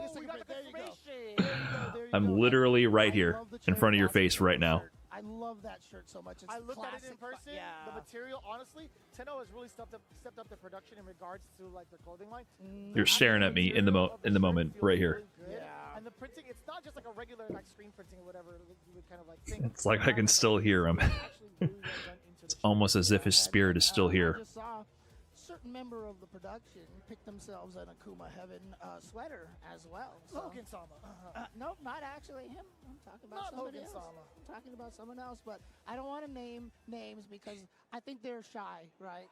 He is pretty. You used to get Brian sweating in weeklies. Exactly. But again, great designs. They're I'm sorry. I'm old and the schedule is hard to keep up. I am wearing one right now. I have the leg day isn't optional Chun-Li shirt as well, which is also sold out. Which is also sold out currently, but I'm sure they're going to go for a second run of these ones as well. And those weekly things, you know, that's a byproduct of COVID, right? It's not like I was doing that shit before COVID. That's my goal right there, dude. The Nika KO Yun colorway is actually kind of goated, man. Yeah, you can obviously see the Sullivan shirt here. They've got a lot of cool jerseys as well. Check them out at merch.10-o. I remember when Brian played Sunshine on stream. Scan that QR code that you got on the screen right I don't think I ever got that sub 2-hour run, huh? To rock, as well as the Turtle Beaches that have been supporting the Capcom Pro Tour this year, especially when we have on deck. Brian G, 2 steps away from becoming Arnis. Hey, I went to fucking Combo Breaker. I go to events. Leave me alone. I get out of my green screen box. Come on now. I'm out there shaking hands with the people, taking pictures. You know? I'm out there. Supporters of the FGC a long time ago. They've been around. There's evidence. Quite some time. I promise. I got watched on stream by Goichi just 2 weeks ago or some shit. But I mean, honestly, like again, we were talking. I promise you that was me. I remember the first time I tried to buy some like wireless headsets, and they were garbage, you know. But the technology is so good now that you've got, you know, obviously, you know, all these wireless, you know. You ever play Unreal Tournament? Was thinking about that since you mentioned Halo maps. I'm old, but I'm not that old. Decade of wearing that. The same one. I'm not even kidding, dude. I wore those out like crazy. I love that. He out there working vending machines. He's doing stuff. What the fuck does that mean? When that headset finally gives way to, you know, age, I think I'm on my grind, man. I'm working all these vending machines. Just like leave it there, you know, be just like. Don't you guys have gone down vending machine YouTube though, right? It's a part of that whole financial independence vortex that exists in online internet social spheres. He's got plenty of those in his house. Before we get into that, I could open a fighting game museum with the stuff in my house. You could and you should, but I'll tell you what. Yeah, the passive income spheres of YouTube. We're like, look, all you gotta do to achieve financial independence and passive income is to buy 300 vending machines and go to Costco every weekend, spend all of your money here, and then there's a whole genre of this, the whole vending machine genre. And same thing with coin laundromats. That's a whole genre of YouTube. And I've watched a few videos. I'm not gonna lie, it's satisfying to watch them take coins out of the machines. But it's a whole, like, a part of like it's kind of adjacent to the manosphere internet subculture, but it's the passive income sphere. And they're like, look, your path to financial independence, to break free from the matrix, is to buy a fucking laundromat. Everyone, all 2 million of you watching this video, all of you need to buy a laundromat. We need laundromats on every corner, along with overpriced vending machines. If everyone in the world just owned a laundromat, we would all be financially free and all make a living off passive income. But yeah, but the actual videos of them just collecting, like, oh, here's how much I made in a week, it is satisfying, kind of like not an ASMR sense, but sort of like a visual ASMR. It's like those satisfying videos, them just taking out the coins from the machine and pouring them into the coin collector to count it. There's a certain sense of satisfaction from watching that.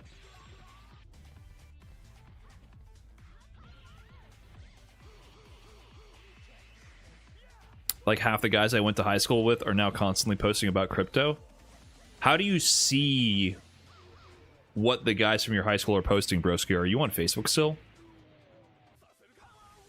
I wouldn't know if half the guys from my high school are posting about crypto because I don't think I've seen anything from them in forever.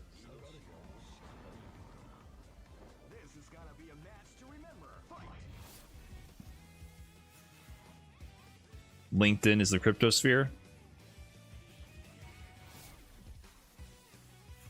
You got them on LinkedIn? Oh no.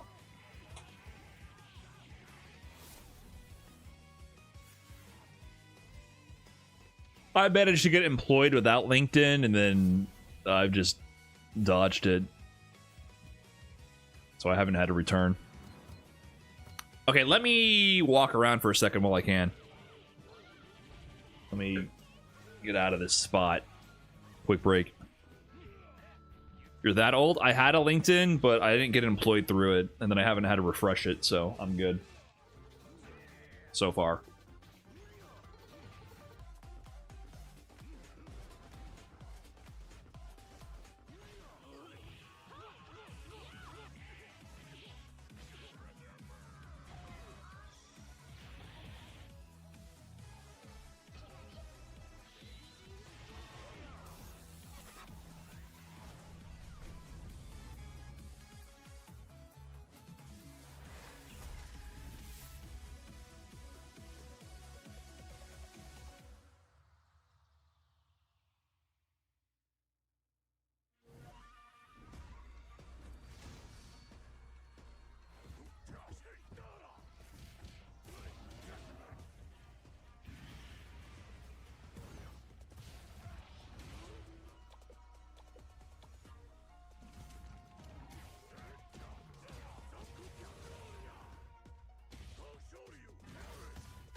gives you wings.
Convergence champion. And he gets the freaking cream. What a long road that was ahead of him. Welcome to the Capcom Cup. Oh, and there it is. Hawk gets his retribution. Wake up, OD. Dragon Punch and Kusanagi. The trophy along with a ticket to Capcom Cup. And Shuto now books his place to Capcom Cup. No one's a part of it.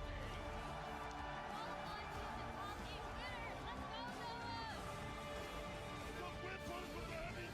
Oh, the engine right. Angry Bird shows the door because kids, you're in grand finals.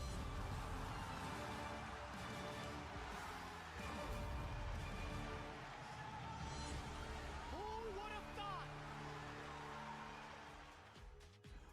Welcome back to CEO 15, baby. In 2025, we are back in beautiful Orlando, Florida, and I am so excited, so electric to be here calling some Street Fighter 6, because it's not only some Street Fighter 6 time, but I'm doing it with the dog Saint Cola, and I am Rich. If you didn't know, welcome to the hairstylings and the commentary fineries of our duo. How have you been, Saint Cola? Brother, watching this action, no killers, no fillers out here. Absolute depth. The demons are out. Bro, Logan said the stars are out, bro. It's all about the demons and the darkness out here. Seeing cats get sent down to losers. Bonchan, people get knocked out of the tournament. Nemo just killing people back and forth, bro. It has been a nasty. We have seen some stuff on stream, some stuff off stream. Coach can't get it all up here, but we're going to keep it going, bro. We're going to keep it going. When the tournament is this dense, right, Saint Cola, when the competition is elite at damn near every turn, it's tough to get everything on straight. Okay, what did I miss? What did I miss? You're going to be very happy with the match we're kicking this block off with. It is going to be Angry Bird versus Daigo Umehara. Are you kidding Oh me right boy, we're back for a banger. It's right here. This is round 2, baby. Angry Bird. Now, let's first start with Angry Bird, right? That guy came up and told me, listen. This is round 2. Not even round 3. Not top 32. Round 2 pools. Angry Bird up against Daigo already. Here we go. Because of the damage output of Akuma himself, but it looks like we're already going to get into it. Reject team kill coming your way. Angry Bird on the Ken. Daigo sticking with the Akuma. For real, for real. That's what you got to do with the fireballs. Continuously place those out. That is your footsie tool against the likes of Ken. Woo! First whiff punish to Daigo. Excellent spacing trap into the corner. Time to guess. Time to guess. Time to guess. You were guessing incorrectly. Nice and medium with the stand medium, the trade. Try to get one further hit before a medium kick, a snap kick, and the OD fireball. The variance is too much. Whoa. Dominant first game for Daigo. Really won the neutral interaction, then guessed correctly a couple times in the corner, then maintained control. Woo! Little toe tap punish there. Nothing too big. Angry Bird can tank that. His turn. Genrai shenanigans. Daigo defends correctly. Awarded with space. Plus frames. Jump away from the plus frames on the demon flip slide. Drive gauge in shambles for Angry Bird, by the way. Step kick punish. He's jumping away mid-screen a lot. Just trying to avoid the strike throw game. Throw for Daigo. Daigo going straight into the throw as well, right? Not doing the I think he was okay going straight into the throw, because even if Angry Bird did do DPOS, he'd be burnt out. One touch. Demon! He went for it! Oh my goodness. Put the kanji on the screen. Recite the poem. He's dead. He's dead. Angry Bird, the seeded favorite here. And definitely the on-paper favorite here. First game. In dominant fashion, Angry Bird didn't really get anything started. On Daigo Demon in 2025. Noah the Prodigy woke this man up from his slumber. Noah woke the demon back up. Daigo loses 1 first to 5 to Noah, and he's like, no, we can't have that happen again. Oh, trying to do run DP through the fireball. This is Chip City. This is a bad spot. This is the bad spot to be in. Set point quick to Daigo. 3 rounds straight so far over Angry Bird. Wait a minute, man.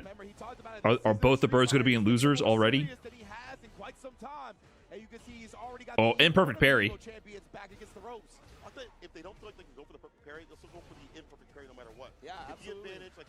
Drive rush in.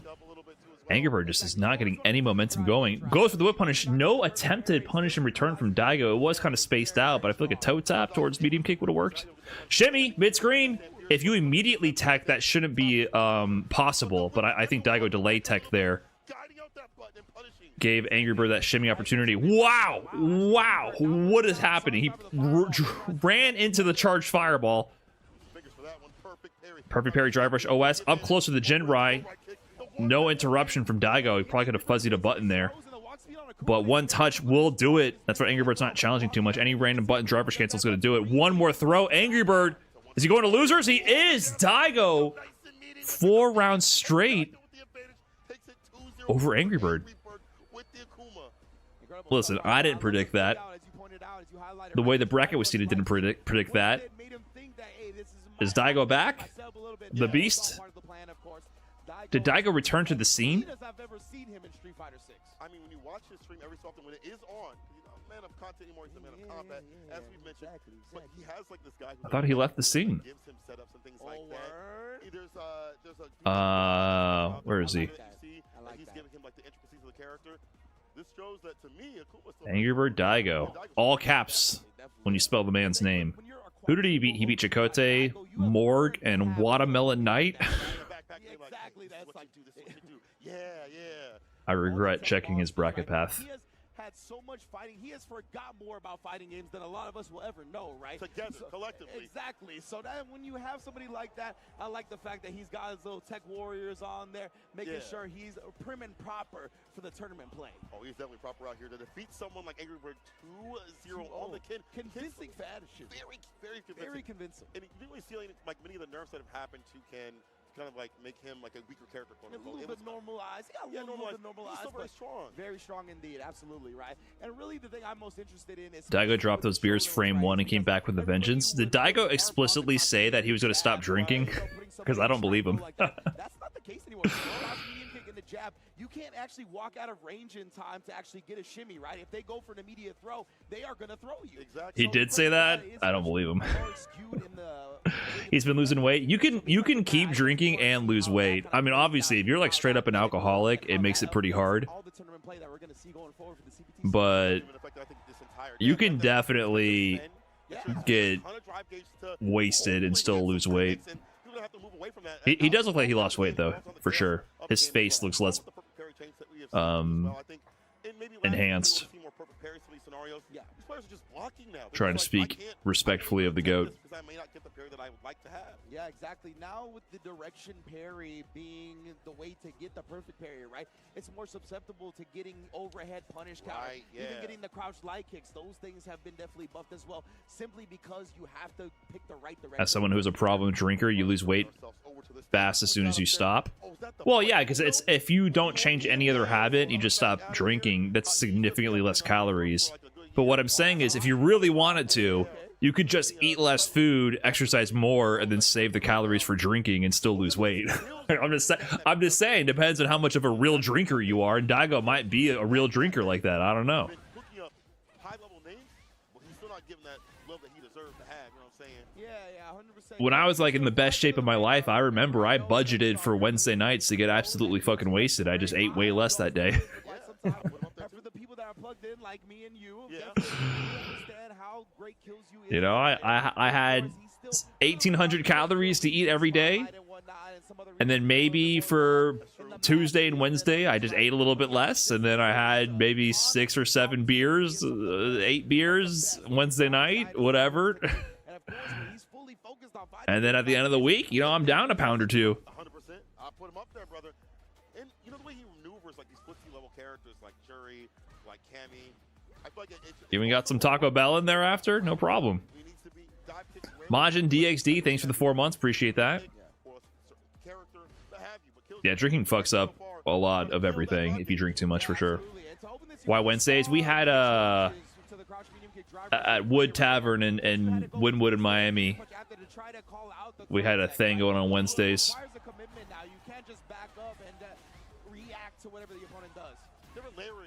I like this. Kudo back at it, by the way. It was a fun period of time when Kudo came over from Japan to New York for, I believe, university. And it's like we had a brand new strong player to add to the mix of like the COVID era online NLBCs. I got to play with Kudo. Kudo eliminated me from CEO, the last one I went to, CEO 2023, was it? No, CEO 2022, I believe. I was there. I made top 8 with Oro, and he cooked my Oro. Unfortunately, I was forced to switch to Balrog, and I think I got a game with Rog, but it was too late. And the worst part is, we played like a 1st to 15 the day or two before, and I was beating the crap out of him for like 10 games straight before he started learning the matchup. I kind of gave him the rundown. I think if I didn't play that long set with him, I might have won that match in top 8.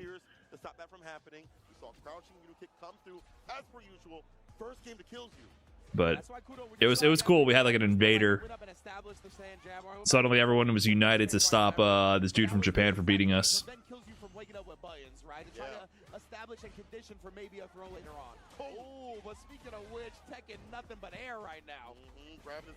Was CEO 2022 was the top 8 was all known players, streamers, Idom, Punk, Brian F, Kudo, MenaRD. That was that top 8, but I would just say it was known players to you because it was, you know, people weren't traveling internationally, so it was all the NA players.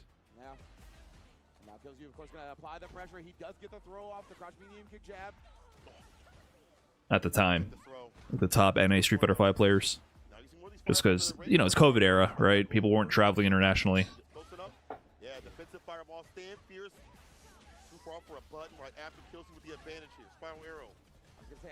Kills You, on the other hand, he reminds me of both like a Punk, Phenom, just pure fundamentals and spacing. Nothing flashy to it, just really solid footsie, spacing, got him to block on the shimmy right there. Likes good walk speed, likes good buttons. One of the best now. Ooh, bait on the DP though.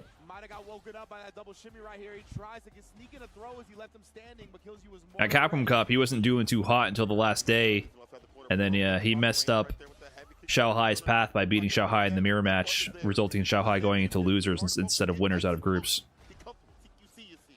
And never DP anti-airs? Never? He should try doing that. Holding on to your drive mirror a little bit. You weren't going to kill with the double drivers cancel combo. Oh my goodness, we are teching. Hands and arms inside the vehicles, gentlemen. Please. Safety first. Low hits, and this should be it. Kudo should have to spend too much far here. It's just legs. Nice. Don't die. Yes, sir. Just legs. Oh, yeah. Give me the dark meat. That's the way I like it. Yes, sir. Killy still on set point with Kudo fighting back. Round start better off. Not a lot of barks. Kudo getting a read on it. DP this time works. Players very even on the drive meter as well. Nobody wants to commit to anything. Kudo actually just trying to walk back and make Kills You come to him, but Kills You has infiltrated successfully. It's hard to walk back with that jump heavy kick, let a range on it. Kick for the Oki, back rise. Throw? Okay, Kudo, wait a minute. Level 3 on the side of Kudo. Oh, didn't hit confirm that that medium. The back medium. That could have been the game for Kudo instead. Now He doesn't react. He just goes for the DI. Heavy punch level 3. Is that the best game he can do there? I don't think so. Jeez. Just does the DI. Oh, man. Unfortunate. One of those things that I feel like if you up a game already, as you mentioned, you let those things rip. Stressful situation, they gotta come back against you. Prove to me, go hit that super to get through, and did not happen. Killzy was the one moving on.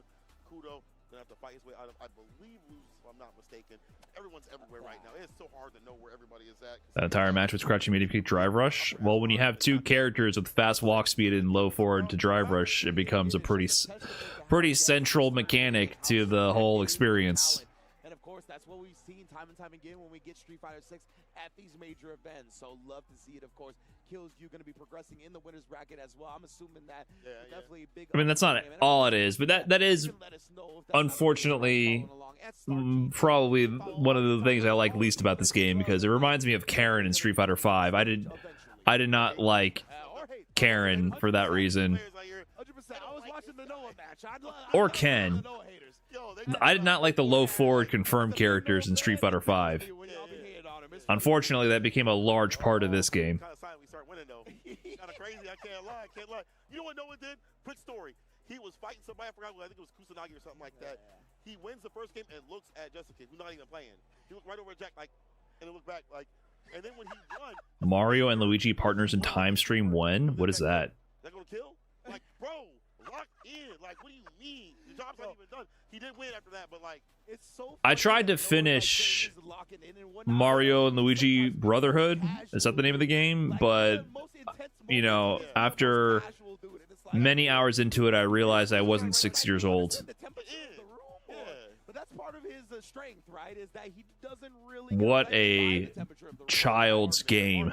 Like, not, it's almost like insulting to call it a child's game. It's literally built for like toddlers. In their mindset too as well. I believe I see Kosa on the stage, who's a cat that doesn't get to travel nearly as much as other players, but had that solidity. And I never played any other Mario and Luigi besides Superstar Saga, which was the first one, right, on Game Boy Advance. That game is amazing. Amazing game, and I don't think it was the humor or the mechanics or the art style or anything about it was as built for 4-year-olds.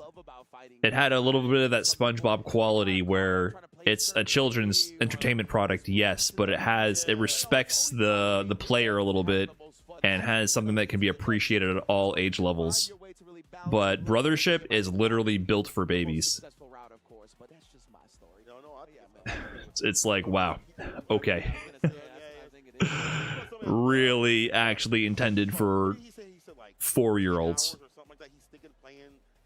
Something with Street Fighter all day, right? Like, definitely, and that's the type of dedication you have to have in an elite level competition game like this, right? Street Fighter 6, everybody is vying to get to Capcom Cup, to get to EWC. Like, the competition level is so high that you really do have to dedicate most of your days. Newer Pokemon games have that issue.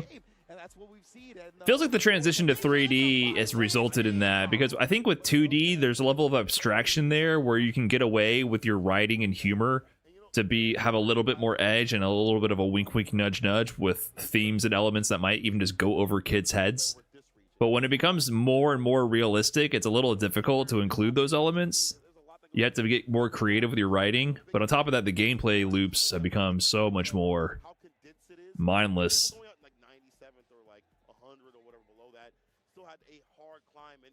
You know the power of a Game Boy Advanced or like a 2D RPG of having a character's speech bubble just be ... and have the character hop and then run off screen?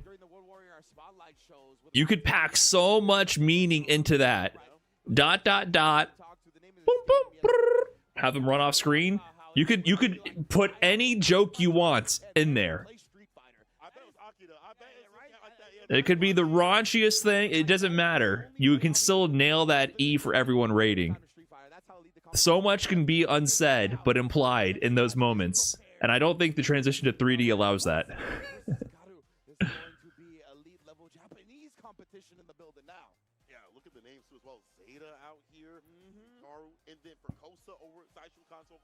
So as we've gotten more explicit with our graphics in terms of actually representing in actual reality. With the reduction in abstraction in our visuals, it actually leaves less room for ambiguity and for your mind to fill in the blanks.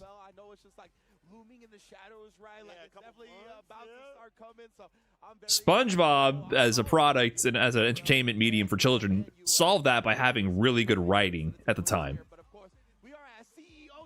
But that has been lost in a lot of the gaming sphere, I feel like.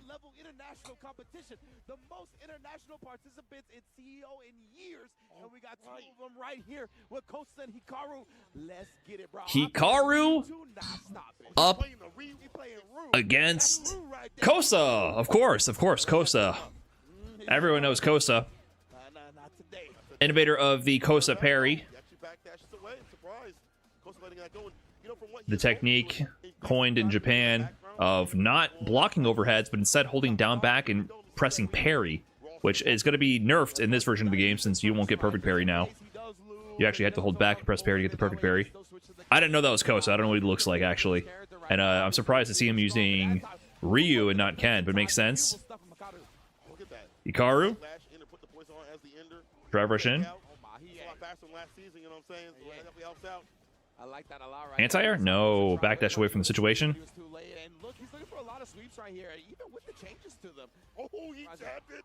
Oh, this guy. Jab anti-air on the cross-up. All right, 245. Yeah, for real, though. Spooky. Oh, nice confirm on the heavy kick to Tatsu. No jab confirmation. Uh-oh. I wonder how long he's been on the Ryu. Medium punch, plus frames. Goes for the Ryu sweep, the classic. Oh, try to air? Got to get picked up from that. That's a round for Hikaru.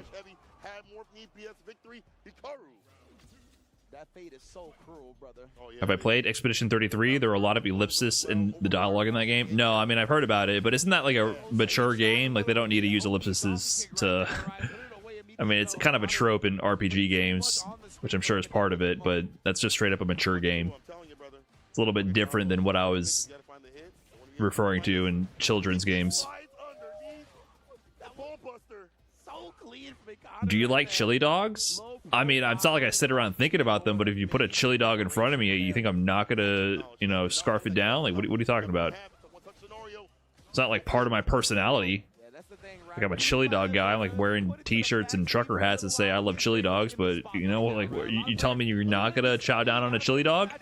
Big DI, he's going straight to level 3. He didn't get the full animation, but does get the burnout regardless. Take that, but the wake up's even better. He knows that's fake. What the fuck just happened? Hikaru knows the matchup is brutality. We've seen the ball buster going up underneath the kick. He's been avoiding the What the fuck just happened? It's only been a few weeks he's had with this Ryu. Wow. I got chili dogs in the brain here, and Kosa is doing the weirdest combo. I didn't even know Ryu's level 3 could do that. That level 3 at the end. I figured he would have went to his I didn't know you could find a way to do a grounded combo into level 3 like that where it would fuck up that bad. Exactly. So that might be what Kosa's looking for here. That's kind of what he's committed. He does that on purpose to get better Oki after the level 3? I suppose. Didn't they buff his level 3 Oki as well, though? Is that still required? I thought that for a second, too, like he would get burnout and better Oki, but then he fucked up the Oki on top of that, so it seems so strange. It looked very intentional with the timing and the walking for the setup, but it just, yeah, the payoff wasn't there. Hikaru, he didn't even approach either. He just waited to see what Kosa was going to do, and yeah, I mean... Excuse me. When you got a character that you're not that familiar Hikaru, with, finding the counter hit conversion. This might be an Aki round. Into the corner you go. What's the mix? Denied. Nice whip punish. Side swap. Check that throw. He's good at sweeps, I'll tell you what. That's definitely something he's been practicing with the Ryu so far. He's a janitor right now. Yeah. Mopping it all up. Right here, slow and steady. You can tell he's not throwing many fireballs with Ryu either. Of course, Aki does have some anti-projectile tools. But I would like to see him establish it a little bit at least. Overhead denied. Okay, mutual burnout. Trade combo. Oh, didn't get anything from that. That's not gonna work. I don't understand a lot of the options. I'm not gonna lie. That girl's poison. That is GG. Kosa's already taken off the headphones. Hikaru is locked in. That is GG. So, mutual burnout situation. Here, he got the trade combo. I think he could have linked level 1 here. Now, does this combo work? I think that does work, but he might have been out of range. I forget the combo options from Heavy Kick. So I know he can link level 1, so that might have just been an optimal combo conversion, but with the trade and, you know, the ambiguous spacing, he didn't get it right there. It really felt like Kosa was cooking a little too hard, in my opinion. Maybe I'm incorrect, but it felt like he was going for things that were very niche and required a lot of awareness, and he wasn't as comfortable with them as he could have been. So that does combo. Yeah, it's out of range. He could have done level 1. Maybe even the level 1 would have been out of range. I'm not even sure. Level 1 probably would have worked. But he could have killed if this actually connected. Yeah, this might be like a character specific thing too, right? It's a trade conversion. So it depends on what button they press. See, that would have been really... He could have killed with a low 4 to something or another to level 3. And then here, I mean, I guess Aki's plus there, but like... I don't know. Seemed a little preempted to do level 1. He had a lot of cool ideas. It felt like it just didn't come together. You can see like the difference with his matchup knowledge where he was so Capcom buffed Aki burnout pressure but nerfed Minon's. They nerfed Aki's burnout pressure, just not as hard as Minon's. My man Hikaru knows everything at this point, so he is solely focused. What do you mean? They buffed her burnout pressure. They added some pushback, did they not? Oh, it's better now? Why is it better? As every character has, and the imperfect and perfect parries have changed the landscape of the game. So was there an oversight? You can't trade with the roll anymore? Even harder when the patch is so new. Yeah, absolutely. The true block string now? I understand that, like, this patch, honestly, in my opinion, has changed quite a bit of the game, right? Like, requiring the direction. So wait, we talked about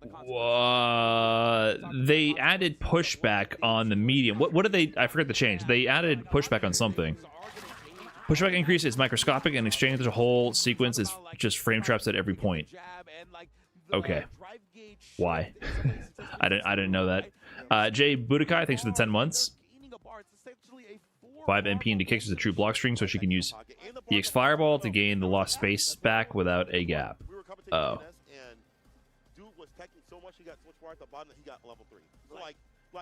Can still super though? Yeah, I mean you could always super, but before you could trade at a certain point, and then you could reset. I'm so glad you said add up. Stuff like that exactly adds up 100%. And really, I really like the nuance. So get 3 reps of 2 LP, 5 MP, XX roll, and you can just driver's cancel to keep it going.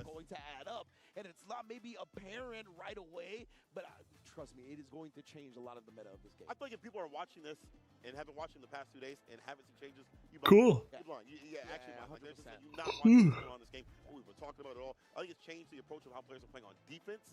What they've been having to use instead of perfect parry. Like even Takamura used to like dash up, tap parry, right? Yeah, don't do that anymore. Don't do that anymore. I was gonna say that is a strat that's almost completely nullified, right?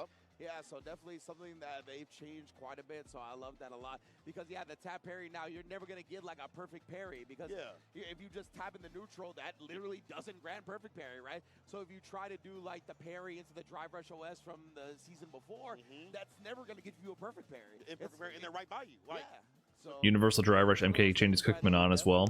Even if you do absorb the normal, it's not like you're gonna get a combo. Yeah, I mean that hit her, who on top of everybody else, but she had less other options, I suppose. But whatever, man. Let's go. Not Pedro showing out last year. Saw him cooking with the kin. But however, Mr. Easy kick himself DCQ on the JP if need be. But he does have the bison. I'm awake. Things get busy. My man, Easy Cake DCQ. That's one of my favorite players of all time, bro. Simply for that reason. Was that IWO? I feel like that was IWO. It might have been. I am awake. It might have been when he started saying that wild ass stuff. Easy. I'm like, damn, you kind of different for that. Yeah. That was awesome. Easy Cake. DCQ, been one of my favorite players since really bursting onto the scene like that. And obviously, Street Fighter 6, he's been an immaculate talent as well in this game. So my man is out here looking to rep and show out. Not Pedro out of Brazil. Went really far in the Brazil World Warrior. I think he was in. I think he got second to Zingy Polato, if I remember correctly. Met him at Evo. He's. I think he's like 18, maybe 19 now. Super young. Happy-go-lucky dude. He was like, "Bro, I'm at Evo." What? Like, it's kind of funny. Kind of had a whole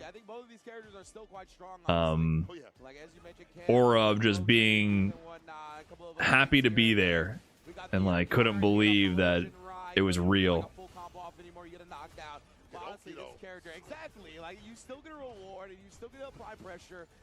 Very strong player as well. Was playing a lot of Luke previously, been adding Ken. I'm not sure if he's fully switched over or not. DCQ, meanwhile, back on the JP.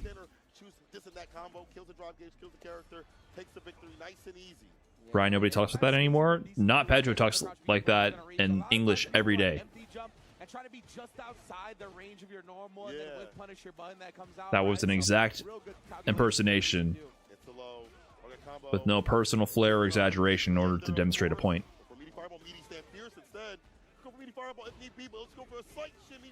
Nice shimmy. Backdash on that. Round on the board. That's not Pedro, though. Oh. Where's Pedro at? We are out here right now, one up in this first game. Wow, just takes a turn right there, DCQ. With another quarter right after, that's the strongest thing. I remember when you said that with JP, like the first season, that departure is the strongest part of his toolkit. And I can't see any different, right? It's the truth, right? I understand amnesia was the thing that everybody read, shiny red. Nice level 3. Okay, hold up. Is really an absurd special in the land of Street Fighter. Right now here, level 3 on the side of DCQ. Projectiles are a risk. Oh, he's gonna go level 2? Level 3 here? No, he's trying to save the super. Not ready for the cross up. If you got an air-to-air, that would have been really good for Pedro. Instead, now he's in the corner against a fully stocked JP. Escapes! Hold up. Stagger. Jabs after the dash. Street Fighter 5 mix. Oh, nice DPOS on the drive rush cancel. Keep that tight, my friend. First game to Not Pedro. I still can't believe people act like if throw loops are removed, there's going to be no pressure. That blows my mind. Whenever I think about people talking that way, I still cannot believe that people think if mathematically after a throw you dash up and you're negative, people will there's no pressure whatsoever. It always blows my mind that people think that. I like that Pedro's defense is very immediate in terms of like I need to live the corner, I need to interact immediately instead of just waiting for like the first throw or first normal, whatever it's going to be. While in reverse, we see some similar in terms of like I'm taking a few throws here and there and I'm getting baited for amnesia on the side of DCQ. Usually DCQ has some of the best defense in the business, so it's magnificent to see Pedro break that down. Why do you think Bison struggles in major tourneys? I don't think he struggles. I don't think he's dominating, but I don't think he struggles. I mean, he has no reversal, so I think in a 1-2 set, he's both a landmine and can get landmined in return. I wouldn't say he's struggling. Big waste of bar, like the help parry, getting some back, stay in the green as much as possible. Drive rush stand Pierce, medium kick if need be, OD fireball. Oh, we're in with a big butt. My goodness, the slug just caught him in the jaw with that one. He's been trying to put the run step kick in. I like that up against JP, honestly. He likes to play far away, so sprinkling that in is a good idea. Right there. Nice, perfect parry. Drive rush OS to the jab. Pedro's playing clean. Oh, he's going for the mix. Nice DP on the teleport. Went for the backdash shimmy. DCQ messed up the combo. I think there's supposed to be a drive rush cancel to crushing heavy punch. Yeah, definitely an execution error. DCQ like called out the backdash there.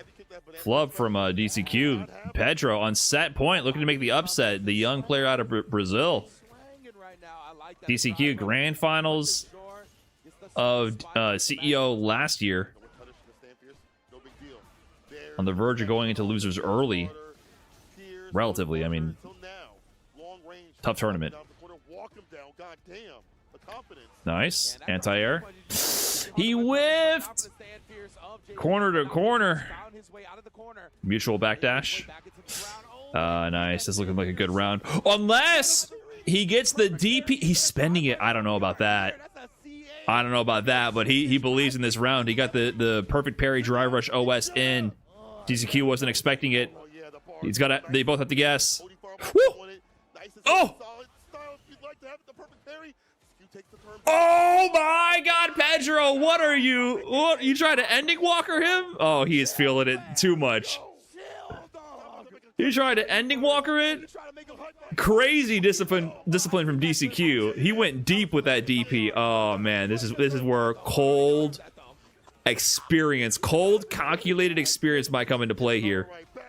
DCQ he's been around the block, man. Let's see. Pedro still in a good position.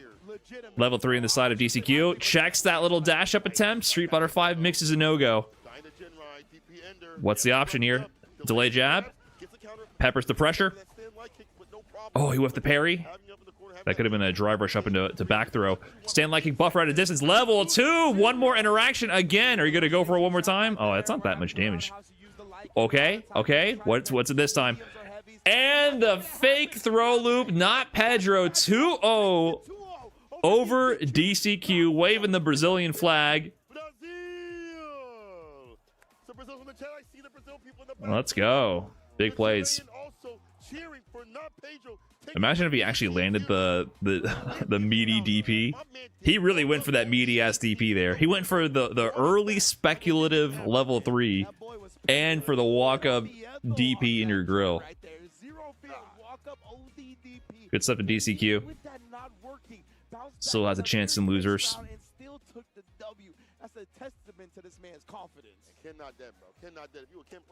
Why do they sometimes go to character selection and don't change their characters to catch a breath, basically?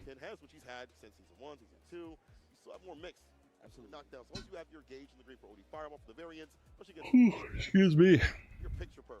I gotta give a shout out to production putting us out here, by the way. Oh wait, he took out Momochi? You can see CEO behind us, bro. Orlando is out here. The electricity is I didn't know that. It's a beautiful day for fighting games. Oh, I love it. I love being able to see the players in the back. That's not Pedro. Oh, he did beat Momochi. Holy shit. Yeah, what a run. Stop yawning. I can't. I'm tired. He beat Dogra, Momochi, and DCQ all in a row. Sheesh. Without dropping a game. Daigo beat Chakotay earlier. He's cooking. Yeah, he's been good for a long time. Like I said, he got second in the Brazil World Warrior, which, if you know Brazil, that's not an easy feat. Brazil is super stacked. Yukion Bush, thanks for the prime. Appreciate that. Enjoy the mid-tier emotes. Yeah, huge run, and it's still going. Wow. Good stuff to Not Pedro. JB versus Tokido. Did that already happen? Because DCQ Problem X already happened, then DCQ must have beaten Problem X. Oh, Tokido won? Dang. What this patch is all about, and just it's only the start of the meta. Let's throw it over to the stage. Oh God, damn! Oh, production told us. Oh, it's happening? No way. Cryme Daigo, Hikaru Namin. So Cryme beat Phenom.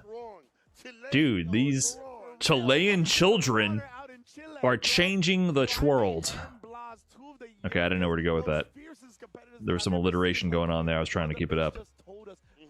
Put away Phenom to get into this. What is the age difference in this match? Bro, what's in the applesauce? There's got to be there's 30 years at minimum difference between these two players. It's gotta be close to that, right? If not more. That's wild. That could be his father twice times over. I goddamn. Yo, I love fighting games. I'm so literally 30-year age difference between these two players. Cryme, training partner with Blas, even younger than Blas, by the way. I think Cryme is 13, Blas is 15. Going up against Daigo here. I don't even know if Daigo is who inspired Cryme or Blas at this point, because Their goats might be like Punk and MenaRD. He wasn't alive when Daigo won Evo. 13 years ago? That was 2012. Daigo was already washed by then. Oh my, he's DLC to the fighting game community. That's crazy. So he is age 14. He was born after Daigo's last Evo win. I'm gonna guess like 42. That's what I'm saying. I think he's in his 40s. I think it's like 44. So it's legitimately 30 years. Top dancing freak, thanks to the Prime. 30-year age gap here. Crime A with the Ryu, Daigo on Akuma. First check from Daigo. Big shimmy. Listen, I'm all for Crime A winning, but listen, the boomer in my heart kind of wants it to not be time. I want this to be a close set, but I'm not gonna lie, kind of in my heart, I want Karame to have something to look forward to in the future, not just to cook him free right now.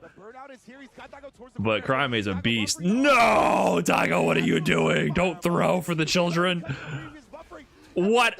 There's no person over the age of 20 is reacting to whatever the fuck he just did right there. What was that? He did neutral jump, jab, DI. No, I'm sorry. You're over 20, you're not reacting to that. Oh, Crime's in there. He's cooking. Oh, our goat's washed. No, Crime. Oh, it doesn't matter. That was so quick. Oh, God, Crime. He's cooking. He's cooking. Oh, no. Crime's too good. We might see a Crime Blast Grand Finals. The new era is upon us. With the Shoto, with Ryu on top of it. DP? Okay, Daigo's awake. Big shimmy. Okay, maybe that's the opening, right? Crime is definitely a really hyperactive player. Maybe he's going to be a little antsy on the defense. Maybe Daigo is finding his opportunity. Is that the option he has? Okay, we got a set. We got a set. Let's go, Daigo. Either way, I want a close set. This is crazy. I can't believe what other esporter are you seeing this happen? In there. Oh, DP through it one way or the other. You're gonna pay some drive gauge to get out of the situation, either on block or with a reversal to get out. Nice, classic DP. Oh, you don't want to tech anymore?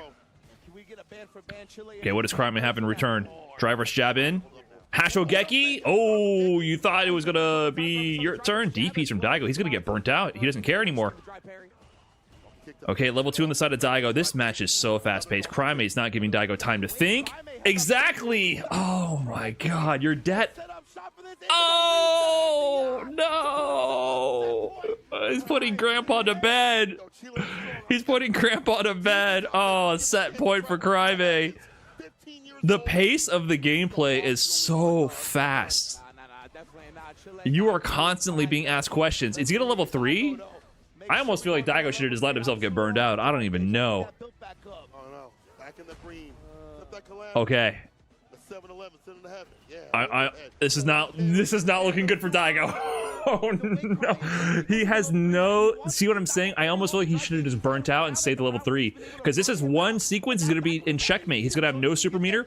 Oh, driver's jab to driver's jab. Yes, you have to DP, you're burnt out either way. Might as well to burn out in your terms. Survive the burnout. Daigo, survive! Survive, Daigo. Nice check. DP? Okay, he blocked it out. Crime is about to do it to him. Crime is about to do it to him. He walked out of it. What a whip punish into the reset. He recovered the drive gauge, tick throw, and burnout now is Crime. Nice neutral jump range. Oh my God, he has level 1. He's young, Daigo. He's young. Don't test him. Oh, the shimmy. That's his opening, is the shimmy. Oh my God, what a set. This set is crazy. This set is crazy. Oh, he's young. The shimmy is the answer. He has the offense, he has the reads, but maybe it's the discipline to take the throw. Maybe that is the opening. He has every other stat point maxed out, does Crime, but maybe it's the discipline. Maybe that's the one thing. Big perfect parry jump in from Crime. Oh my God, Daigo is DPing. fireball. He might have died. Drive rush in. Oh, no shimmy that time. Nice adaptation from Crime with the back walk there. Called out the autopilot shimmy with the whiff punish. Oh, that was the answer. Oh, you're burnt out again. This time he tried to bait DP. Daigo swung on DP there every single time, but that's going to be a kill. Oh, wait a minute. Oh, wake up jab. Jump back light punch to bait and punish the throw tech. Set point again for Crime. This is looking really good for Crime. I think he's going to do it. I think he's going to do it. What a tech. Oh. Drive rush, reversal jab, shimmy! Oh, he didn't go into level 2 or anything. Meaty, though. Oh, what a time to DI. Is he going to level 3? Okay. Okay. He baited out. Oh, this is huge. That's it. That might be it. I don't think he can escape the chip sequence, even if he survives this. I think that's it. I think Crime has... What can he do? What can he do? He has level 3. He has CA. He can demon through the fireball. Something. Cross got level 3. No, it's over. Crime 2-1 over Daigo. What a set. The new generation is here, man. 13 years old. Taking out Daigo, moving on in the bracket. The Chilean children are changing the game. I saw a lot of people in the chat talking about Sheesh. this man in the conversation. I know he had that was a good set. Before this point, but trust, this boy is ridiculous. He is that was a great set. Of the Blazes, of the EndingWalkers, he is one of the best Ryuse in the business. Point blank. Period. Jeez, dude. That was a good set. Both of them were playing their ass off. God, if Daigo had the walk under crosscut DP level 3, if only, if only. Crime moving on. Is he gonna play Hikaru? Oh man, Your goat played against plumbers and firemen. Is that like a sports roast? Is that like an NBA Twitter beef line? That's a good one. That's a good one. It's true. Especially in Street Fighter, man, it's true. So Crime is going to move on to play Hikaru. Wow. Wow. Keep coming up, and best believe what a set. Level competition that's here at CEO, it's not going to stop anytime soon. 100%, 100%. That's why I like to see, once again, offline action. Regionals are cool. They're great. I love the World Warriors. I'm glad we have this, but it leads up to things like this, the offline, to establish them so they can fly out, fight it out. The international battles we don't get to typically see on a weekly basis. We come out here to catch the real deal, the offline. We touch that grass. Both are a necessity, right? They feed into each other. They make each other better, the online and offline. So, and yes, best believe this offline we will have losers matches. So Space. Oh, look at the Space Boy. Space Boy took out MOV. So I love seeing this here. We have another Angry Bird down there. Phenom. Dogura still surviving. Xiaohai. Hot Dog. Who got Xiaohai? Namin got Xiaohai. Oh, we haven't seen Hikaru Namin. I was getting ahead of myself. Tokido kills you? Okay. I feel like they played before. How far did Kusanagi go? He got eliminated in round 2 losers by Noah, I believe. Yeah, Tokido kills you. Switch it up. He said, I might stick with Ken though with it. Okay. You know what? I say, hey man. Wow, what a set. Sometimes he's like, but I think Ken is still strong. He still thinks that Ken is still strong. I like that. For him to get this far, obviously the character is still cooking, as we just saw multiple times. As well, man. Tokido has believed in his Ken for quite some time, and man, I mean, he's been one of my favorite Ken players in Street Fighter 6. And immediately after that, representing the perfect parry. We actually saw the perfect parry right there, right? So empty jump. Baited out the parry there. Oh, your drive gauge is gone. That's a DI. Not even? What is this gonna fake throw loop? Oh, that was too easy.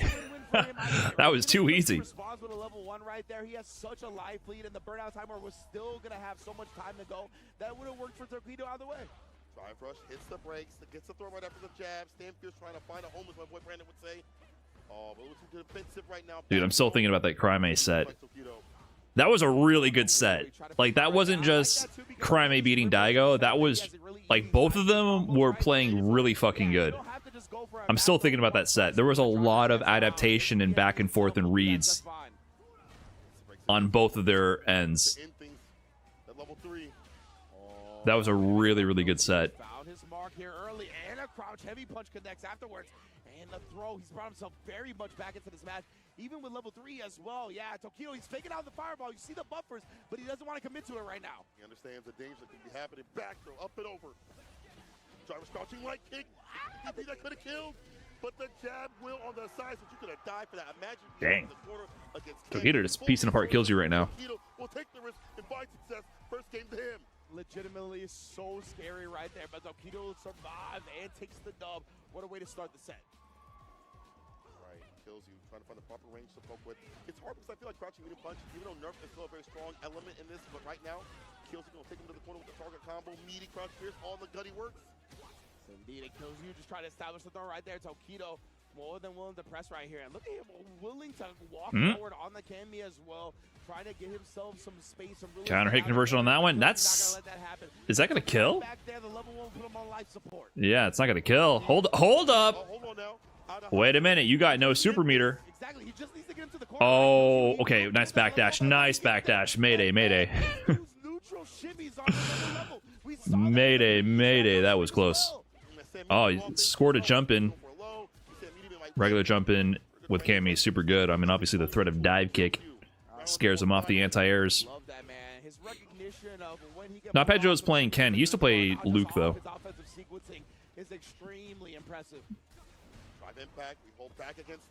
I don't think there's any way Daigo lost on purpose. Is someone in the chat trying to say that Daigo threw? What the fuck? Hell no. Did you see how hard Daigo was playing? First of all, Daigo wouldn't throw because that's an insult to the game itself. He would never do that, such a thing, especially to a younger, less experienced player on the come up in their Street Fighter journey in the beginning of a new game. He would never do such a thing. Second of all, did you see the way they were playing? They were playing their asses off. So that's one of the things in this game, right? Is that sometimes, whether it be on parry or whether it be on drive impact, Lupe? Nah. It's not a block, so you kind of default into confirming the target combo. Yeah, going right no way. Yeah, exactly. I think it's good for kills you to No, I think Daigo learned his lesson from the Lupe match. Either way.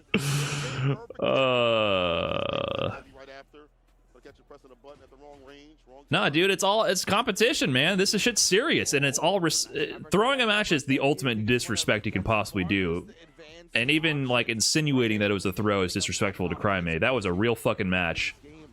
It was just a really good match. It was really good. But that does remind me, you know, like that viral. You guys ever seen that viral choreographed match between, I think Sako and Idom did it. It was a Ryu mirror match where they choreographed the interactions with the fireballs and the supers for a really cinematic round in Street Fighter V, and it was choreographed just to look cool. And then that clip out of context tends to go viral every couple of years, I've noticed. And then all the comments are like, wow, this is the peak of fighting games when two masters duke it out and really shows the ultimate level of who has sharpened their iron the most when it comes to prepare for battle. You know, they start going on some poetic shit, and I'm like, none of these fucking morons can tell that this is the fakest shit on the planet. It's so frustrating to read that, and comments would be like, guys, this is choreographed. This is not an actual game. It's not how the game... No, you just don't know the high level these players really go. They grind 32 hours a day to prepare these perfect... I'm like, dude... It's fake. Like, they all start dogpiling on the one guy who says, guys, this is Idom and Sako. These are professional players, but this match itself is not real. It's not even their main characters. They practice for hours to get this one sequence to oh my god. But it gets reposted under different accounts. It's like one of those things that would show up on Instagram Reels or some bullshit where like no one knows what the fuck they're talking about.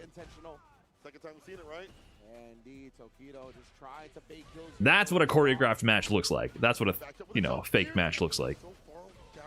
Yeah, it gets on basically the short form platforms, Twitter, TikTok, Instagram. It's jail, no bail. Can you be the warden? We letting them out? All according to plan right here, possibly. Hit that low. Yeah, looking like kills you at such an advantage. Y'all never seen that clip? Have one again simply because Tokido is committing to those crouch medium kick drive rush cancels. Ooh, catches him there into the level 2. It's gonna be enough. Is that enough? Oh, wait, hold up, wait a minute. Wait, he cornered himself. Immediately kills you, takes it all because Tokido put him in the corner. CA, but to see all that DNA. Oh, this game, man. This game is so cruel. So cruel. Oh no, our goats are washed. Does level 3 reach from here, by the way? I don't know if level 3 reaches from this OD Jinrai Ender. And then he went for this cross-up setup. As soon as he did this jump in, I thought it was over. And then drive reversal to immediate meaty DI. Oh god. Just critical errors at the very end to throw it. Killsy's like, okay. It does. Level 3 can reach there. So he could have just canceled to level 3 instead of level 2. Oh, that was, after the beautiful set we just saw, that was a real dumb way to go out. Oh, shit, that sucks. Jumping over, cornering himself, immediately hitting him with the jab after the jump in, having all of that prepared. Arf, thanks for the 5 gifted, appreciate that.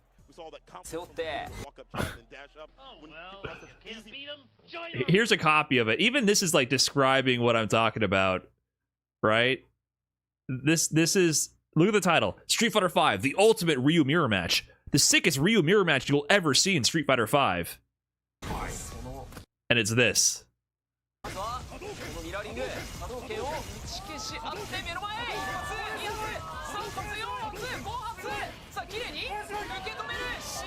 These masters have trained to sharpen their blade 32 hours a day to be prepared for the ultimate battle.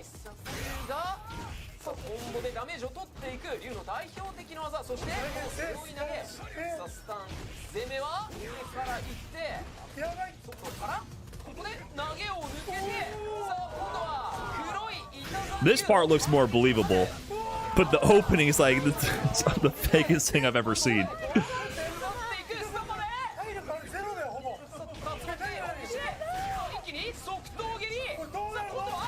Guard break.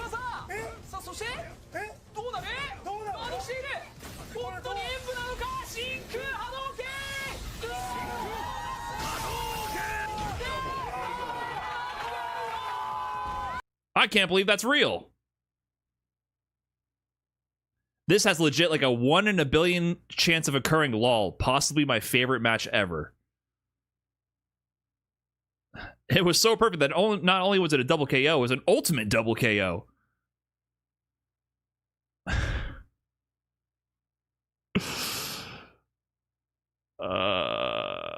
I'm not a fan of fighting games, but this is legendary and can't be beaten. Okay, this guy says it's choreographed. Did they get mad at him? Okay. They didn't get mad. Cool, but obviously staged. It's a tournament, though. No, dude. It's not a tournament. And it has 4 likes. You can't look at this and see it's choreographed. I don't know what to tell you. Someone sounds like they're fun at parties. No, you guys are just dumb. I hate this. I hate this response. I hate this response. Hey guys, just so you know, this is very impressive, but it's not. Hey guys, just so you know, Santa Claus was, you know what I'm saying? I know when we were children, it was magical, but as we grow to adults, I hope it's important for you to know that, wow, dude, you sound like you're fun at parties.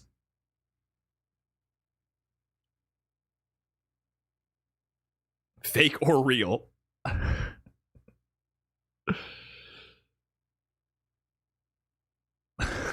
Fake or real? I thought it's just, yeah, it's just tough, a little tough.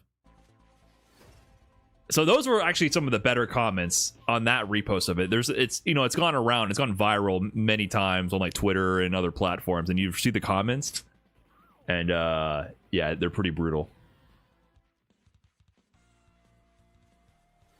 Bongo the man, thanks for the 6 months, appreciate that, and Just a Player with the Fresh Prime as well, thank you so much. It's a tournament though, true.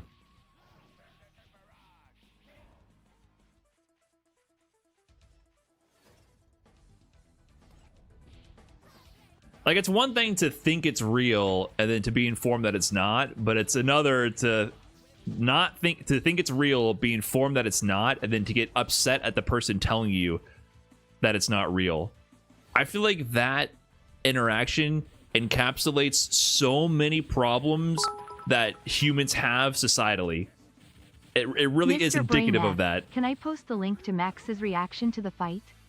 Is hilarious. You can post whatever link. It's not means I'm going to watch it, but go ahead. Thanks for the 100 bits, Giacolini. Like, people getting upset at being informed of reality is a huge issue with the human psyche. It's a very big problem. 21 Funky, thanks for the 9 months.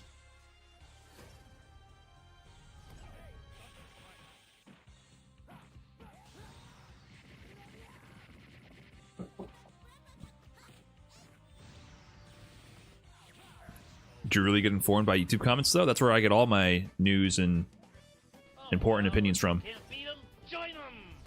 You don't? Fancast, thanks for the Prime.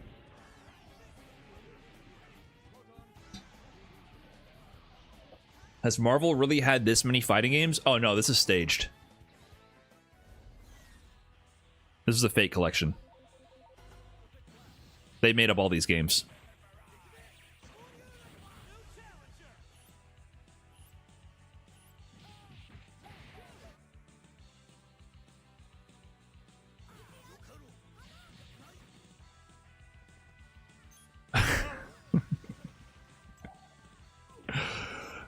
These games never existed. This is big Capcom trying to fuck with the timeline again. Always trying to make shit up, dude. You guys, I seriously hope you guys don't believe in this. Faulkner DNZ, thanks for the 4 months. You think this shit is real? Couldn't be me. What are your thoughts on the points system bringing back so many international players? So many what players? Yeah, cool, man.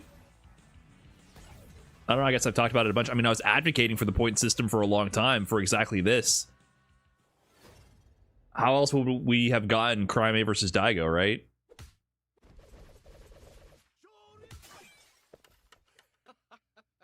Red Bull gives you wings. It's a combination of the point system and the Esports World Cup qualifiers happening simultaneously, giving players incentive to travel.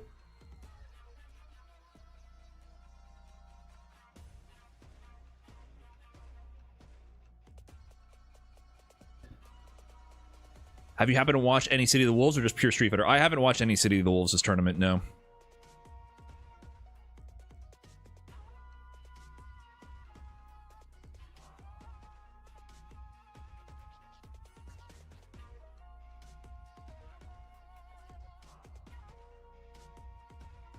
Guys, we all know Marvel has only made fighting games with Arxis. They would never make one with Capcom.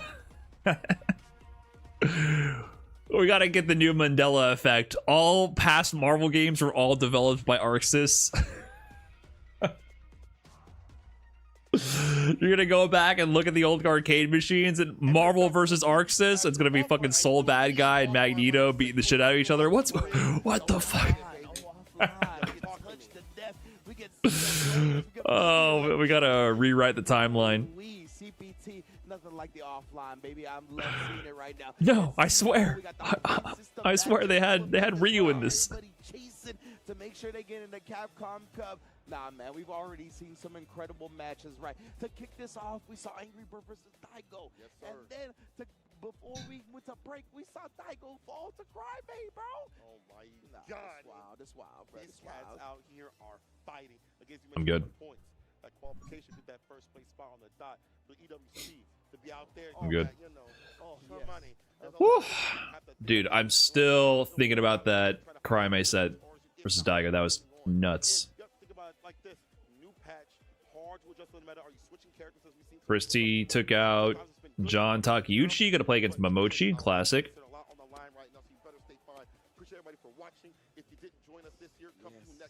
Oh, Sherry's making a run. Big Mo took out Thunder. And to be fair, the venue is so OD that we don't even gotta leave this actual premise. Like there's everything you could possibly, except for Waffle House. We gotta get to Waffle House. Shakarne, thanks for the big 8 months. Thank you very much for that. Enjoy your mid-tier emotes.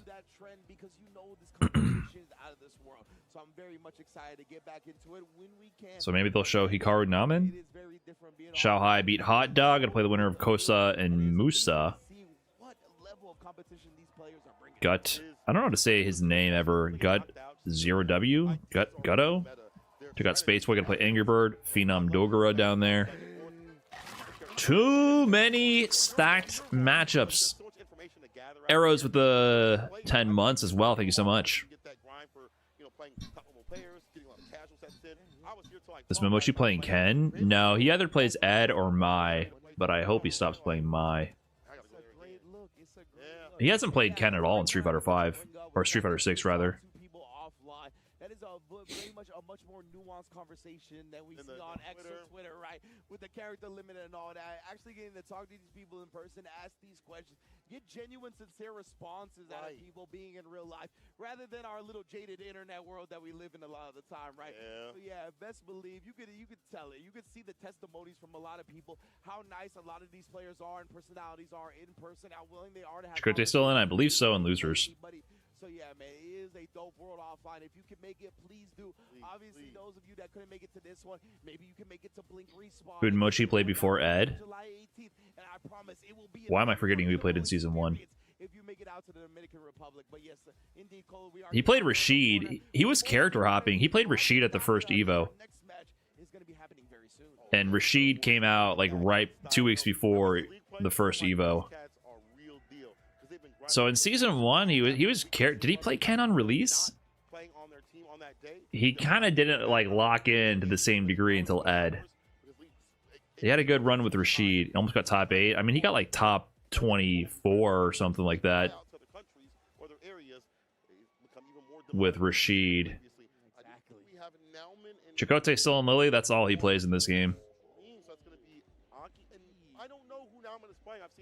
I think he played some Ryuken week 1. Yeah, he was kind of character hopping. I mean, Rashid came out not too long after the game released, but he wasn't as prolific or placing as consistently until Ed. Ed is when he really locked the fuck in. Had that good Evo 2023 appearance with Rashid, and then I don't know if he did that well in the CP2 World Warriors. But there wasn't as many tournaments. There's only 3 offline events.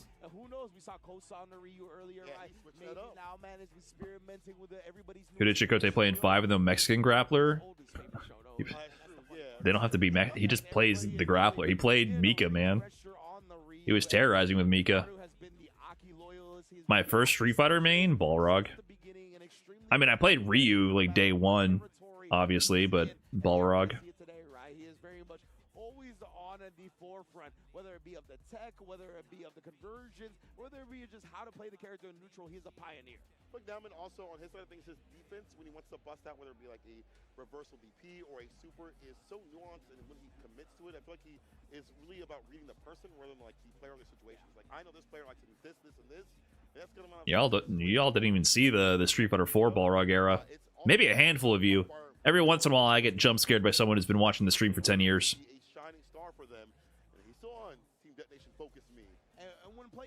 Namin Hikaru. Namin Evo Japan champion. Did he win the first one? That might have been Infiltration. Maybe he won the second one. He won 2019. Maybe it was the third one. Evo Japan 2019 with Sakura. And I think after that, it was COVID. Hello, SK. Who wants to get banned? Go ahead and take your pick. Have fun. One thing though is good to see that players are still picking mine because she did get nerfed in some ways, so you can not as Hopefully you're doing well. However, it's still Yeah, he won EVO Japan in Street Fighter V with Sakura. Real surprise win out of nowhere. Back in a time when placements were pretty consistent. It was not as much new blood in the scene as there is today. As many surprise new players coming out, making waves. Hikaru doing his thing. Oh, that's beyond dead. You're dead. Oh my goodness, Hikaru completely shutting down Namin in the opening round. You're very dead. What we talked about, right? Again, the first game for players like Namin is often intel, right? And that puts them behind the A-ball, obviously, in the set. But honestly, when those players like that, they gather so much that they can take 2 games straight. After that win, he never won anything again. He kind of a fraud. Yeah, but he has an EVO trophy at his home. Do you? Not the type to do so immediately. Yeah, 100%. Hikaru is very much a non-flincher, right? I would like to be a fraud. If I can have a little EVO trophy in my trophy cabinet at the expense of a random Twitch chatter calling me a fraud, I think I'd take that trade. Any day. Catches the recovery of the snake kicks. Now it chooses the right button to land with. Yeah, I thought Hikaru honestly would have recovered in time, but not Namin. Definitely seeing that opportunity and making the most of it here, tying up the set. Doing everything on every fan, every link to the fans. Yeah, Hawkback stand medium punch from Aki is so powerful. Maybe in contention for the best medium punch in the game. I wouldn't say the best, but it's a button that comes to mind. Nice hit confirmed to level 3. That's the round. That's the game. This is going to be too much damage. Single hit confirmed to level 3. Perfect. Honda exists? Yeah, you're right. You're right. I'm just saying, Aki medium punch is very good. It's one of the ones that come to mind, is all I'm saying. Namin, who's been so good on defense, to bust out or whatever it may be in the corner, saying, I don't care about that to happen. I'm just going to land what I need to land. Hikaru said, this is my character. I was sticking with her the season that she came out. And it's well seasoned with what she needs to do. Right under the fireball. Hold up. Oh, well, I think he dropped. Oh, okay. No, yeah. A little head swap there. He did not mean to drop combo, dash up, whiff parry to give punish counter back throw there. In case that wasn't clear. Safe jump setup. Oh, called out on the low. Perfect parry from Namin. Throw denied. Oh, he tried. He tried to have counterplay to OD Fireball. You will take the mix and you will like it. Wow, just snuck in a poison drop right there. Nice counter poke timing from Namin. You gotta get the level 1. Oh, backdash on the throw attempt. That's dead. Meterless. Double OD Serpent Lash conversion.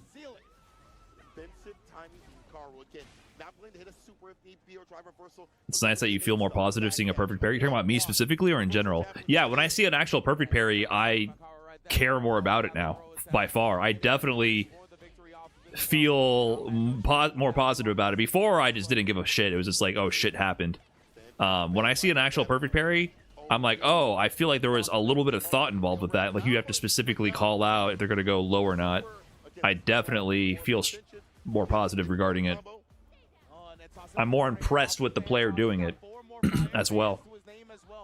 I think that's why he's trying to force the issue right now. He doesn't want to just get bullied by the neutral with these fans. Drive rush overhead. The drive rush overhead sneaks in, and that is going to be around to now. Enhanced level 1. Got to save the bar because he had a flame stock available. The limbs are plenty long. This is an EVO Japan champion right here from Street Fighter V. Namin. That's facts. Yeah. I like these slow parts in the round. Really makes me feel delusional enough to think I can play close to this level. At high level, the skill is in what they're not doing, because the threat of what they could do to stop you from doing so many things. You have to earn the right to do anything. So there's so much being said in the options that they're not using. I love that in response to the poison ball right now, man, just out prioritizes it with the fire fan. I can't jump because they might just anti-air. I can't just press this because they might bait it and whiff punish. I can't just do that because they might check my approach, right? Like, that's... You have to find a way to throw them off their game to be able to get anything going.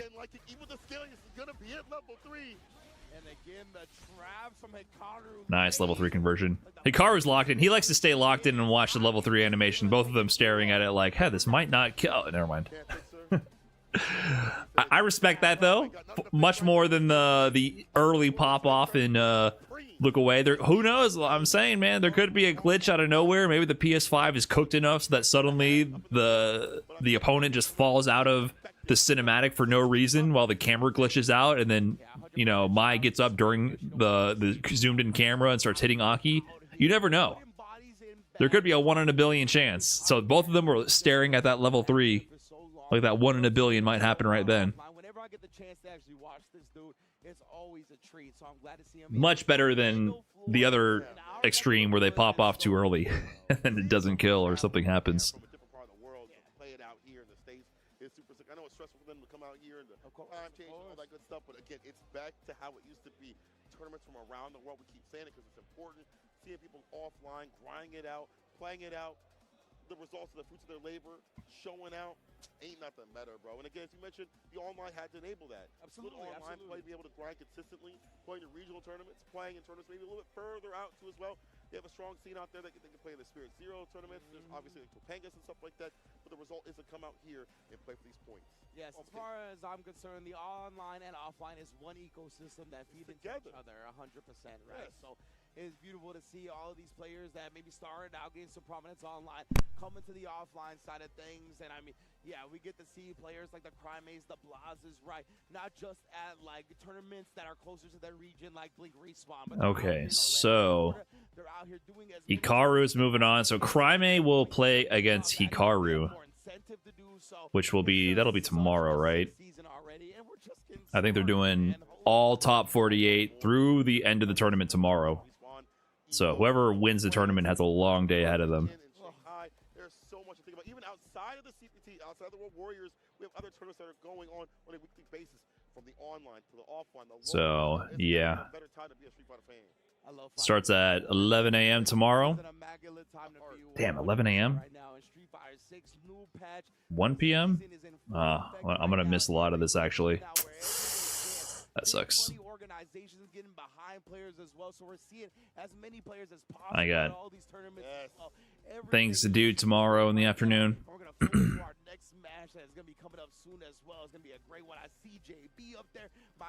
Has Punk played already? He plays in the last pool of the day. The last round 2 pool of the day, so that should start in 40 minutes. And they're filling. I mean, these matches are going quick. I don't know if they're just stalling.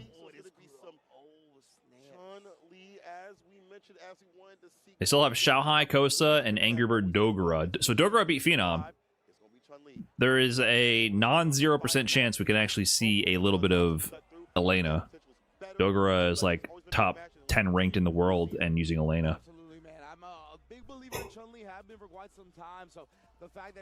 Would you ever do a crew battle for Street Fighter 6 or Street Fighter 5 one? Was one of my favorite Street Fighter content of all time. Are you talking about Sage Jam Slam? I did 2 Sage Jam Slams already.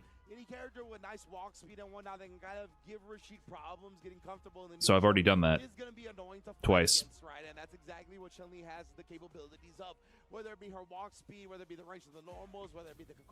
Yeah, like Stream Team Battle. I get what he's saying. What I'm saying is I've done those already in Street Fighter 6. Oh, they're into it already? Kudo JB! Alright. Is this tournament a big deal? Yes. It's a very big deal. It's not quite Evo level, but it's up there. It's the highest tier beyond Evo and Esports World Cup.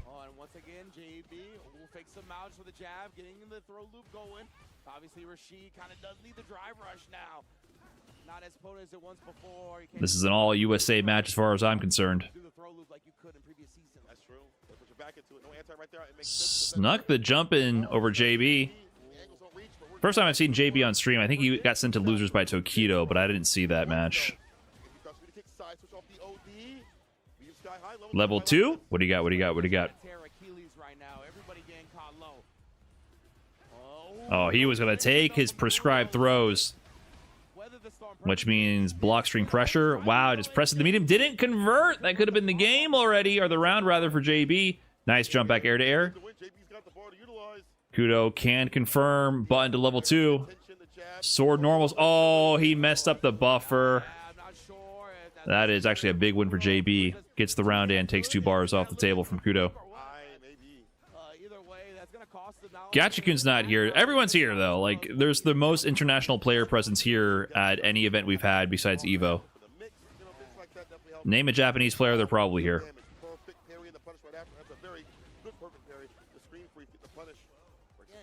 And from that angle, like, the level 1 might have worked, honestly, on that jump. And I wonder, yeah, I don't know. I think he just got kind of lost in the lights a little bit. But JB, of course, almost to that level 2. The win condition. Yeah, I don't know why Gachikun and Shuto aren't, but besides that, name any other Japanese players are probably here. Wish you were there, Brian. Why? Like, unless you win the tournament or go really on a deep run, you're not going to get stream time. So, I mean, like, I went to Combo Breaker. Did that do anything for you? Does the whiff the light kick into another one? And remember, preceding that was the whiff driver slide kick into throw. So beautiful stuff from JB. Really, if you like my stream, the unfortunate reality is it makes more sense if I just stay home.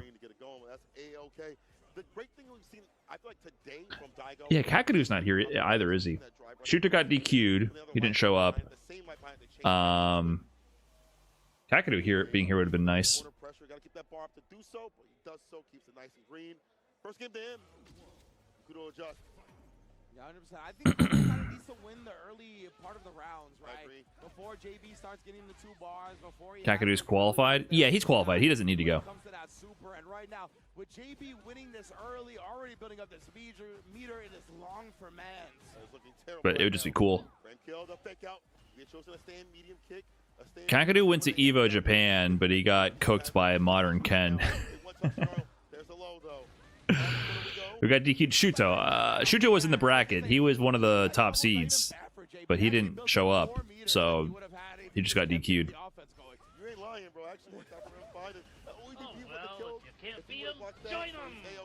Ooh, excuse me. Ander Grounder, thanks for the fresh prime. Appreciate that.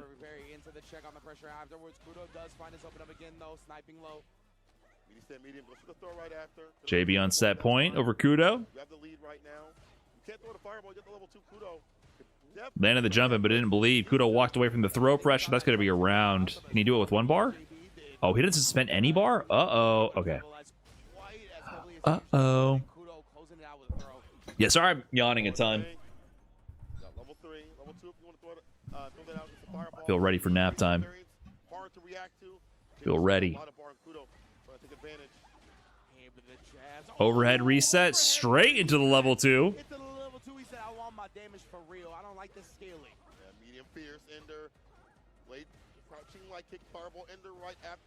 Nice check on the drive rush. Anti-air Kudo. Overhead blocked. JB playing defense in the corner. The floor is lava. Oh, nice counter hit conversion as well. No level 3. He's saving it for the level 2. Overhead blocked. Kudo. Wait, he's going to have level 2 here. This is the round, yes. Yes. 1-1. We got a set.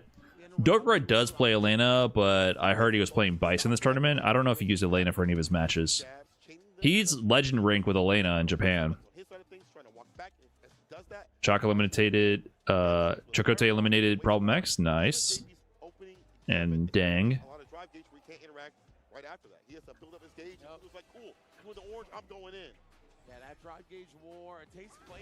Oh, big jump over the projectile. Hey, Jojo. Hey, Jojo. Hey, Jojo. Okay, why are you so hype? What are you hype about? Hmm? What's up? What's up?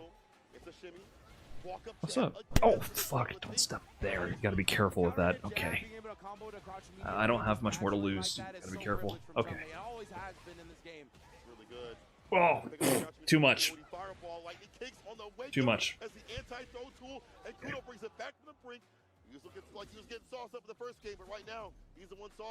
Yeah, I gotta be extra careful, man. I don't have a backup system anymore. Okay, later, bud. Jesus.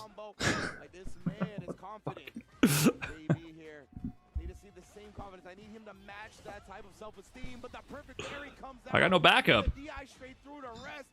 Yeah. The spare already went flat, man. It's gotta be careful.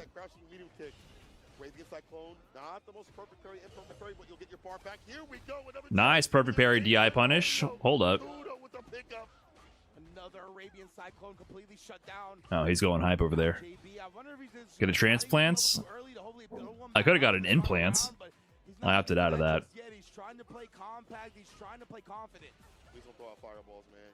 Bar at the bottom. Let that loose to get to level 2. Level 3 if need be. The jabs as the starters. Hella scale, but the corner advantage is what implants are risky. They can damage what's left. Yeah, just the whole thing sounded like not worth the trade-off. Just, I was like, it just sounds weird. Kudo at the corner control, though. Woo! Damn. 2-1 Kudo over JB. Good corner control. No, there would be no functionality to the implants. It's literally just have a fake nut in your sack, basically. I was like, I'm good. JB wasn't caught with any, I threw a bad fireball in level 2. The idea of that prevented him from establishing pokes with the fireballs first. He would advance right after. You saw him walk up, jab, jab, jab, and then handshake with the forward medium punch to also establish damage as an opener. 100%, and also kudos consistency up against pairing the Arabian Cyclones, right? Like huge in the final round right there, giving him 2 huge hits. Now obviously they were scaled because of the perfect parry, so it wasn't about the damage, it was about the drive gauge damage, right? Getting those punish counters in, being able to just make JB play. He's been using Elena Dogura? So yeah, I wasn't sure. I don't think he's had any matches on stream. I don't know. So maybe we'll see Angry Bird Elena? Angry Bird versus Dogura with Elena? Potentially. From activating level 2, and that was literally a way of doing so. And now we're going to loser side. I can't believe I'm saying this, because this is the Habibi. Angry Bird going up against Dogura is the next match. Loser side. I cannot believe, bro. I can't believe this. These are legitimately 2 of my favorite players of all time. So Chakotay beat Problem X. So Momochi, Chris T. So Chakotay will play the winner of Momochi and Chris T. One of the things that really struck me, and I still think about to this day, is him talking about how he made the jump when he realized that he shouldn't be afraid to lose, right? Yeah. And he needs to embrace that, and he needs to embrace the longevity of the fighting game career that he's going to be undertaking. Now, on the other side, Dogura. Dogura has been one of my favorite players for so long. Always one of the most charismatic Japanese players that I've ever seen, willing to wear his heart on his sleeve, always plays dope characters. And, I mean, he's just a cool-ass dude, man. But you could have had an enormous ball. It's so weird because I should have got one giant fucking implant. I also just could have not gotten the tumor removed. That would have been enormous eventually.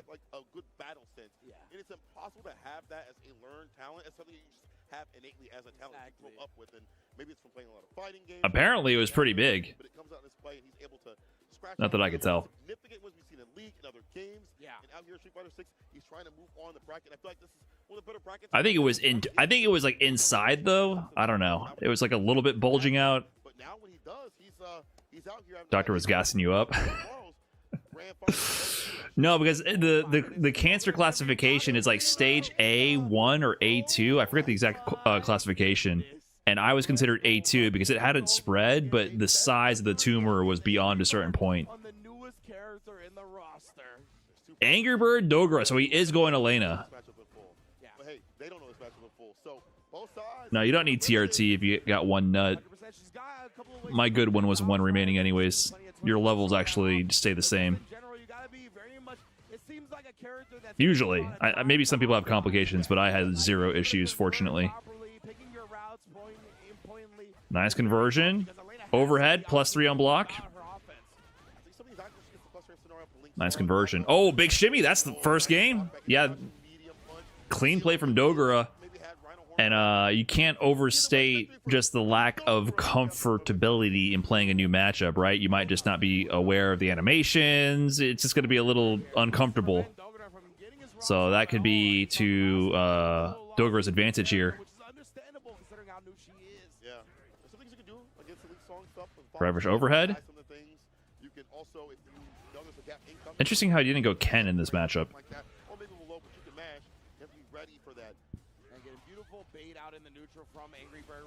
Calls out the backdash, confirms to the OD. Solid round for Angry Bird.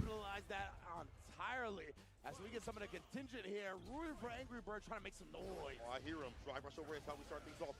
Goes for the low ride after instead of a throw. Hibiki tops it for the damage. Stroll on in for the grip. Yeah, that is 4 drive gauge spin, but Angry Bird, yeah, getting these throws, getting the animation going. Oh no. Oh no. Nice DLC character there. What? Oh, double execution flub, synchronize. Dogura gets the better end of it. Drops the low confirm. Oh, single hit confirmed to level 3. That might be it. Yeah, heavy, unscaled to level 3 damage. Woo! Good hit confirm there from Angry Bird on the PS5, no less. Cooking under those production lights as well.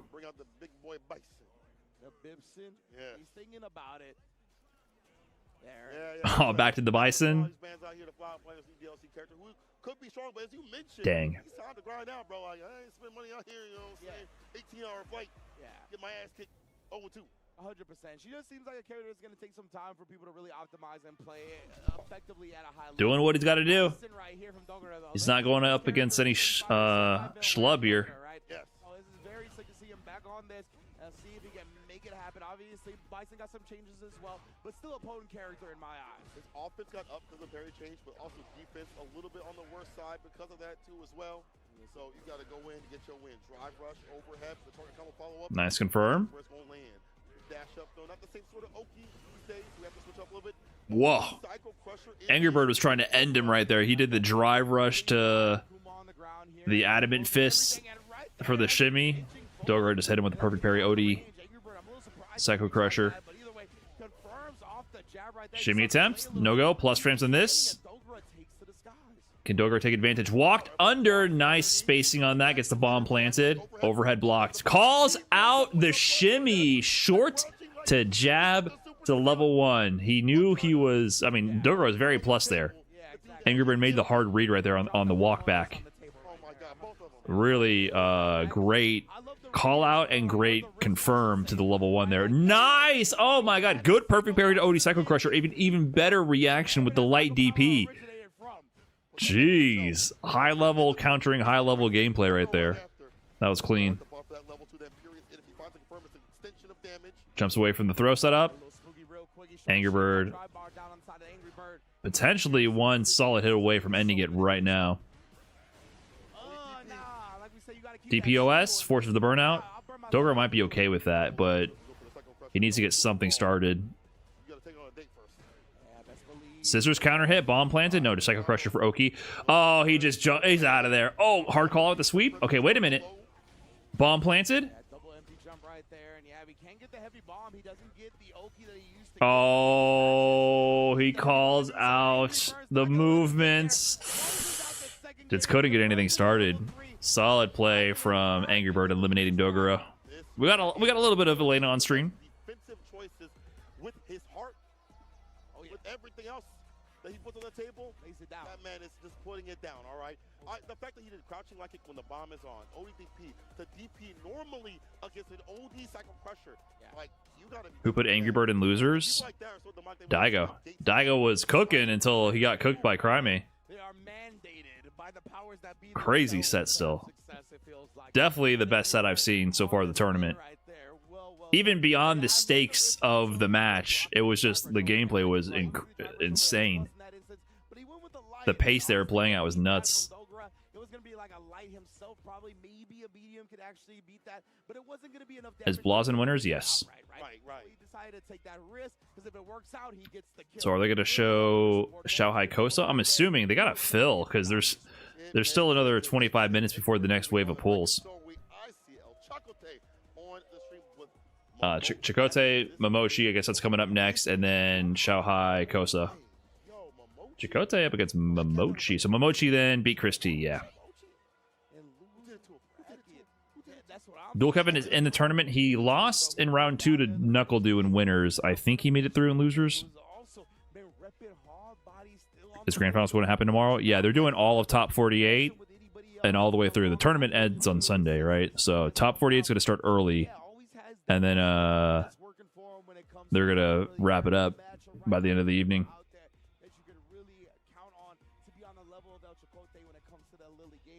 Who was it that used to play in Japan? Was it Koji?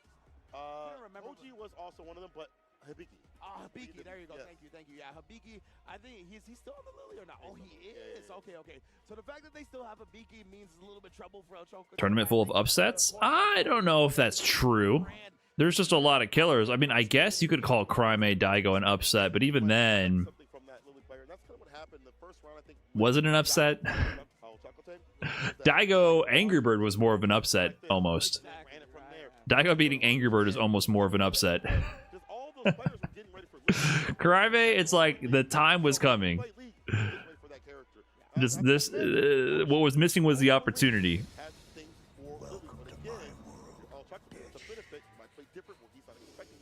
So I don't really think there's been that many upsets. It's just there's so many killers. It's hard to call who's going to win any of these sets right now.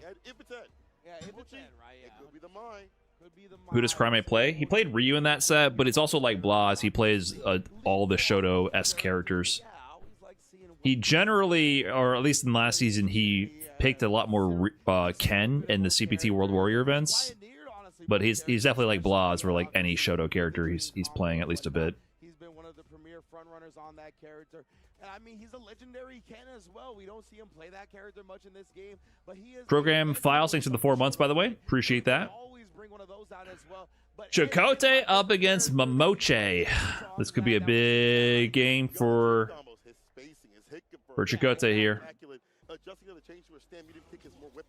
He's had wins of this caliber before. One of Chakotay's big wins back in Street Fighter V era, he beats Tokido in pools of, I think, SCR or NCR. I think it was SCR, like 2018. He's had wins of this caliber in the past, for sure.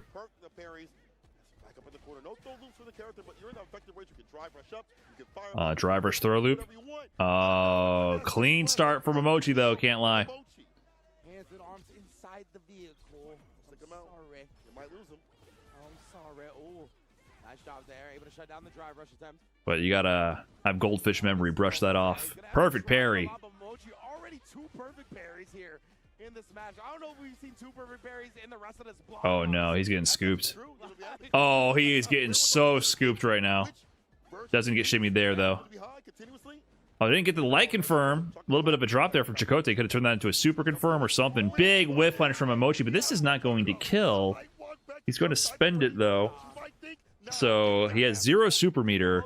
Got to be in a dangerous situation, but potentially, you know, if Chakotay can find a way to get started. I'm just gonna backdash and punish you instead. Like, actually ridiculous, staying 1 step ahead of his opponent constantly. Oh, he just whiffs. All right, Chakotay got nothing started. He's gonna have to collect himself here. Yeah, that's a tough one to respond to. Like, when you immediately switch up the timing after you get perfect parry to try to throw the opponent off, and they read that you're going to do that and stay 1 step ahead before you even gain any ground in the first place, it is very demoralizing, 100%. Oh, my God. I don't even know how you come back from that. El Chocolate, show me something. His face don't show it, but I know he's thinking in his head, I can still do this, I can still win. He's been in other positions where he's won combo breaker. He's been in top spots before. He's shown out. He's almost qualified multiple times for the World Warriors. He's got to have that same sort of energy, if not more. Yes, indeed, Chakotay. Oh, my goodness, again, just putting the buttons out with Lily, and that's one of the things she's got in this. But up against Edom, okay. Oh, no. Good reaction from Momochi. Chakotay is not getting Anything going? Oh my god, this is tough. This is tough. Okay, there we go. Clean hit. DP. Okay, at least got the stock going. Okay, there we go. Momentum for Chakotay. Never mind. OD response. Checked. All right. He's awake. What did he think was going to happen there? And he's dreaming on him. Nightmare combo for Chakotay. Got a little bit of momentum, but he did a Condor Spire setup that was punishable. I'm not sure what the plan was there. But Mochi is in cruise control, though.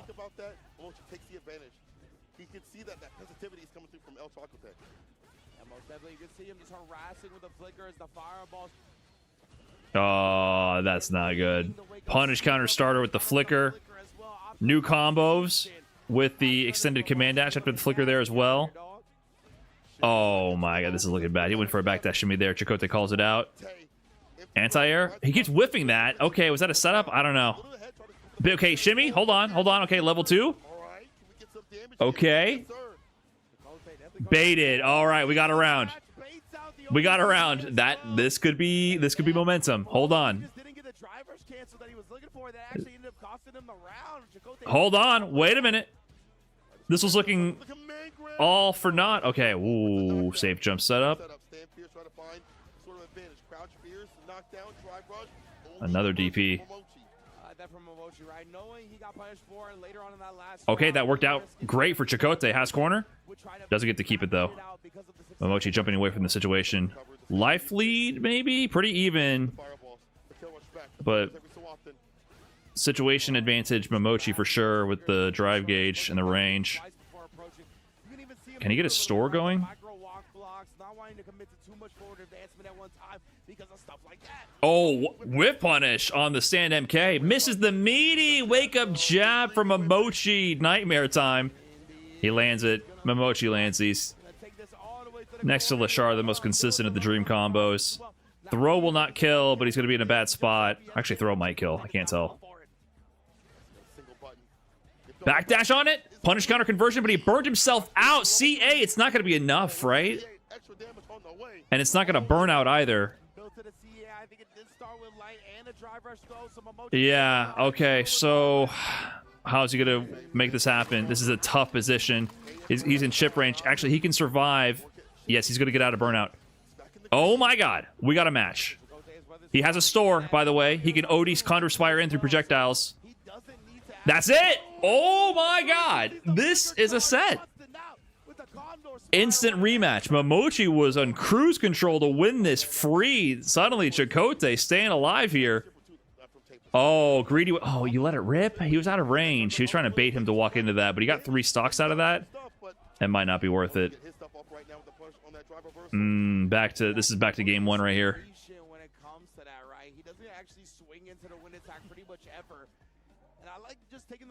He's like, I feel like he's too scared to use the Condor Spire just because he got DP'd one time. You think he's going to DP you every time?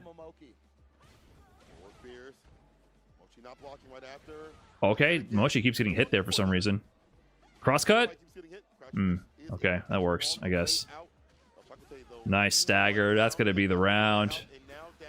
Level 1. All right, set point again for Momochi. I feel like he's a little too respectful. Dog hair on me. Ugh, life of the dog.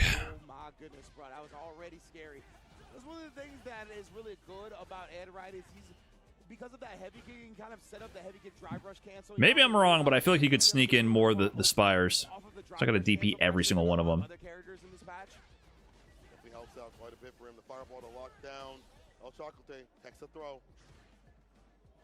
Harassing with that stand medium kick is one of the best buttons in the game from Ed. Where that 4 fierce, stand fierce, the flicker, not catching a button for no crumple still skin. Oh, I thought he was about to get whip punish. Oh, he's getting zoned out right now. Please. Oh my god, big button. That's level 3. That's the game. GG's, well played. Chakotay got on the board. He had a good run as well. Took out some big names. Took out Problem X along the way. But very dissuaded from using Enhanced Condor Aspire. Like, Momochi did have good reactions to a few of them, but I don't know. Feel like the play is to try to overload the Ed player, not to slow down to their level. But Chakotay is the expert, not me.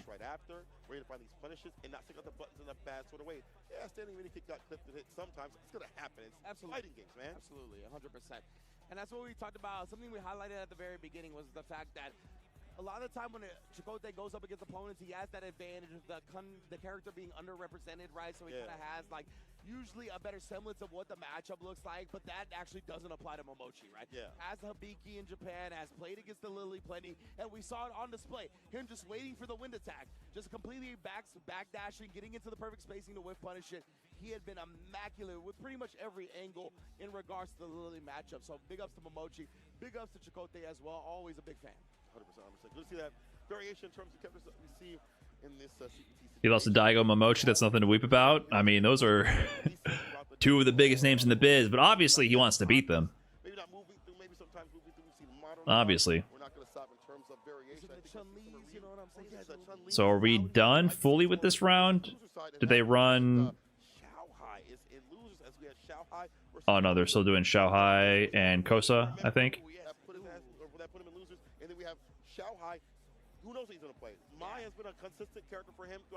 Yeah, Xiaohai and Kosa coming up. This will be the last match of this block. And then they'll have the final 2 blocks of pools coming up after this one for the day. And that will have Punk, Colibri, Latif, Takamura, Baki, NL, MenaRD, Jack. I'm not familiar with who Baki is. This dude really got the box out. Man, it's crazy the lengths these players go to. He's calibrating. One hand at a time. Why is his arm up? I don't know, man. Is it he can't lock in? Once he locks in the arm, maybe that's he's stuck there. He has to. Oh, the headphones. He can't lock in too early because he's stuck in there. Becomes biologically fused with the box during the set. Takes its toll every time he locks in. Stick unboxing? Yeah, what if we just never took the stick out of the box?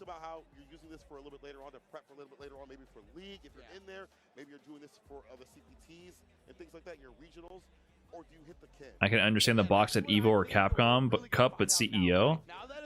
What do you think is going on here? Do you think these guys flew? Do you think half of Japan and Asia flew 24 hours across the world to fuck around at CEO?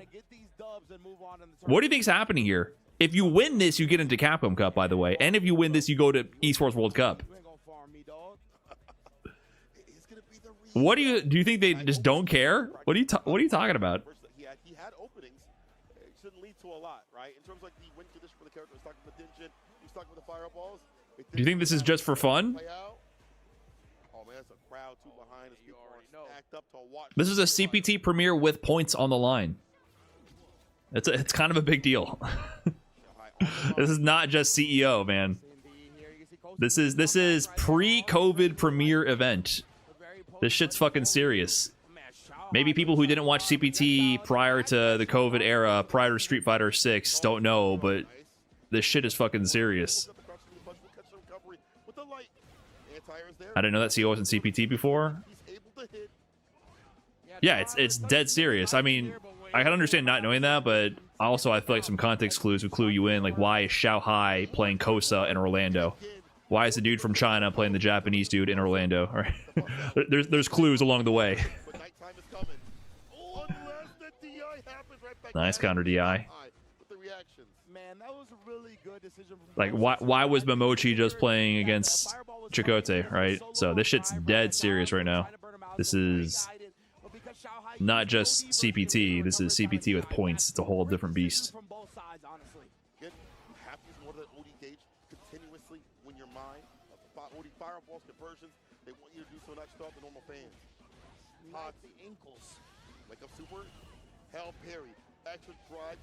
But even last year for CEO, it was that serious. It was an Esports World Cup qualifier. Daigo was there, DCQ was there, NL was there. So even last year CEO was pretty big because of the Esports World Cup. CEO hadn't been CPT since COVID because of the schedule, so they didn't have offline events until Street Fighter 6 for CPT, and then when offline returned for CPT in the first year, it was only those Capcom exclusive events, and then in the second year, it wasn't at CEO. So CEO released the first CPT event in the first year was at EVOs. CEO had Street Fighter 6 was only like a couple weeks old when it was at CEO. So this is the first year where they shifted the schedule back a little bit to include Combo Breaker and CEO. So these are the very first CPT Combo Breakers and CEOs. Huge overhead reset, but it's not going to kill. That will, though. So that's why this year Combo Breaker and CEO are stacked way beyond what they've been for a long time. And on top of that, now there's points. So it's not winner take all. So many more international players are traveling. And, of course, Esports World Cup qualification. So there's trifecta of factors here making these tournaments so much more stacked. Overhead. Kosa kind of cooking on the Ryu. Hit confirm on that. That target combo is very hit confirmable for Mai. Push all the way to the corner.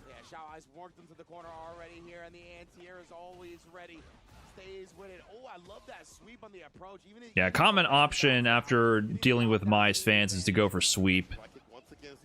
If you trade, it's worth it usually, just to get the knockdown and avoid mix.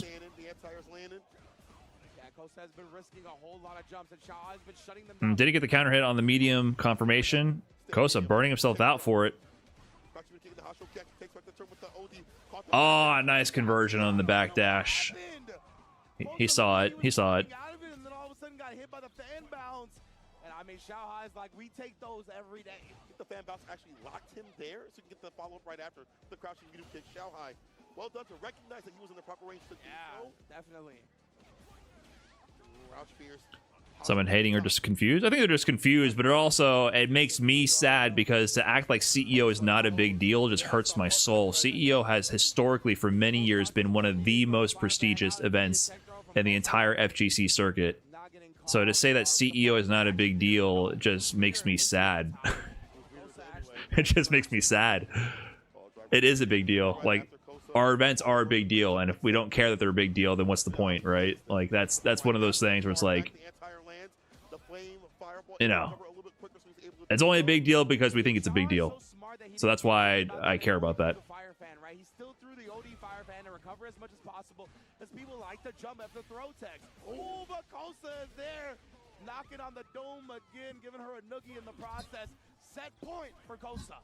Beatdowns from the blessings have been so continuous, and even if it doesn't work the first time, the other 7 times it will. Kosa sets up. Ryu's overhead is super good. Wake up Abare with the jabs. No fear on that one. Kosa on set point, though. Woo! Dude, sweep. Ryu sweep is just, it's the button. Oh, no! Basic B and B drop from Kosa again. You see what I'm saying? There's been like a couple of weird interactions where Kosa's looking like he's real sharp with it and then just like disaster striking. Nice check. Wow, that really could have been Kosa's set already. Big drop. Fighting back and honestly, one of the things I like to see him do is walking back outside, so he's not back throw, walking outside the distance for the sweep, with the fans with the enhancements, wait for him to whip to get his hit. Final game between the two. Yeah, this feels like another matchup where Kosa needs to win the punish counter conversion there from Xiaohai. Oh, called out the backdash there. Hit confirm. One throw. How many do you take, Kosa? He said one's enough, please.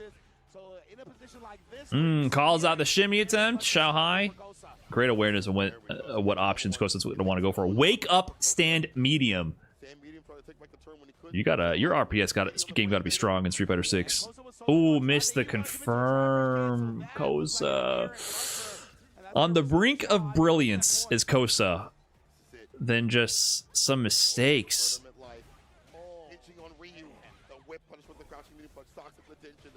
He's got the Denjin. Are we going to see the Railgun level 1? No, we're going to see whiff crouch heavy punch to crouching medium kick from Xiaohai, and it's going to connect. Okay, how many throws this time? 1. Shimmy, called out. Cross cut, yes sir. Oh, you gotta hold this. Bad spot, Koso. You're in a bad spot. I'm not gonna front, my man. You got Denjin, but it can only do so much. Xiaohai takes it from what could have been Kosa's set off that drop. Kosa's like, damn, if only I could see your fucking buttons, dude. I wouldn't have dropped my stupid combo, you. The box did it again, man. The box did it again. All right, good try from Koso. Xiaohai moving on, though. So with the extra plus frames from the burnout, he recognized that it can work the same way as it did previously and exploited that perfectly. Back to how it was in Season 2, Xiaohai, very smart stuff. I like how he, as you mentioned, played around the idea or the plus frames that he was gained right there. And honestly, I like him. I was going to say, sound crazy. Oh, I whiffed something. Let me keep pressing buttons. Why hold back if they're not in the proper range, if they're not used to their character, if they're not as solidified? Why not be pressing, bro? It was a very, like, he's telling him to get a box. He's like, oh, I knew you were going to drop the combo because you didn't have a box. I could see from your inputs that you were about to drop that combo, so I was ready to punish. Exactly. So honestly, that was so genius from Xiaohai. Maybe Xiaohai's trying to sell that. That is kind of, you know, that's kind of what we're lacking in the FGC, is some not really needed peripherals that people can sell.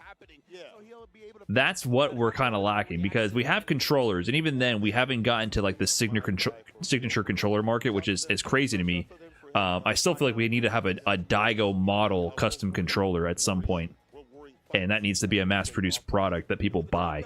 But what we can start having is like, oh, you need this box that my company produces and sells, and it's the great thing about it is it's cheap to produce, has ambiguous to negligible benefits. You can't even tell if it has benefits or not, but it's vague, so you can always promote it. And this weird ambiguity where you don't have to prove anything, but they can't disprove you. Hey, the box increases my success rate and mashing DP on wake up. How do you know that? How do you not know that, right? And it's also disposable and perishable. It's cardboard. It'll break. You gotta buy a new one. You gotta replace it. So it creates repeat customers. Hey, my box is getting a little dinged up. I need a new box. Right? That's the kind of weird, whack products that can start making some money in the FGC. You can keep selling them to the same people. Sorry, not DG. Excuse me, but I've already got the Cherry Blossom Turbo. Tonight I'm getting the Akuma Heaven. Yeah. It's having a stock, but they've been kind of running out because the fits are fire. Oh, it's almost sold out. Production was like, nah, you gotta go there now. Yeah, like, go. Only XLs left. I'm cooked. I'm cooked. So many have been moving. Big ups to 10. I love the TO tag team Showtime as well. So again, there's already one. A lot of Tekken players use it. Right. I know. Xiaohai was using it. It's more popular with a lot of the Asian players. Like, it started with a lot of KOF players way back in the day. Korean players. KOF Korean players. And then Xiaohai is of that ilk, of course. He's, you know, it's not Korean, it's Chinese, but, you know, KOF scene. It feels like it kind of started there. The first I knew about any kind of box usage for coverage was Mad KOF back in the day. So it seems to started with KOF, and there were a bunch of Korean players using it. So it makes sense to me that it would start branching out to the Tekken Korean scene and grow from there. And it also makes more sense for arcade stick players. You definitely do notice people mashing stuff on arcade stick for sure. But in a lot of ways, usually I'd rather my opponent have a box covering their inputs. I don't want to see or hear your inputs. It's usually just poison. It's nonsensical sensory information. I'd rather bring a box and like say, hey man, put it in the box. You're just gonna play raw like that? Come on, man. Put the controller and your hands in the box right now. I don't want to hear or see a damn thing you're doing over there. Disgusting. Out in the open like that? You're mashing DP out in the open? Put that thing away. See, that's what I would prefer, because that was far more annoying to me in side by side, especially when arcade stick was more common. was hearing and seeing other people's inputs. For sure, you would like bait DPs and stuff. I've told people in casuals, I was like, dude, I'm like blocking your DPs because I see you just mashing it like crazy. I don't even want to, but I do see it. So it does influence a little bit. It's less obvious on leverless. And most people play leverless these days, to be honest.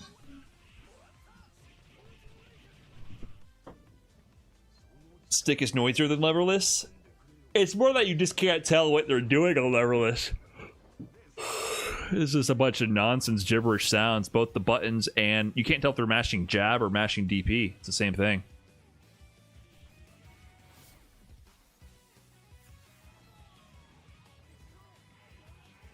Both attacks and directional inputs have the same sound.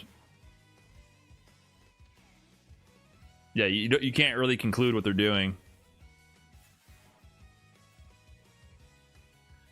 All right, guys, break time for me as well. I'm going to BRB. Stretch the legs.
Red Bull gives you wings.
final block of the evening here at CEO 15. This is Pool 2 of Day 2. And what better way to bring it in with myself, Vicious, here with Sherry Jennings to provide you all of the action. It has been insane. I could not take my eyes off of my phone because, again, you do not want to miss any of it thus far. Yeah, I've been roaming around all the pools, seeing all the action that's going on because a lot of the losers matches obviously isn't on stream, but the talent pool is insane. So unfortunately, a lot of players have gotten eliminated, and this is the very last block of round 2. So after this, the top 48 Okay.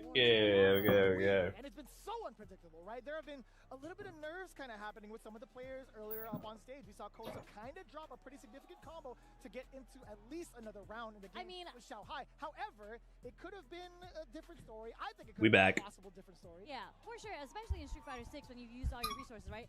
We are back. That very last moment because everyone's been screaming around me. Hi-Fi actually clipped a moment that Cien had. Did you see that? It was like Cien versus Vasily. And no, I missed it. Was it Vasily? No, I'm sorry. I might get the Aki name wrong. But he... Oh, no, I know exactly what you're talking about. Aki had the game-winning combo. He had the stun. He had the wall spat. And unfortunately... So Baki, Kings Vega, Jack Jr., NL, Ryuse, MenaRD, Aqua. All I saw was this. Moke and Mago in there. Kobayan, Zach, Nephew.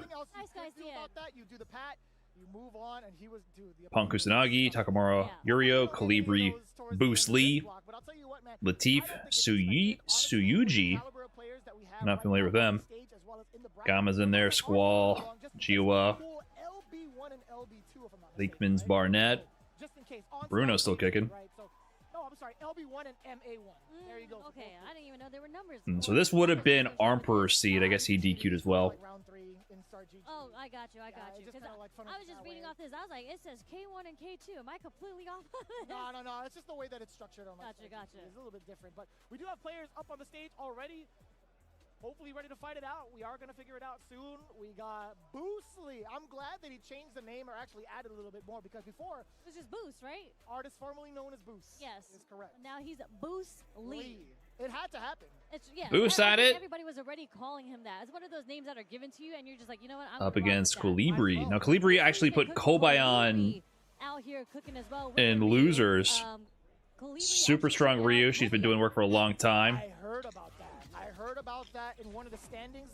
So two of NA's finest. Calibri's been on the come up for a little bit. I think also from Wisconsin, if I remember correctly. Well, drop my clip. Literally a couple days ago. Terry action though. Because I mean, he's just like basically kind of like another Shoto character. We've seen Blas play the Terry too. We've seen Punk also play. Calibri's cooking.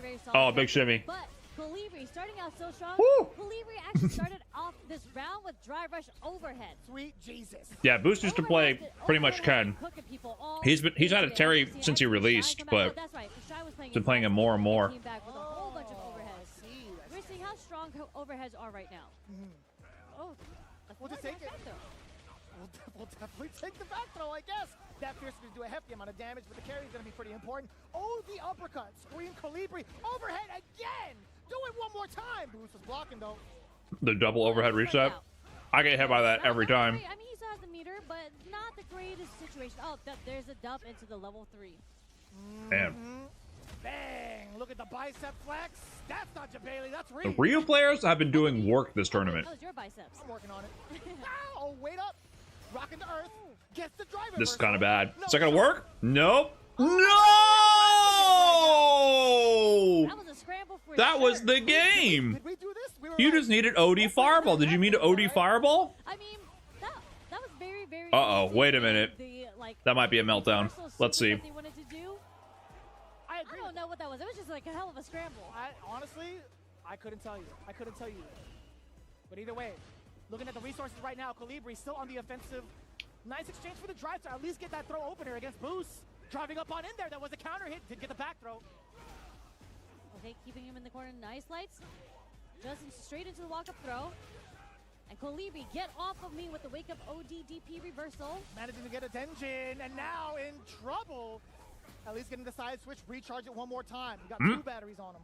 I'm about to see a bullet come out. Load the railgun, Sherry. Okay, forward throw. Nice and easy. Next touch kills. ODDP. I'm sorry.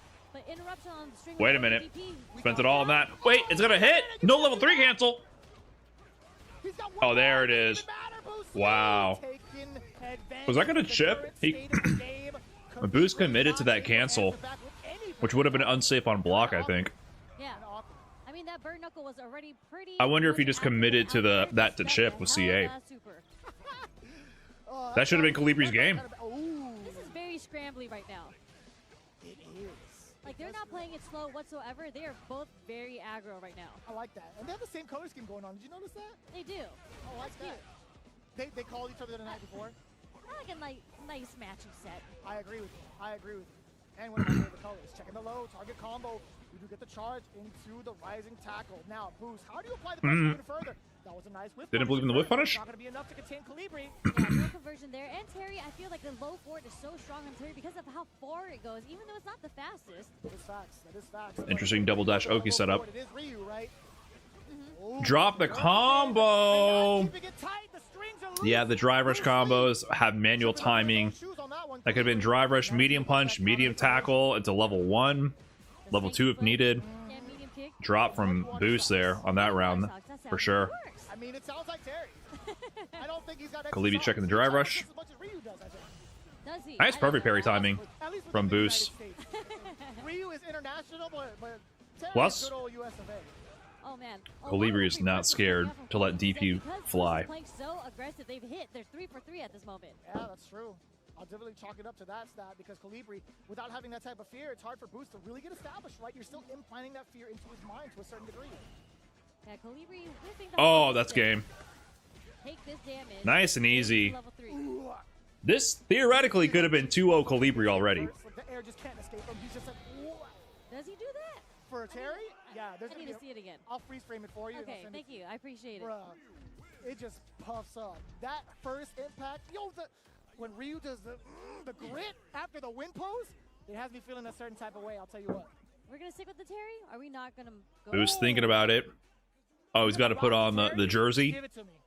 That was the problem. I agree. Oh, easily. Basketball Terry. I honestly thought, like, I wish there was, like, the code you could input to alter the outfit just a little bit to take off the jacket. I want the jersey to rock 100%. Oh, you know how, like, in Street Fighter 4 you used to hold the Is this Boost to Ken player? Yes, this is Boost to Ken player. Almost qualified for Capcom Cup.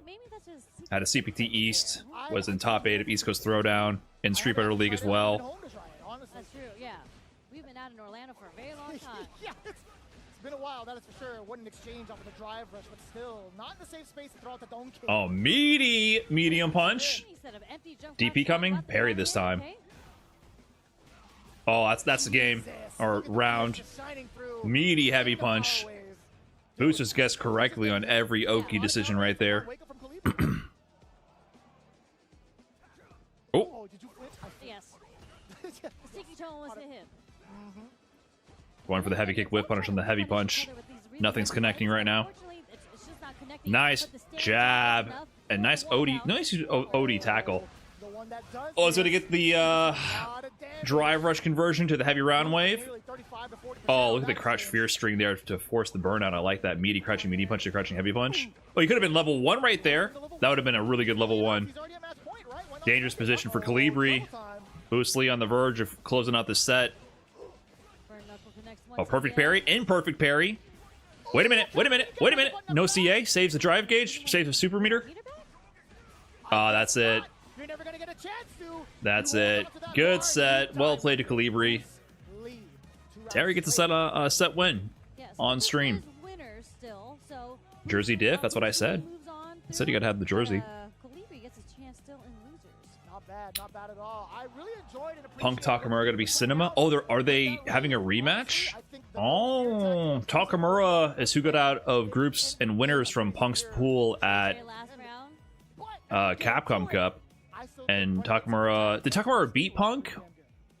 Or I think Punk actually beat Takamura, but Takamura beat everybody else. And I feel like that's what's really cool about if I remember correctly. Because you cannot stop them. Like, it was a good game. I just can't remember who won. Even though he got reversaled so many times, and just the very last read at the Okay, end, won. he did do the delay, was able to block the ODDP, and then Because I think Punk lost to Phenom, and he lost the Cami mirror to I'm forgetting his name. That much momentum, especially against a fully loaded Ryu, it just feels bad. One single hit, one single frame trap or conversion. Oh well, we don't know who's gonna play that. It's gonna be Punk Kusanagi. This is Mexican Kusanagi, and then Takamura Yurio. So these are the pools we got going on now. Pretty good range, like right Salvatore, outside, thank you. Even when he decided to be the aggressor, he was still really outside of the range on when he could get hit by like strays coming from. Did Takamura v Punk? He might have. I can't recall. I know for a fact that Punk lost to Phenom and Salvatore. I felt like they were still swinging, but just adjusted the spacing where he wanted to press the buttons. And you saw that multiple times, right? Standing jab was pretty much a big. And I know it was a close set with Takamura, but I think Punk won. Let me double check. Pretty much satisfied with throwing out some of the mediums. Yeah, and then the heavies. They were whiffing some heavies, so. Punk beat Takamura 2-1. Punk lost to who did he lose to? He lost to Phenom. He lost to Salvatore. We definitely enjoy that kind of stuff, right? Because it launches him so far forward. Yeah. Granted, it is heavier, but I think it's to our benefit. So it's kind of like the same type of style, the same type of like mentality. Is like, you know what? I'm going to throw out the jab just in case. And hot dog. Yeah, we check up pretty well. But look at who we have on stage. Do you see that? We have MenaRD. But he beat Takamura. But it was close. I remember it was a super close set. It was actually nuts. This is top 192, by the way. Somewhere around there. We're top 129. We're not even close to top. Oh, is this a run back from Evo? Aqua put MenaRD into losers at Evo Vegas in 2024 last year with JP against MenaRD's Luke. So this is a run back from Evo Vegas. So Aqua did big plays then. Yeah, they're both on the Blanca mirror. Aqua plays JP and Blanca when a lot of the top Japanese players were investigating Blanca and picking him up. Aqua was kind of like the main tech guy. Blanca mirror match. I don't know if I've ever seen a high-level Blanca mirror match. But I guess it's the character that he decided to continuously stream with as well. When he does, it's like he doesn't stream that often anymore, but when he does, it does happen. I don't know if I've ever seen this. This is really interesting because I actually don't see Mena play this mirror match too often. No. Like Mena's kind of been known to be First Oki situation, immediate wake up, jump up back. Seeing how he would approach a mirror match. OD airball. Right? If it ain't broke, don't fix it. This is the character that he won Evo Japan with. Two crouch jabs. Yep. Empty jump on the parry. Nice option there from Mena after jumping over the whiffs. Crash heavy. Look at his fingernails. You're gonna get infected if you get scratched by that. Look at that. I mean, not if you have the protective suit on. That's true. You got the minion outfit, you know? That's what I call like Blanca-chan, right? I gotta call him the minion. It just makes sense. Oh boy, that was mad at Oh! Tried to throw after the block knee. He was butt blocked by Mena. Man, the goat. Oos. This is a strange match. Aqua finding the drive rush cancels though on the medium. One throw away. Up until level 2 could possibly come out from MenaRD. Low drive gauge. Oh, snuck in the command grab. Hold up. Oki time. Oh, imperfect parry. He really wanted that activation with Blanca-chan and potentially level 2, but the trade got the KO for Aqua. Low connects. Nice. Conversion there. Into nothing, though. Maybe too far away to get a combo pickup. Right back at you. Hold on. Okay. They both have level 2 active. Oh, he's going to get the burnout first, though. That's guaranteed stun if he can get the lockdown. He just needs to... Oh, no! Okay, he still got... That was a disaster. And he's going to try to milk it? No, he just takes it right away. I don't know about that. Because now he's going to be low in the drive gauge battle. At least he gets some mix. Oh, it jumped out of it. Whoa, didn't get the conversion. Hell if I know, Sherry. That's why they're up there and we're down here. Meterless? Nice. Wow, that was a really long perfect.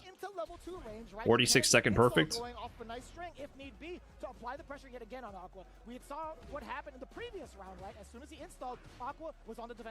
Nice jump back air grab to deal with that jump angle. Baited!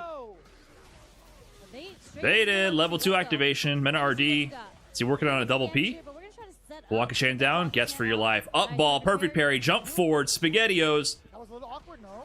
Air to air. With the Blanca-chan pickup. Oh my god. He's one guess away from a double P. No longer a threat. That's a double perfect. That was enough. I thought it was one more mix. Double perfect. I was wondering, but that was. You know what's really cool is that. Ouch. This is. I've seen a couple Blancas play already. I actually haven't had the. Mena getting a little. Commentating Mena's match yet. Mena has a little shoulder shimmy. He has to like reset, you know. He hits one of those. That's his move for sure. Between games.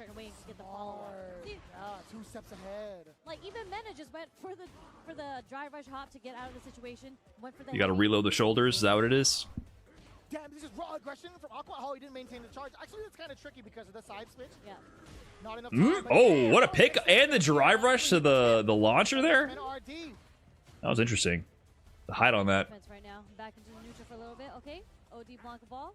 You kind of have to be wary. Slide blocked. That's a round for Aqua. Just at the right range to at least force an error and get the Very Dominican move. That's a Dominican move, the shoulder shimmy? That actually whiff punished it? That means there's a hell of a lingering hurt box there, but I didn't even know. It's pretty wide. Pretty wide. Here comes level 2 though. Aqua. This is going to be tough on the drive gauge. We got a couple of parries there for MenaRD, so not really getting his drive gauge drained, but the life gauge, however, a whole different story. I like how Aqua patiently waited, just trying to see what Mena was going to do when he was stuck in the corner. Nice interrupt. Gotta be patient. 2 bars on the side of Mena. What? No. The command jump into the Blanca ball to beat the air-to-air option? That was very interesting. Catches a stray limb. I don't know what the jump heavy punch was. Maybe a missed up ball. But he's burnt now. Has level 1 to avoid DI. Oh, slide in. Drive reversal. Woo! He got shimmied from downtown. Aqua couldn't calculate the movement. Couldn't keep up with it. Excellent call, Sherry. Yes, ma'am. That slide delay was everything. There's something about like pros timing, all right? When it comes to Street Fighter, there's like a specific timing as to when certain pros want to press buttons. I feel like MenaRD's intuition when it comes to that kind of stuff is like next level. Insane. He has the best intuition when it comes to like making hard reads in this game. But it's really cool. I feel like he set it up because if you remember the previous round or the previous game, it's been 20 seconds and nothing has been done. Did you expect the Blanca mirror to look like this? Trying to get away with some of the Blanca balls that he's established thus far. He's already hit. Oh, got him. Could he not get a juggle there? Oh, another shimmy. Aqua grabbing air right now. Oh, now it's time to guess. Now you're getting scooped. Oh, stagger, counter hit. Guess for your life here. Blanca-chan going down. Time to guess. Ooh, delayed up ball. Yeah, nice. MenaRD picked him apart there in the end. Got the run back. 2-0 MenaRD over the man who put him in losers at EVO Vegas. Got the run back. The EVO Japan 2-time champion back-to-back. Moving through.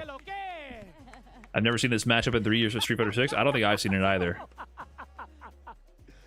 His smile is... Have you noticed the throw tech changes at all from watching all these games? I barely pay attention to it. It's hard to notice. I'm sure there's an impact, but it's subtle. They got the MenaRD jersey. We love interacting with the players, like giving them shoutouts on stage, especially when they're going up. I love that. I like the setup. I get to make eye contact with all of my favorite players and be like, yeah. And sometimes they'll respond. Yo, KojiKOG went, oh. Oh yeah, hi. Yeah. But it's awesome because look at, I don't know if the camera can see it, but look at the beautiful crowd behind us. Like look at all the fans that we have here at CEO. Latif boosts possible. Many things are possible. Not even in top 8. The crowd is lit. We have Jack about to play against Junior. Oh. Jack against Junior going up. Man, I love this. 2 juniors going at it. This is gonna be sick. Just a kid versus Junior. On a show this season, like even last season he was putting on a show. But we do have a lot of Zangiefs here. We had Kobanyan here. We had Idabashi here. We saw Guy put in work earlier, taking out Wrestling Man. I think so. And also beat Idabashi Zangief in That's the right, mirror match. 2-1. 2-1. Yeah, Guy was doing work. Yeah, so I mean, Chris G ultimately put him into losers, and I forgot who he had fallen to in losers, but the Zangief presence is live here. And we can't forget the OG Stupendous. He is also here, technically. Dude, I was so surprised when I saw you guys last night. I saw the group. I'm like, yeah. He just tapped me. He's like, hey, Jeremy. I'm like, Who the hell? Stupendous. Where I'm have like, you dude, been? that voice came out of nowhere. And I was like, dude, give me a hug. That's crazy. I didn't think he'd be traveling out here because he's a busy man. He's a busy man, always working. I'm not gonna expose where he works. No. He's a hardworking man, so he doesn't have much time to invest. But he's Zangief, you know. Dude, stock, Just a junior. Is that what's coming up next? Stock main too, so he should be. He got those SPDs. Like he has a heart. When's the Mario Kart top 8? Wait, are they doing that? They run a lot of random games at CEO. Yes.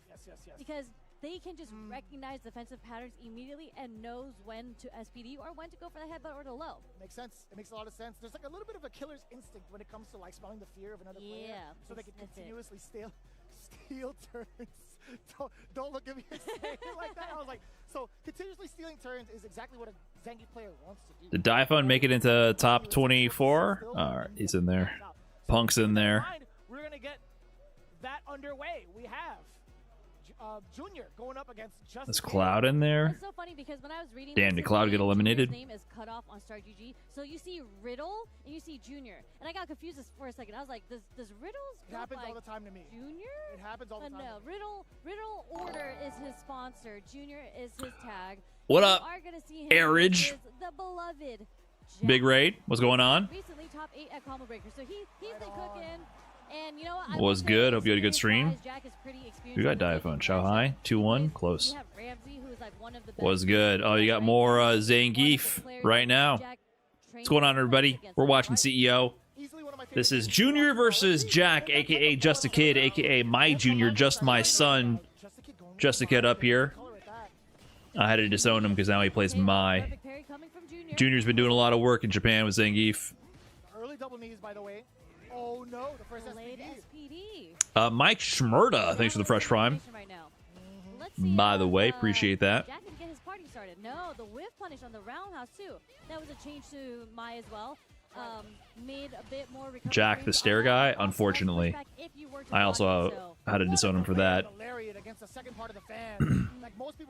Nice jump on the SPD. Level 1. That wasn't to the OD. That's going to be a burnout. Hold up. Hold up. What's the mix? Yeah, I can provide that for free all the time. When He's going to have level 2 soon. Nice reaction. Can he kill here? I don't think he can. But he's going to rebuild the stocks. And he has level 2. Is he going to react? Even more so damage on the level 1. Oh no! Junior survives, but it's getting his teeth up in I see the vision. He was trying to go for chip sequences. He had level 2, so he couldn't just go trigger happy with the fireballs. But great awareness from Junior with the light SPD spacing. I guess, man. We're stealing turns, Sherry. What did we say? Yep. And it's so scary after blocking the headbutt because he is so plus, but good damn, stuff dude. on Junior getting the SPD right after that. Just establishing Nice SPD. Predicted the movement forward after blocking the fan there. Oh, good reaction to the parry. Jack, it's time for the jury. It's time for the jury. It's time for the jury. It's time for the jury. Like, he's just reading you too. He's from Japan. He plays 10 billion Mi's a day, every day. You gotta go with what you know, more in depth. You gotta go with what you know more in depth. It's gotta be the jury. Yeah, you're gonna peek over. Your cable's good. Your cable's good. You're clear. Not my. Oh, free. That's a Victrix. Free. Ah. That's kind of sick. The Pro BFG. That's what he's rocking. What's Junior's MR? It doesn't matter, man. It's so really high, but it doesn't matter. He's just a tournament level player in Japan. He be beating some of the best players. I'm curious. I don't know, 2,300 in Japan. The numbers don't even make sense. Shit doesn't even make sense in Japan. You can't even get that high in America if you're a punk. There's that small little gap, and if Junior is ready to SPD or whatever with button, You can't compare it. Like, to start your offense against you literally just the numbers don't go up that high here, even for punk. Was that a micro walk forward on his wake up 2 to get that forward throw? 2+. But he got 9th at EVO Japan, I believe. Junior's been doing some work. He hasn't had any like big prolific. Well, that's not prolific, but any like really big showings, like notable on a international stage. But he's been doing work in a lot of Japanese events. you have to be scared now because he is holding that level 2. I do see him churning. Watch the fans. Level 2, yeah, you can't. He's gonna react. Punish too far. That's what I'm saying. I just don't feel like you have the nuance and the matchup awareness here. But all right, round for Jack. Right, hitting the sweet spot right at the fan, being able to get a cancelable normal is everything for Jack in that moment because again, you had quite the hill to climb just based off of that first game, but I think he's recovering nicely. A lot more of a patient approach from Jack. Yeah, for sure, Jack is less experienced in this matchup than with Jury, but he's going for the matchup diff. Oh, nice neutral jump as well. Level 3? He's going level 2 with it? That kind of scared me. Okay, wow, he really went for it? He went for the gusto. Imagine he'd wake up level 1 right there. Rags 8009, thanks for the big 10 months. All right, we got a set. Let's go, my junior. Let's go, Jack. Really, really nice adaptation. You looking like me? The first game you saw. Yeah, he could have subbed you in that round. Doing SPD in the offense, like when he's on defense. So really good stuff on Jack, introducing the neutral jump. Now it's Junior's time to adapt. So I'm wondering if he's going to switch it up. Nice. Stay in medium. Get the offense going. Oh, you checked your fake ass Oki. He's chasing you down. Ah! Nice armor from Junior. Oh, he's reading you. He's reading you, man. I don't know if you've noticed, but he's reading you. Set point Junior. Celsius C, thanks for the 6 months. And this leaves him at match point, set point. Yeah, there's a lot of mice. Big punish. Okay. Kind of cost him the drive gauge, and he didn't get level 1 set up. But it's corner. Trying to harass. Ooh, that scared me. You don't want to put negative frames in range of Zangief SPD. Sweep. Ooh, you're whiffing on your Oki, man. He's buffering. He's looking for a fireball to react with level 2. Woo! This can all fall apart quick. Jack's been on the lower half of the drive gauge. Nice neutral jump. He doesn't even use super. Meterless conversion, saving the drive gauge. CA on the side of... Get out of there, man. Get out of there. Get the fuck out of there. Oh, my God. Okay. Okay. Okay, wait a minute. Final game, final round. He greeted the super meter, and it worked out. But this is the problem. Ziggy players got reactions. Okay, but it's spent. It's gone. It's out of the way. If you can survive this next guess, you can make do. Oh, he didn't hicken from that. You're lucky. Oh, you're unlucky. He caught you. Can you get out? Guess for your tournament game. GG. GG. Good try. Good try. Good set. Him eating the level 2 was dangerous. If he had managed to survive the next guess, he could have been in a good spot. But yeah, he was playing good until he threw a fireball. Got. Let's go, Junior. You fake as hell, Unk. That's what I'm saying. My man out here rooting for the wrong Junior. Where's the stare? He only stares when he wins, so maybe it was for the best that he lost. I don't know. Junior should stare? That would have been a fucking baller move. Imagine Jack's like, oh, good stuff, man, and Junior's like, just not even looking at him, just staring at the camera. When Zangief has level 3, you get very comfortable, especially if it's the beginning of a round, throwing a projectile. It's like my gimmick now. In that range where he can get a level 3 off. So unfortunate for Jack, that was a very rough start, huge life deficit. My gimmick of that round, and was unable to guess correctly on defense. And yeah, and that's kind of tough, right? We've talked about what the main objective is for a lot of the Zangief players is to steal turns, keep you close range, and continuously apply pressure. Jack will go to losers, where he plays the winner of Mago and Smock Tim. Not Smoke Tim, Smock Tim. It's not anybody's fault, honestly. That's just like how the character is made. That's just the world. Is Geef too strong, or is it because Jack not good with Geef matchup? I mean, he could have just lost, dude. You know, sometimes you just lose. They're all like classic Street Fighter characters, so it's just like different archetypes. It's not one. You don't have to blame either end. Even if you're familiar with the matchup, you can still just lose. I feel like that's why a lot of people tend to go with the Geef is definitely a strong character. with projectiles. And Junior's a strong player. The DP as an anti-air, and then we're playing like the low forward crouch strong range. Yeah, at least having like a reversal on deck too to kind of get somebody off you is also pretty important, right? Yeah, but unfortunate for Jack.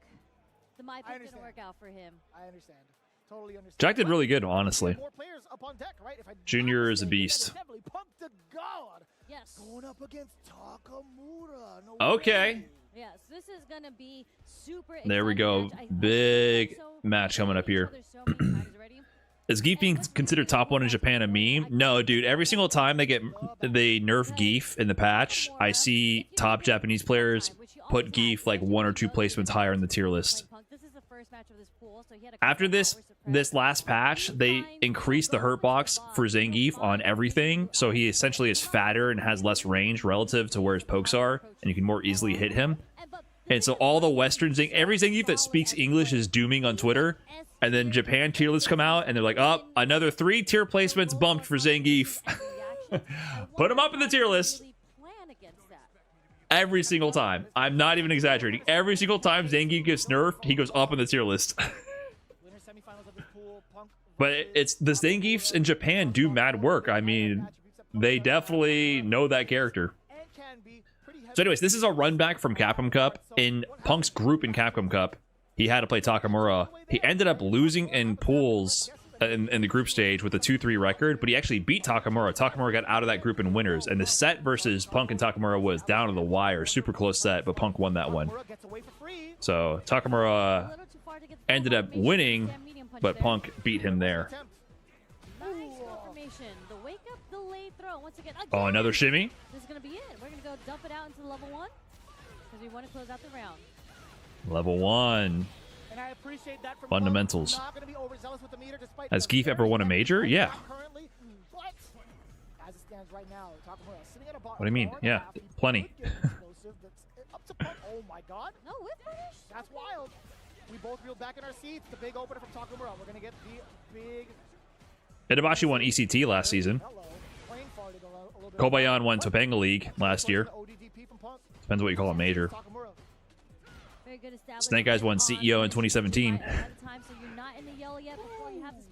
Yeah, Mena won with mostly Zangief in the end and Creep City Convergence.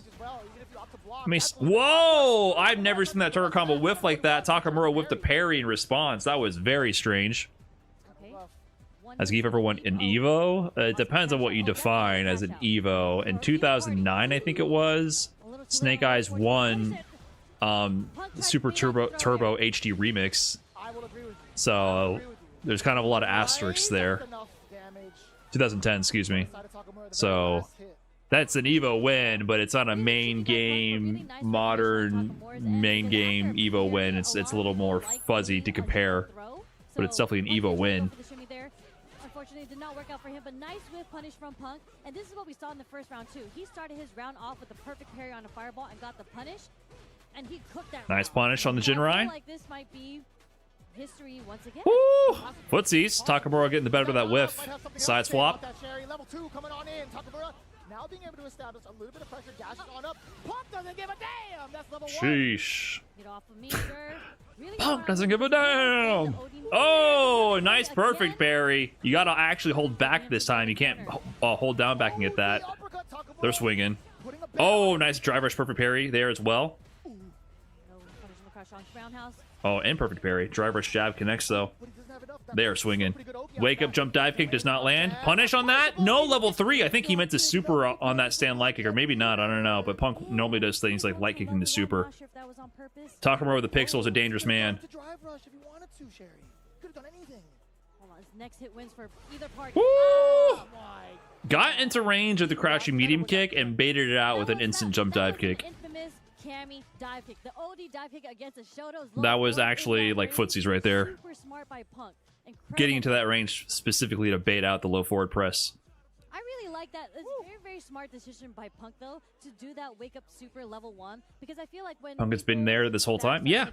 I think he played really early in pools yesterday, and then he's playing really late today in round 2.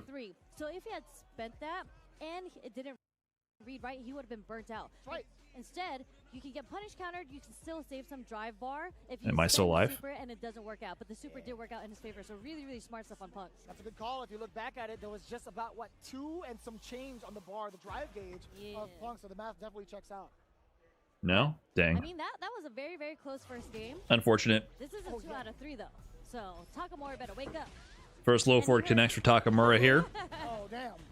With a head nod of approval. Very, very deep in on the safe jump. Again, just trying to chunk away at the drive gauge. One step too many. Punk. Back throw. What do you got, Punk? Now the back throw is going to be very, very important for Punk to force Takamura into Whiff the punish. Unless he whiff punishes something, there it is. Takamura now on the offensive. The low four. No! Drop the counter hit jab conversion. You can see Punk reeling back in the chair there. That's going to put Takamura in a strong position. No DP. Awkward angle, and you don't know if the dive kicks come and jump from Punk. Gets him out of the corner. DPOS. Better keep that string tight. Perfect parry. Oh, Punk's parry time is on point right now. So with the perfect parries, very consistent on Punk's end here. But who's going to get the next low Look at the four? jabs being sprinkled in. Oh, punish counter. Optimize. That's close. That's close. That's enough, right? Oh, I forgot about that. I literally forgot about that. You can see, even Punk popped off there. Even Punk was like, "Oh shit!" I forgot about that. He should really be paralyzed at that point from that backbreaker. You know, it is what it is. Ken's got an extra spine in his pocket somewhere. He's got it Oh, punish counter on the button again. Punk is in the flow state now. Nice jab after the block heavy. Found the rhythm. DPOS. Better keep that low forward driver's cancel string tight. Takamura, what are you gonna do to catch Punk off guard? Can you do it? Okay, going for the CA. I like that. I like that. He gets full animation as well. He's going to have a pixel of drive gauge, so Takamura can potentially put him in burnout. He has level 1, but that's not going to beat meaty fireball. Is he going to go for it? The fireball didn't burn him out? That will, though. Okay, so Punk has level 1, so he can interrupt a DI string, potentially.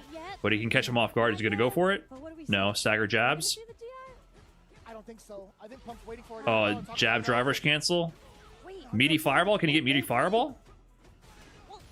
Oh, he recovered! He didn't get the punish! He mashed DP. Okay, a little bit of spaghetti.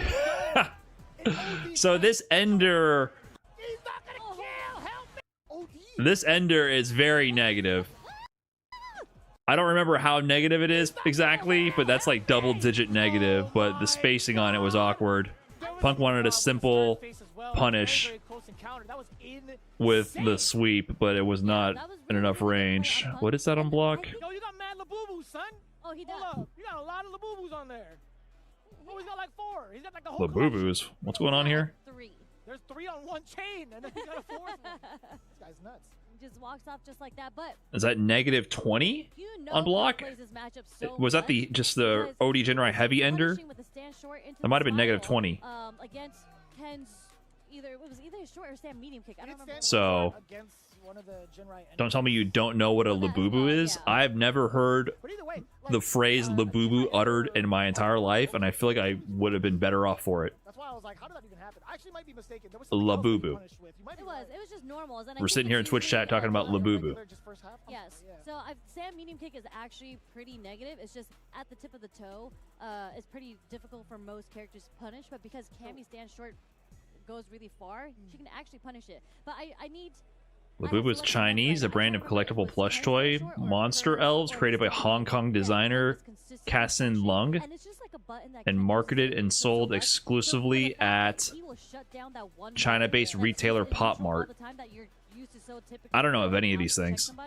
Insane. Like, Takamura really didn't have a chance to play. My fiance might know about it. Yeah, I think when it came to neutral, it was a little bit rough. And it's hard to consider trying to play a ground game against Punk because, one, he's so well established in that regard. That's Punk to God. Pop-Tart? No, Pop Mart. On top of that, having access to any Pop sort of Mart. dive kick in a moment's Oh, it notice looks a little familiar. actually makes it that much more difficult. It's like Punk 2.0. Whatever this like is. We saw it at the very first game. We saw the interaction with the OD dive peak that beat out the low forward when they were trying to play like the neutral game. And then we saw Looks a little the second familiar. game, there was a lot of like regular dive peaks that was clipping like the stand. But I don't actually know if I've seen that before. Takamura was introducing at first, the big old roundhouse. Very slow actually. But yes. as we move on, that means Punk gets to move on in winners. That's correct. And then Takamura goes on in losers. But we do have Punk has 100 of those. We just saw MenaRD. Why? Aqua was able to take it over him in the mirror match, but now we see him versus NL. Never lose. NL. Is that what it stands for? No, I just made it up. I made it up a long time ago. I was gonna say that's godlike though, and NL's name is Never Lose. Never lose. That's a god. Well, you gotta say it just Versus like that. MenaRD. Never lose. Never lose. They played a lot over the years, it feels like. I got you to say it. All right, so the Akuma, the tried and true, coming in from NL. Immediately wake up. It does feel like MenaRD likes to establish the up back Blanca ball on the first knockdown pretty quick. No counter DI from NL. No DI back from NL's end, but does get the parry. But yeah, it's pretty smart. Oh, nice dive kick. Literally right. Why are those Labubus popular? I have no idea. He's definitely one to try to snipe with the anti-air, and for a good reason, right? That jungle just punish counter. That's a big stagger off of the punish counter, back heavy, the belly flop. Those toys are somewhere the wild things are. Yeah, it does kind of look like where the wild things are. As the punish counter dumps the meter and takes the first And it does look like the art style.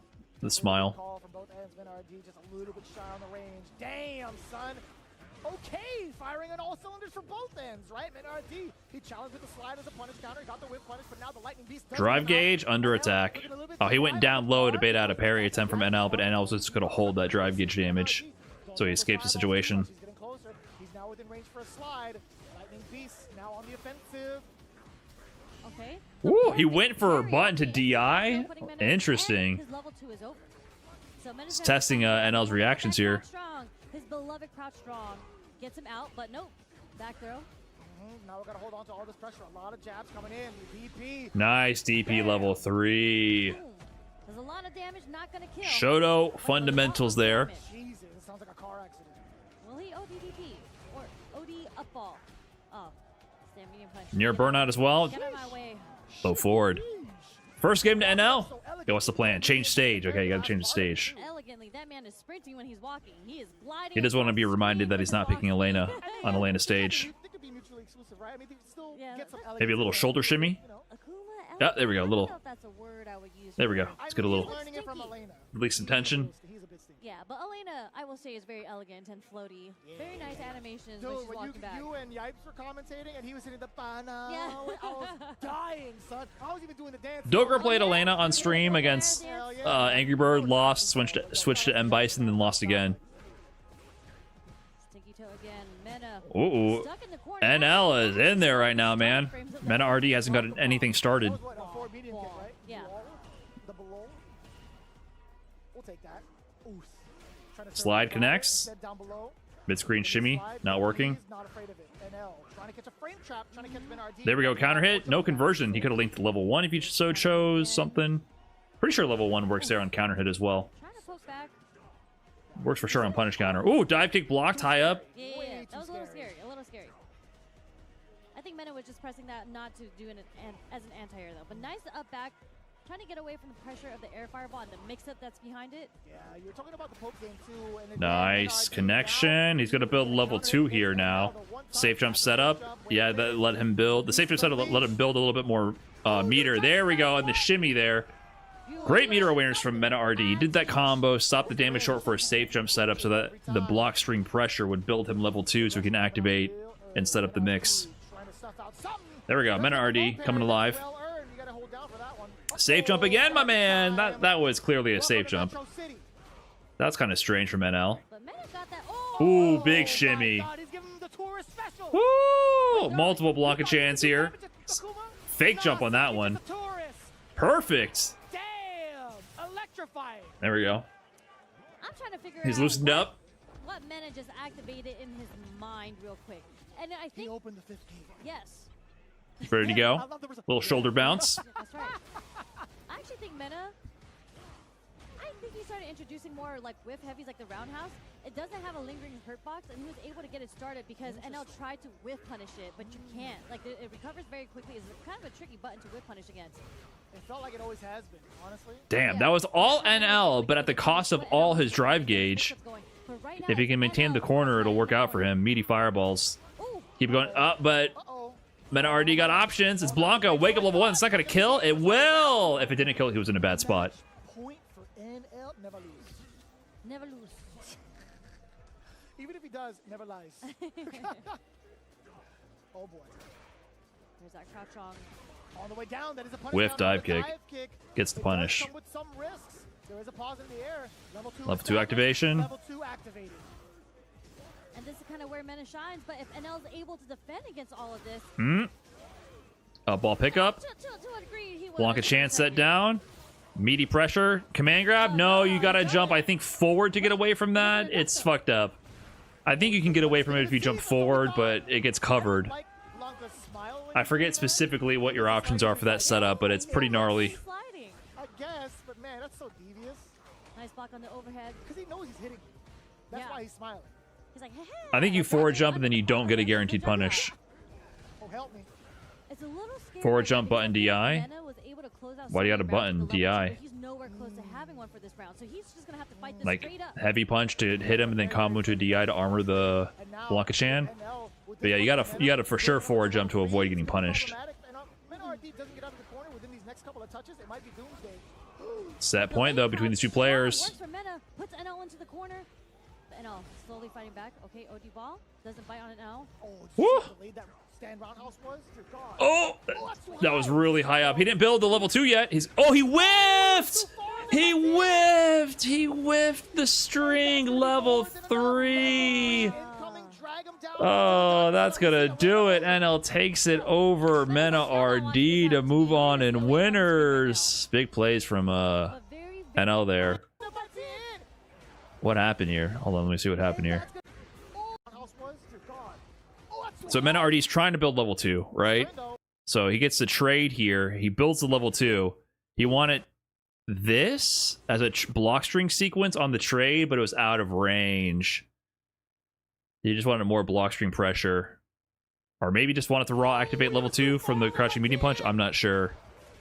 But on the trade, the spacing's ambiguous on trade. Variable pushback depending on the button and from the specific character you're playing against, right? So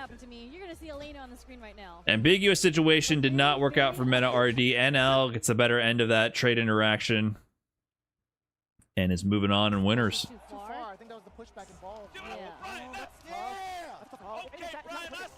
Okay. Hey, what's up, Zlubog? Thanks for the 5 months of subscribing to the channel. Appreciate that. Yeah, he had level 2. So NL moves on to top 48 winners. We're gonna have King's Vega up against Junior over there. Very, very sad. Mena falls into losers. Again, A1. Happy for NL. Depends on how you're seeing it, right? That's right. Now it's the fact of the matter is, it still could have gone either way, right? I think NL, Oh, here we go. K2. So Punk moved on to top 24 winners. Boost Lee will play Latif. Latif beats Suyuji. That's right. I don't know, but I mean, NL is very seasoned. He travels a lot, and what's really cool about Street Lex Fighter working his way through losers potentially. Being in Korea, you get the chance to play against Japan a lot. Even like China as well. Yeah, There's a lot of talented players that we've seen here today over in China as well. But again, I would love to see who the Blanca representation is or the representative is. But I know for a fact that MenaRD is not one to kind of shy away from the challenge, and I'm almost positive when it comes to him and NL, they'd be like, yeah, we could run the set. I don't know if it was in the same weekend or not, but like the statement still stands. They would actually run. All right, who's up next? They're technically not out yet because they're both. I don't know about you guys, but I'm getting ready for dinner. Before I went live today, I basically cooked dinner already. I did some ground turkey, and I know before you go, you know, losing it, 99% lean ground turkey. It came out amazing. It's the best ground turkey I've ever cooked in my entire life. Okay, I basically went through the fridge. It's like, all right, time to use up anything left in the fridge. So I had some like bell pepper type of like mini sweet peppers. Had a bunch of leftover green onion. Had some leftover tomatoes. And had some carrots. So I diced everything up. All right. Seasoned the ground turkey. Some salt, paprika, garlic powder, onion powder, a little bit of white pepper, black pepper, A little bit of paprika, a little bit of ginger. Got that ready to go. Threw down some olive oil. Got the ground turkey in there. Threw all the veg in. And then we have that Japanese barbecue sauce, whatever, with the octopus on it. Threw that down in there. Mixed in the diced tomato in after. Get a little bit of a saucy situation. It is so fucking good. Hit it with some lime after. A little bit of cilantro and the ends of the green onion at the end for some fresh contrast. Actually, amazing stir fry. It tastes so good. And so I didn't even have that. I just made that. I had leftovers for lunch. I just cooked that, so I have that leftover with rice ready to go from before the stream. Yeah, I just got some rice in the fridge. Just some bullshit from the fridge. Worked out. Be sure to register now. Yeah, and as we're talking about more Street Fighter 6 action, what's really cool is that Save Jam Slam is back. It is right around the corner. It's because it has a nice acidity. That's the thing that actually saved it. I've been figuring out a little bit more how to add acidity to dishes. Also, that octopus sauce is very good, so. Oh, I put some dark soy sauce as well to add color. That's also the other thing. You got to use dark soy sauce. If you know actual Asian food, dark soy sauce actually stains the food. So, you know, ground turkey has like a really kind of off-putting white color to it. You use the dark soy sauce, it kind of like makes it look darker and more caramelized. So it makes it just look better. Even if you didn't get any actual browning, like really like a deep sear or deep browning on the meat, it adds the saltiness and the color that you're looking for. What's the octopus barbecue brand called? I don't know. Check that out over at VictrixPro.com and you can unlock a 10% off offer right now by visiting during the CPT. We got those we were talking about the last stream. Japanese barbecue sauce. Very fully customized because I got my this over here. Obviously not this one. This is the one that you can get at the Victrix booth right now. It is the Pro FS controller, the newest one with the little touchpad. I don't know what this is. Bonchans? That's crazy. What? I don't know anything about colors. You can put this on a shoe and it would taste good, so. We can discuss that later. But at all the Victrix booths, if you go, they always have their laser engraving, right? So if you bring them your Victrix stick, you can get your own engraving if you have your own art. But this one is the CPT Pro Tour. That's kind of sick. Ain't you say it was yakitori sauce? I said it would be like something you would have with yakitori. That's why you know the color. Is this gunmetal black? That's actually anodized black. Oh damn, I am bad at. All their colors are anodized. So it's a that's a word I need to figure out. Yes, it's a method of how you apply like a sort of paint color to metals. Okay.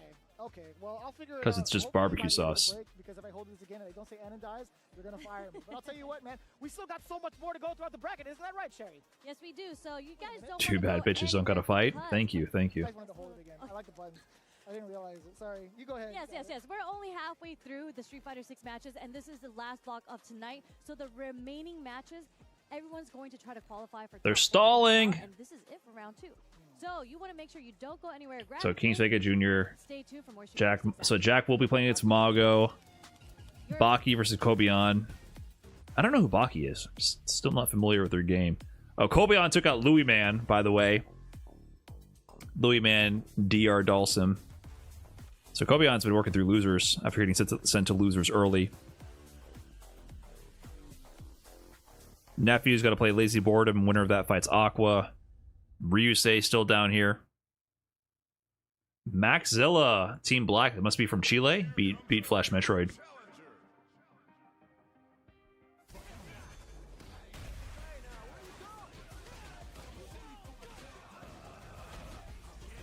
Holy, we're gonna fight Lex. Squall beat Gamma. Gotta play Yurio. Cool. Do you think Akuma needs more nerfs, or is he at a perfect balance right now? Whatever, I don't know. He's whatever.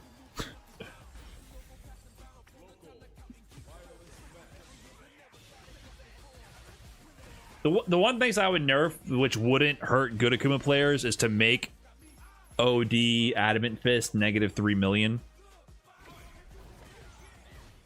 I just would like to nerf stuff that shouldn't even be acceptable. You should never... OD Adamant Fish should not be safe on block. Stuff that requires you to just not play, like, slop. You should not miss your hit confirm to OD Adamant Fist. Things like that. Top 8 is not today, no. They're all not even top 48s today. They're doing top 48 to the whole thing tomorrow.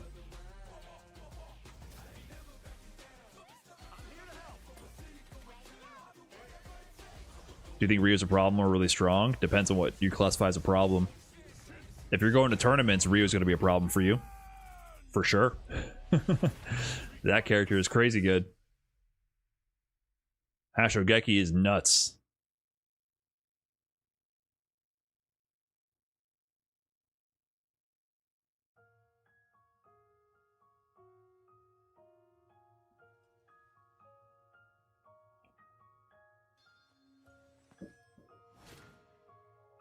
For the most part, I'm beyond caring about individual character nerfs. There's stuff they could do, but unless they start doing things like completely nerfing everybody's throw loop, you know, things like that they could do. I'm more thinking about a system-wide level.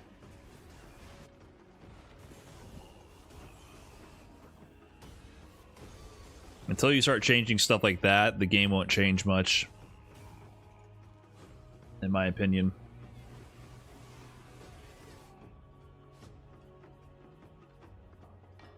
Mouse controls. It's so funny they're trying to make Switch 2 mouse controls a thing.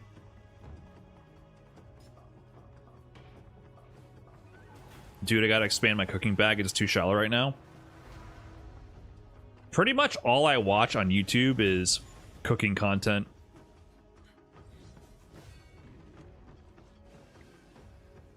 I think it's an invaluable skill to learn to just freestyle with what you have. And to learn the mechanics of how cooking works so that you understand what you did right or wrong. Is Ryan a Guga enjoyer? I mean, kinda, but Guga is like, he's a fucking weird science experiment guy. I much prefer, like, the Ethan Kachowski, is that his name? Chinese Cooking Demystified is amazing, yes. Adam Ragusia, you know, the people that show you actually how to cook. Kenji Lopez, amazing. Fucking amazing. I watch all his videos. So I much prefer those videos where you're actually learning something. I mean, have I never watched a Guga video? No, of course I watch Guga videos, but I much prefer learning the mechanics of how things are working. Red Bull gives you wings. You suck at cooking is also kind of goated. You know what guy I recently finally hit do not recommend on? I don't think it's you suck at cooking. It's the guy who goes, he's watching one video of someone doing something, and they go, okay, add 3 eggs to a bowl. Okay, I added 2.5 eggs to a bowl because half of it spilled all over the place. All right, now mix in a cup of sugar. I put in half a cup of sugar and half a cup of stevia because that's all I had. And then, I fucking hate that guy. I fucking hate that guy. Don't do anything the recipe says and then bitch about it at the end. Fuck you, dude. I'm like, I'm getting rage baited so hard. I finally blocked that channel. There's a spectrum of making do with what you have and not sticking to a recipe. There's a spectrum of it. Of like, yeah, sometimes you work with what you got and you make the best of it and you eat it. Then there's purposely being a shithead to fucking ruin everything. And then I was like, this keeps getting recommended to me and I get pissed every single time. Block. I had to get out of there. Block. Please stop. It isn't that deep. I know it's not that deep. It's funny to get mad about things that aren't that deep, but it's legit just rage bait to me. Unfortunately, on the M Bison, just for this moment, He usually understands when his substitutions are the problem. Yeah, but they're always the problem. And that's his whole shtick, is getting it wrong. And it's not, it's just like, fuck you. Like, stop getting it wrong, asshole.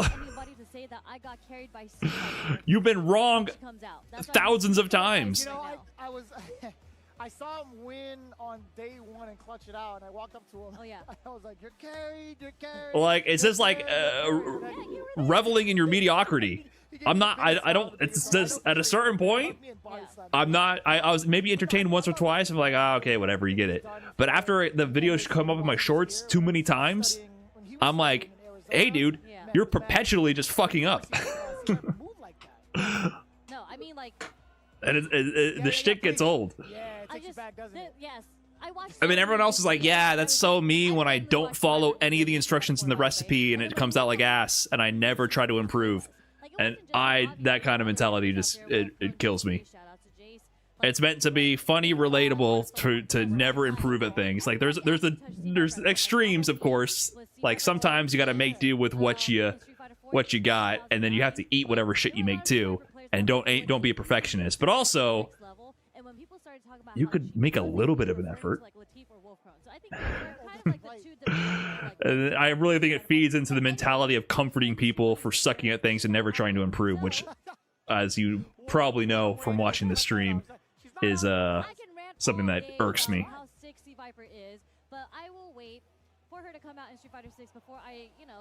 There's a ton of videos where he does it right and levels up from his past failures, so well, that's good if there's actual growth. But from what I see, it seems all the examples I've seen of him just like purposely making the most obvious fucking mistakes. Like, you know, you're not doing what they did. You're not even using the same ingredients at all. Like, not even close substitutions. And then it comes out like shit. It's like, well, duh. So at a certain point, I had to tap out. I gave him the benefit of the doubt for a long time, but it was literally this week that I said, don't recommend this channel. I was like, I can't anymore. You are clogging my feed with failure. And it's not even like there's a lesson to be learned at the end. It's just failure. I'd rather watch the short where someone teaches me something and shows how the failures can occur and how to correct the process than just watching someone fail and never learn and not reflect. He would be on the Lakers team right now if he was. Bald and 7'5". You know, LeBron has something else to say about that. I don't think LeBron's a cigar fan. Any dishes you recommend from YouTube? No, see, that's the thing. I don't do dishes from YouTube. I don't do recipes. I much prefer just learning the mechanics of cooking. I don't do any recipes. I just combine ingredients. So that's why Internet Shaquille is probably one of the best YouTubers of all time. I like his second channel as well. Yeah, Cooking Fundies. I don't. Yeah, I think that's the problem that a lot of people have is they get obsessed with recipes. I look at recipes for inspiration, maybe, but I never go and buy the same ingredients that are used in a recipe. It's more like understanding how to adjust heat, moisture, seasoning, time, and then understanding how that works, and then fucking up all the time, and then improving over time. So that's what I prefer, is YouTubers who help teach about that stuff. Boost versus Latif. Yep, and we saw earlier something that Latif is just really good at doing is who did Latif put into losers earlier? It was Moke, right? Yeah, Latif is very optimal. He has the execution. He's gonna go for the hard stuff. Although some might say Ice is not that difficult combo wise. Nice. Wow, dude, that was a crazy. Was that autocorrect DP on that? That was a crazy angle. That's a crosscut right there. Clean. This is Street Fighter 4 Latif, the one and the same. Oh, he got clocked by the overhead. That would have been safe at that spacing. You don't, but that's because Latif knew he was about to get burnt out if he had to block that, so he actually got hit by that target combo in the OD. Stand MK setup. Meaty throw. Latif doesn't tech. Drive rush. I'd never done that. Drive rush into quick burn. Wow, walk forward throw after blocking the drive rush button there. Called out the shimmy again. Boost is in his bag right now.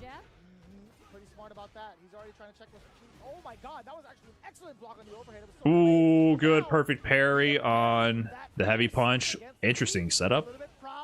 Jabbed overhead. Boost is kind of freestyling a little bit. Oh, you're dead. DP level 3? No. OD quick burn level 3.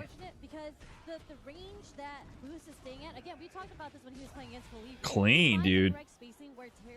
Is that a real safe jump? I guess. I mean, He stopped his combo short to go for a jump in. He had plenty of frame advantage there. And the one time he was able to get the spacing to get the fierce, Boostly perfect parries it. Yeah, I mean, I think he's been pretty on point with that. I think a lot of the players have been trying to like react to the animation because there's a pretty significant startup on that heavy punch from the side of Bison. So Boostly calling it properly, making sure to pay attention to the screen at all times. Yeah. So Latif now, how is he going to navigate this fireball trap? I mean, maybe he has to hold down back and charge a Cycle Crusher in order to get in with the OD Cycle Crusher. He has full bar, but you can see Boostly kind of... Man, they are doing nothing.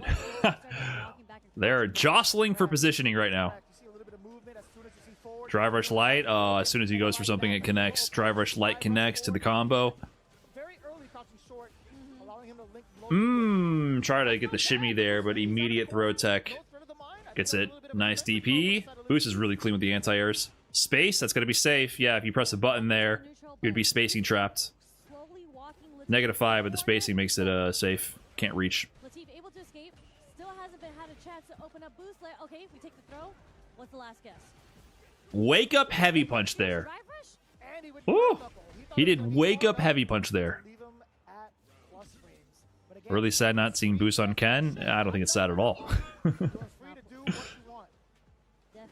Terry is a way cooler character than Ken. Big whip punish. New combo conversion that wasn't possible before. Save the meter. Hit confirm. Single hit confirm to medium tackle there. OD fireball in this ring. Oh, he's moving right now.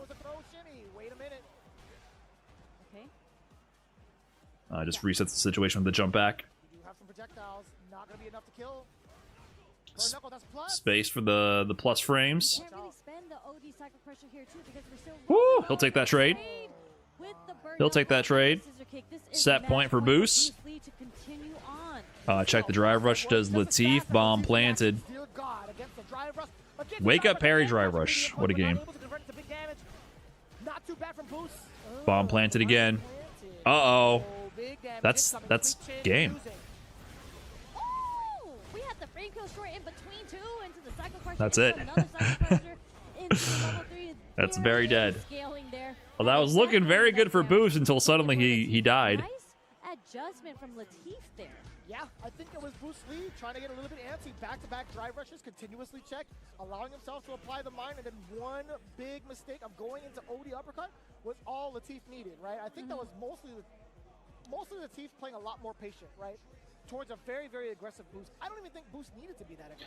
Genuinely. That was the new Bison combo. It might have been with the sped up Psycho Crusher. I'm not sure. The way that he demonstrated it against Colibri as well, he was very oppressive. Seemed like a very optimal meterless conversion there. Boost just needs to find where he was in the first game in that spacing. It's really up to Latif to adjust to get out of that spacing where Terry excels with the low forward, with the fierces, and then being able to whiff punish with the By Bison riding a horse with no hands. He just can, you know, squeeze the thighs and grip. Pause. What is the muscle that you close your thighs with? You'd have to be so fucking strong. You'd have to be so fucking strong to hold on to a horse like that. He's trying with the roundhouses. Is it the adductors? I always mix the two up. Adductors versus abductors. I feel like I'm already cramping thinking about it. You get knocked off that horse instantly. Can't believe Boostly was ready for that. Honestly, we've seen that happen a couple of times over. Seeing that lingering hit. Ooh, wait a minute. Hitbox against a Bison that's trying to escape out of the corner, but that was still mad awkward. Latif really hasn't found the option against these ground fireballs yet as What's well. the play? He's just like, nice perfect parry. Didn't see the drive rush cancel into it. Yeah, and you see, Boostly is still doing it despite Latif not even managing it. The low connects. Ooh, did the stand medium? And this time, does that always combo? With the drive rush crouch short, and that does catch Latif. Like it's really, really nice to see. Did that hit on a late active frame? I don't even think that normally combos. So you saw Latif was standing and trying to parry the fireballs. And he catches Combos to crouch medium. I don't know about stand medium, but he went for lane change. Oh no. Was that counter hit? I thought it wasn't counter hit. I thought it was just drive rush. Drive rush crush in that case +7? I guess I didn't know that. There was really no reason to go into stand medium punch usually previously, but now there's more incentive to, huh? Because you can cancel the other special moves from stand medium now. I feel like the next hit. I gotta think about that. He has level 1. Oh, he found the cross up. Good discipline from Latif to not tech there. You gotta survive this. You gotta survive. You got the reactions. Air to air. Baited. No, this has been parried. This is gonna be enough with the OD. Woo! Kind of saucy with the combo conversions. I can't lie. Somehow getting a little bit of sauce with the Bison. Final round between these two players. A DBZ Budokai player and a Strive player playing Street Fighter 6. That's fair. I definitely called it the Nemo earlier because I see Nemo do that with Bison in the early phases. Oh, he goes for the throw. Oh, he got the jab. He didn't believe. That's not a thing. Oh, did he think that was going to drive reversal knockdown? Oh, no. You were cooking so hard for a second. Oh, this is bad. Man, you were in such a good position until you did that. Forces the burnout. He has super. He will confirm. He's fishing for like a medium punch to level 2 confirm is what he's doing right now. Ooh. Okay, time. He has a guess. He wasn't ready. He doesn't have level 1 though. Will he? Oh my god, it's gonna be close. Okay. What is it? What's it gonna be? Oh my god. Oh, you are insane. I think he tried to cancel into the super there. I wonder. I don't think you can cancel OD to super. I have to Oh my god. The second time someone's gone for the EndingWalker today. So I'm pretty certain he was going for the DP to beat everything, right? Like he went for stagger DP because it beats everything besides blocking. That was the idea. If you delay tech, you press a button, you do anything, you die, right? Latif did DI there. Because I guess Boost didn't have enough life to counter DI. Crazy options from both players. Doing DI there and doing DP there are both insane options.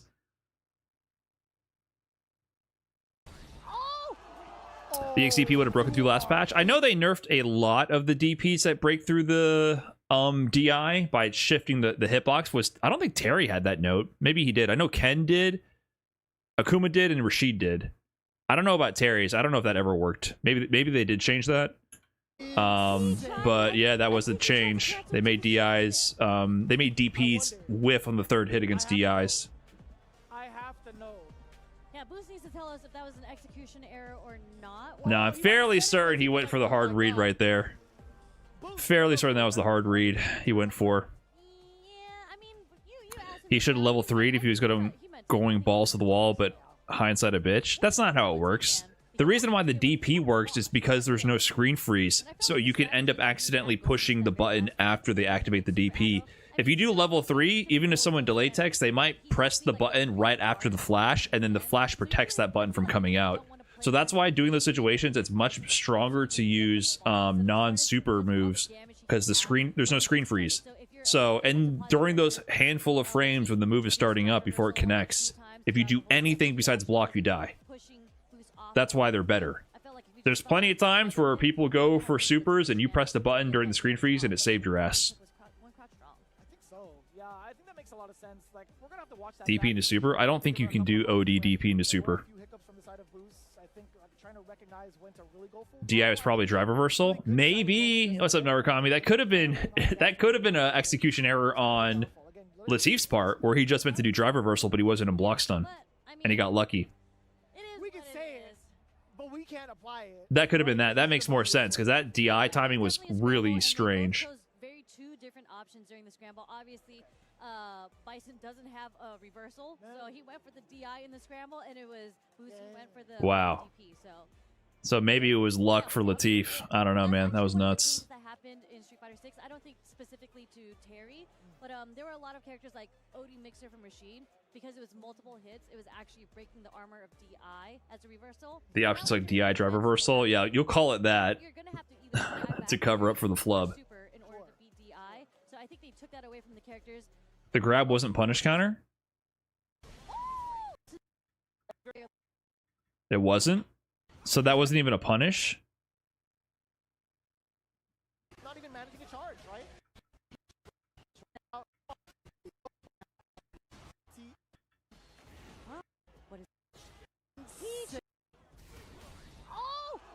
It was. Yeah, that was a punish counter. He tried. I think he tried to cancel into the winners. And I think we're still waiting for the players. There's a lot of people playing back there. That's right. We do have a couple of significant updates. Squall 2-1. So, Kings Vega versus Junior still waiting to go. Jack Kobayan. Oh, Jack beat Mongo. That's right, Professor Squall. Yes, he is indeed a professor. That's actually godlike. Let's go, Jack. Just my son still in there. Barnett, 2-1 over Aqua eliminated Nephew. Excuse me. Ryuse up against 2-1 over Aqua. Kusanagi. Interesting. Is it the French Kusanagi or the Mexican one? I am definitely gonna check it out right now. I can't tell. So, Lex beat Colibri. It's going to be Lex Riekman's Barnett down here. I wonder if we're gonna see this one. Oh, okay, so And then Squall beat Urio. Nice. Giowa beat Kusanagi. So Squall Giowa. Here have beaten in winners has to play against Kobayan in losers. So we're Wait. gonna see another Geef versus this? Jack. Or wait, which one? No. So Junior is here. Junior's playing against Kings Vega right now. Who is Suyuji? I'm really not familiar with them. So I'm Aqua plays JP and Blanco. So Kobayan is still in it, but Jack is gonna have to fight Kobayan for a place. What a blast. I would feel sick watching that EXDP animation about his boost. Yeah, that was tough. Too many geeks in the kitchen. If you ask That was me. tough. That's a lot. That's a lot of hefty Geefs are salad. thriving. Do I have a Terry guide? Not really. I mean, you can watch my gameplay. I don't have to ever compete in it. Like, I can say what I want. I can say what I want about it. Did I not do like a 5 tips to master Terry guide? I did them for like every other DLC character. I don't know if I didn't do it for Terry for some reason. You did. It was really good adaptation, and for like a 2 out of 3, it's really good to.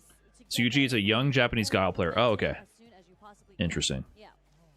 But if we're going to continue, as the players are getting ready for setting up in the winners on stage, we do have, again, Jack versus Kobayan and losers, and then the last losers match is going to be Aqua. Well, those versus guides Ryuse. bomb.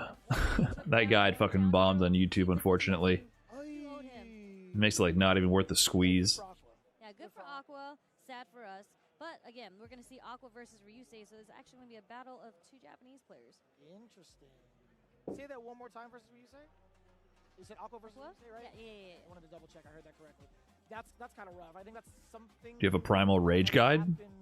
More often than Just not play Street Fighter 6 ranked for an hour. training partners, because I do believe Fucking JoJo hair all over me. does the study with Ryuse pretty often. Yeah. And, So right, they're in like the preparation- training partners. Yeah, So if- especially in preparation for Street Fighter League Japan. So if they're playing against each other and they're training partners, we're going to see some wild, wacky stuff happen. Not necessarily. No? I think there's gonna be a lot more respect in regards to like More the place- respect? Yeah. I was going to say there. Junior versus Kings Vega. No, I understand. We're gonna have Blanca versus Zangief coming up.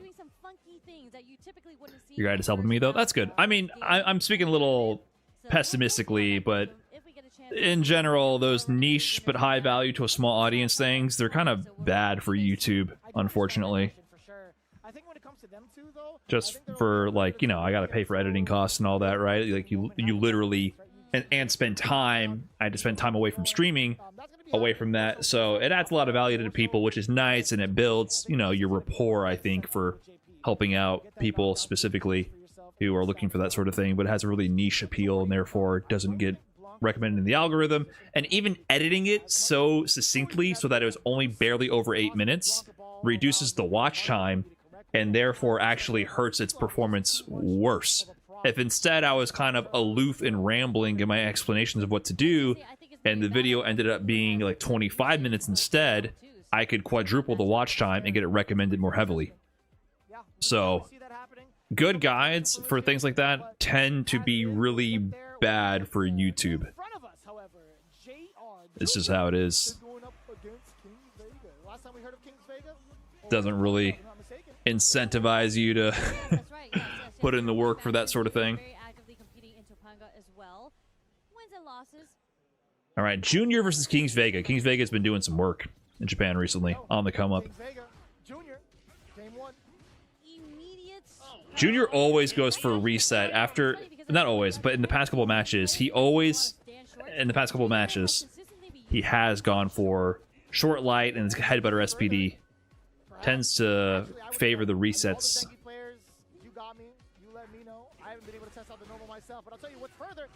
Kings Vega's reach so far against Junior. With Twice NY, thanks for the prime. Appreciate that. For the splash, a little awkward spaghetti.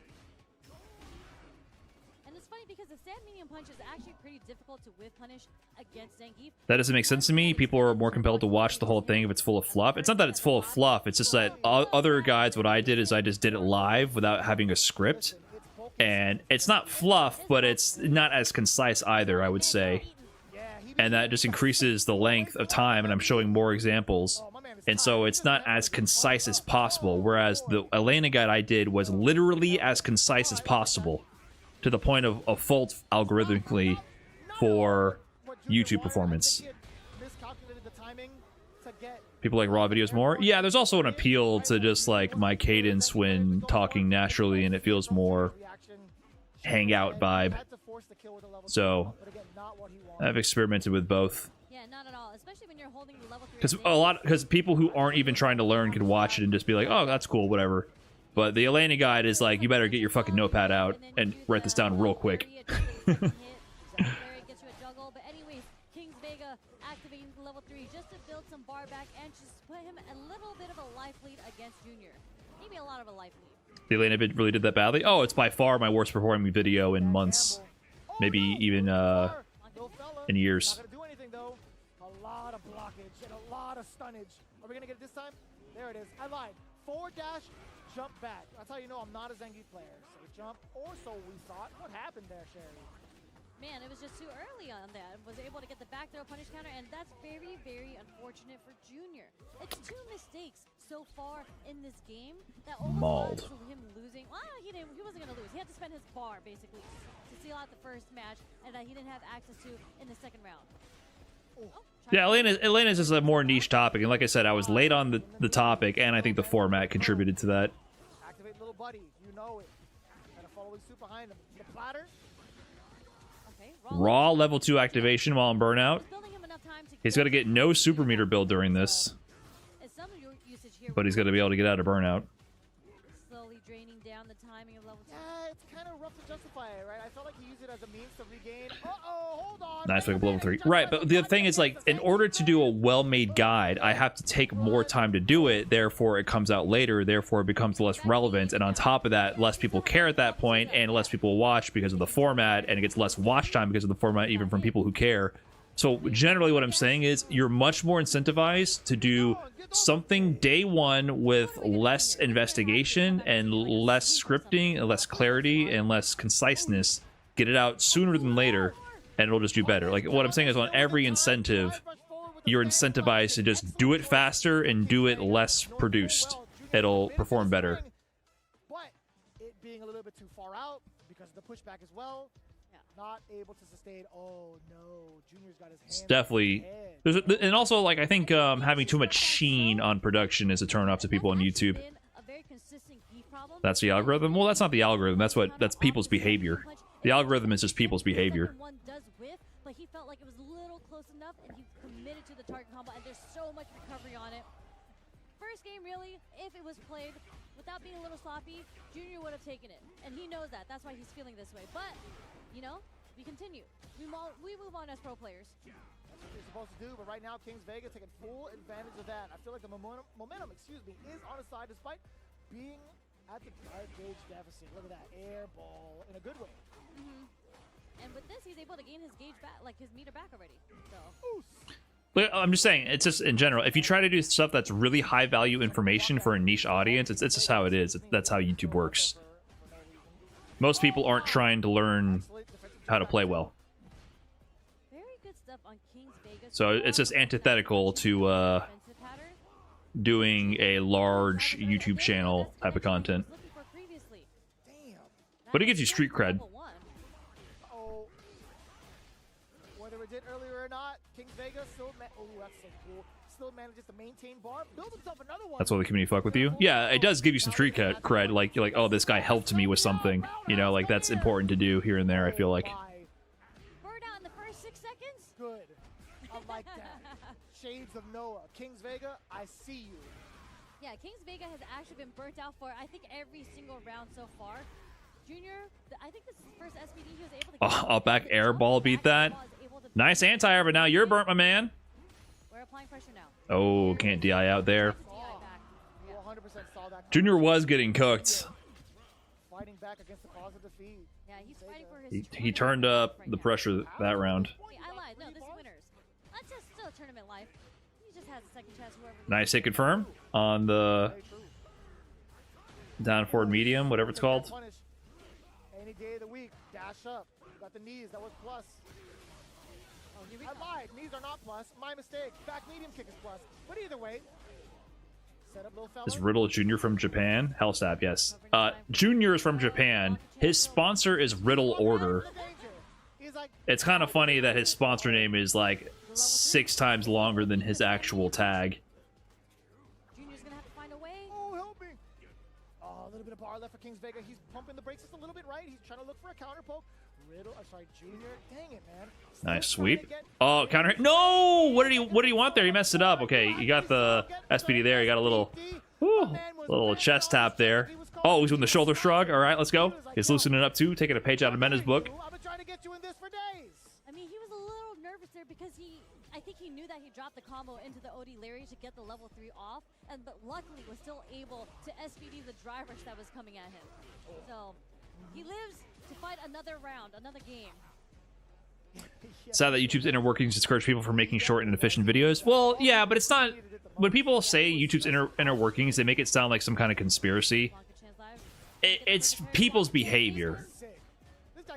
Most people are just looking to be distracted and entertained. So the algorithm is just what people do. YouTube is just trying to serve people what they actually want to watch. It's just the reality of it. So if you try to do something that is too niche and specific and too educational, it might not scratch the entertainment itch thoroughly enough for enough people. That's just how it is. The first one of this round. Where are you going, bro? Sit him back down. Send him to his room. Bang! Night, night. Back Oh to shit. back perfects. Let me get a They're triple. swinging. Final round. Another one? Yeah. I don't know. They both got level 2s. Yeah. We're gonna see a Blanca level 2 come out right now. That can still be a perfect for Blanca. Oh, Trade. Fine. You know what? Pressing the big Don't worry mediums. about it. Headbutt. He went for it. level 3. Oh, backdash. Was he too early on that? For Junior, he spent all his meter and not gonna burn him You can't out. be too early on that, right? The headbutt is only what, +4? Next block that he takes is going to burn him out. Not too bad for him, honestly, because of the charge fierce that he has. You are This is bad. But so is Kings Vega. You called it right from the side of Junior. This is checkmate. Kings Vega, definitely ready for it. This is checkmate. That should be lights out. Even if you have Nothing armor, Junior could do at that point. do, and Junior Kings Vega takes it. He is just not having it. Obviously, it's like it's a tough call. Kings Vega was the one that called it off correctly the entire way through. Aw. If Junior makes a mistake, that's on him. Kings Vega's been doing work. Definitely a player but who's been on the come up in the past 6 months from Japan. Setups that he had with Blanca there. And he's got some nice air maxes too. I like that. Oh, I see it. I see it. What do you think of Patreon for more niche educational content might ease the algorithm aches? Yeah, but for sure a place like Patreon would make more sense for that. And I have a Patreon, but it's more that I don't have time to be pumping out all this content all over the place and in different places, and then also paywalling stuff like that doesn't give you street cred, and you know, it's a tough thing. I really like that DI. Medify is an option, and I know Idom successfully did a Manon guide, and Nephew has done guides on Medify, but I'm also in a position where if I go, hey guys, here's a guide I made, yay, Brian Faded guide, I put it on Medify instead of YouTube, where you guys were used to getting all my content for free for years, and now you have to pay money to access it instead. Boo, fuck you, you suck. You know what I mean? It's like it's bad optics for someone who's so embedded into the giveaway everything for free economy for so long. No matter how much I've done for free for a decade now, right? But I think for someone like Nephew or Idom, who's a little less embedded in that economy, it can work for them. So it's a tough line to walk. It's like, I don't know. How many times did he get cooked by that, first and foremost, right? So that eagerness to... I don't think it's more consumer friendly to put everything on one platform. Yeah, because you get everything for free on YouTube. But then how do I, like I said, that Elena guide I'm going to lose money on, for example, right? So obviously it's better for you. But what if everything, I'm not saying I'm hurting for money or anything, but I'm just saying I am not incentivized to do things like that because I literally lose time and money. Do you get what I'm saying? So eventually I'll just stop doing things like that. That's just how the reality of the world works under capitalism. So that's why I've always had thoughts about how the creator economy and doing everything for free doesn't make too much sense, because then it gets hard to give people really high value things that they specifically want when it's not mass appealing. I was so surprised when you picked green instead of red. I'm like, damn, that's a mix-up. That's ultra digital. There's actually a story with L.I. Joe there from Evo a couple years ago. I'm just going to go through it real quick because the next match is coming up. But Joe, we were all betting on black, per usually on roulette. And then So shorts game not doing well anymore? Shorts always did okay, but I don't know. Not really an incentive to make them. They don't make you money, really. They just get you views. They make your view number go up. Like, what's it just makes your you've got 30 billion views. Whoa, views. Yes. It doesn't really matter. Oh shit, a foxy grandpa? One of the MK goats? What's going on, man? Thanks for the beefy raid, 225. Hopefully you had a good stream. Welcome everybody. Speaking of views, what's good everybody? We're just watching the last block here of top 128 or so of CEO. Jack, aka Just a Kid, aka Just My Son, going up against Kobayan. Geef Beast from Japan. Topanga League 2024 champion with Zangief. Was just in Evo Japan top 8, but Jack made top 8 at Combo Breaker. He's good. He knows what he's doing. Jack is on my... I mean, he's always played multiple characters. He's always been Rashid...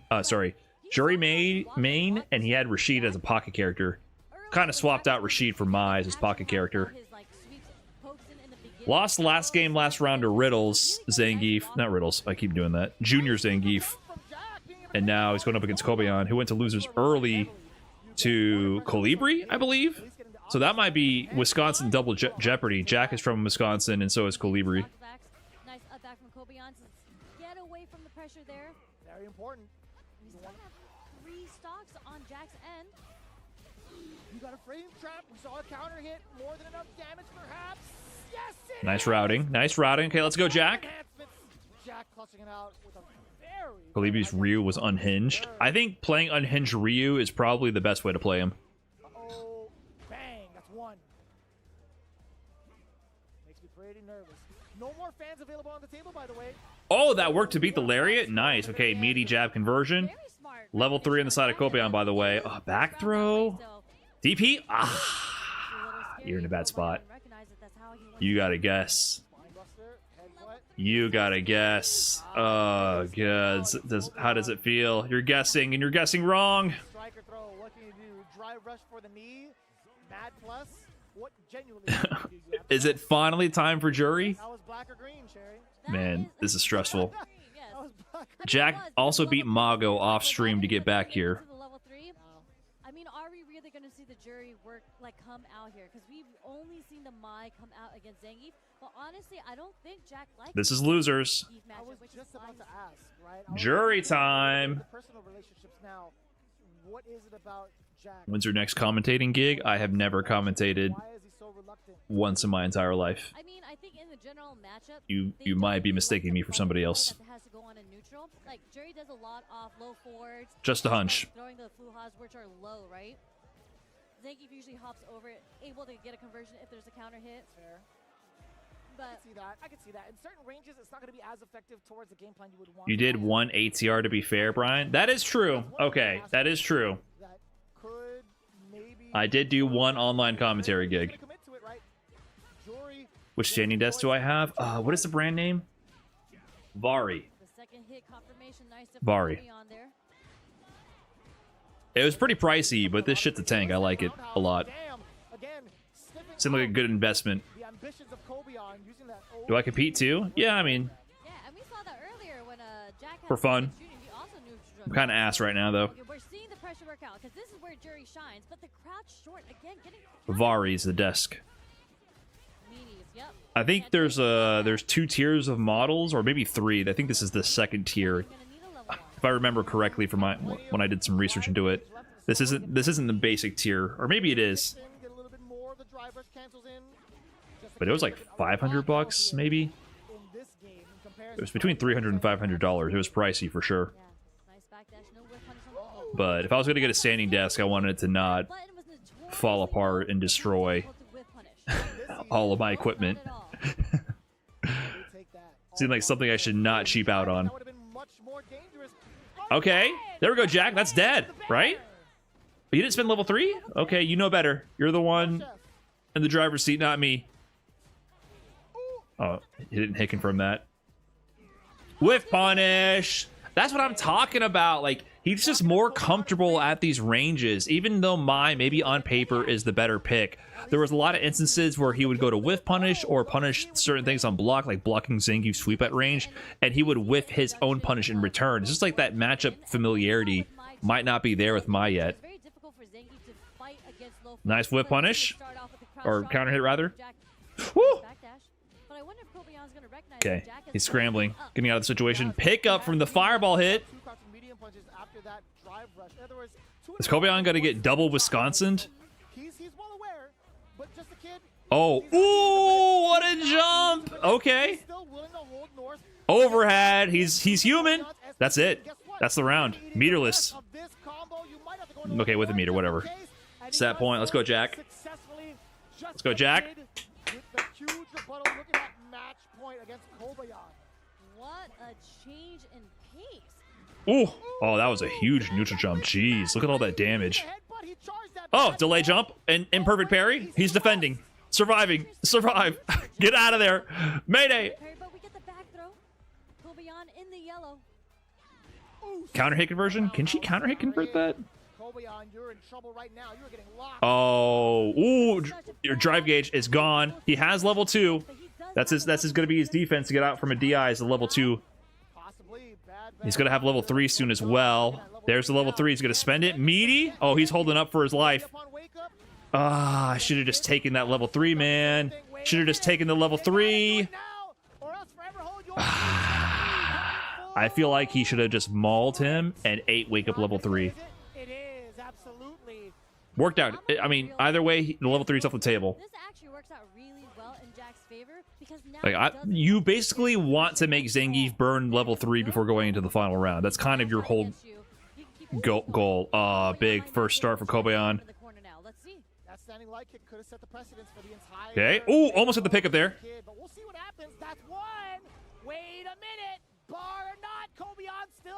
Oh, he's in the blender. He's in the blender. Don't get thrown. Oh no, it was blocked. GG. GG. Ah, good try, good try. Double Zangief.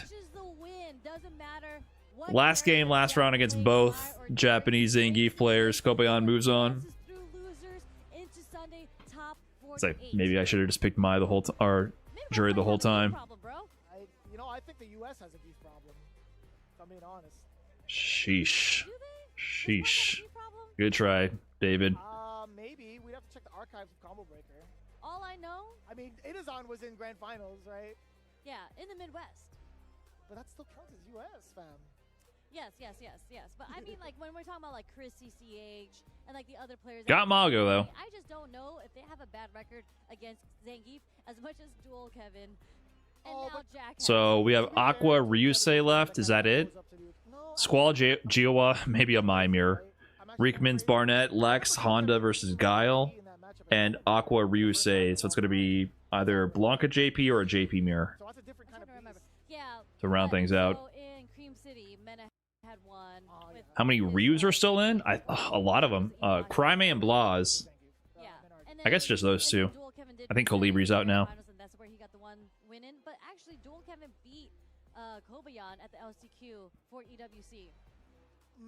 You're right. I think overall, Zane Oh, EndingWalker. I think EndingWalker's still in. Sorry, I forgot about EndingWalker. on Dual Kevin right Speak now. your truth. Speak Yes. your truth. And then You're now onto we something. just see Jack. He lost to Junior.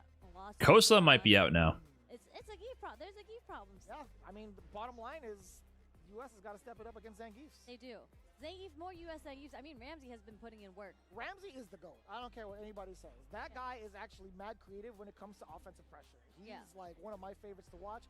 Alongside MenaRD when the Zangief does come out, but I think he's going to be on the back burner for a little bit because of his current progression with Blanca in majority of his tournament runs. But again, it might be a little bit of a problem later on. Chilean Ryuse con for 10 players. As a unit. I mean, I'm still in if I'm being real here, awe of the Crime Daigo set. That was amazing. definitely struggles against Zangief as well.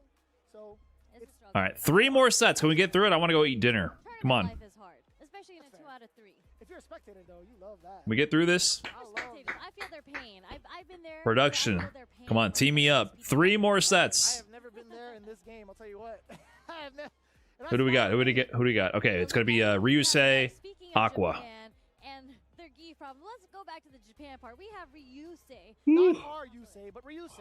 Got fucking That's actually pretty dog cool. hair Slash in his name and it's R everywhere, man. Ryuse. That'd be kind of cool. Shout out to Ryuse. Your bro. dog It is jumps in your face 100% one time and Ryuse. you got hair everywhere. We are so sorry. That's definitely Aqua under that mask. Angry Bird is out? Oh, come on, guys. We were just kidding. But what a cool team name. He- too. he's not out. With the Z. He lost to Daigo, but I think he made it through, right? You know what I'm saying? Who knows At that? least scars all around. You know what I'm saying? What do you mean out? That's a different type of. They're not. No, this is the last of the matches tonight. I'll tell you what. It's like the bootleg stars. You know There's what I'm saying? Big Bird. Where's Angry Bird? From the side of Aqua, as expected, Ryuse. checking Angry the Bird is photos. through. He plays Junior.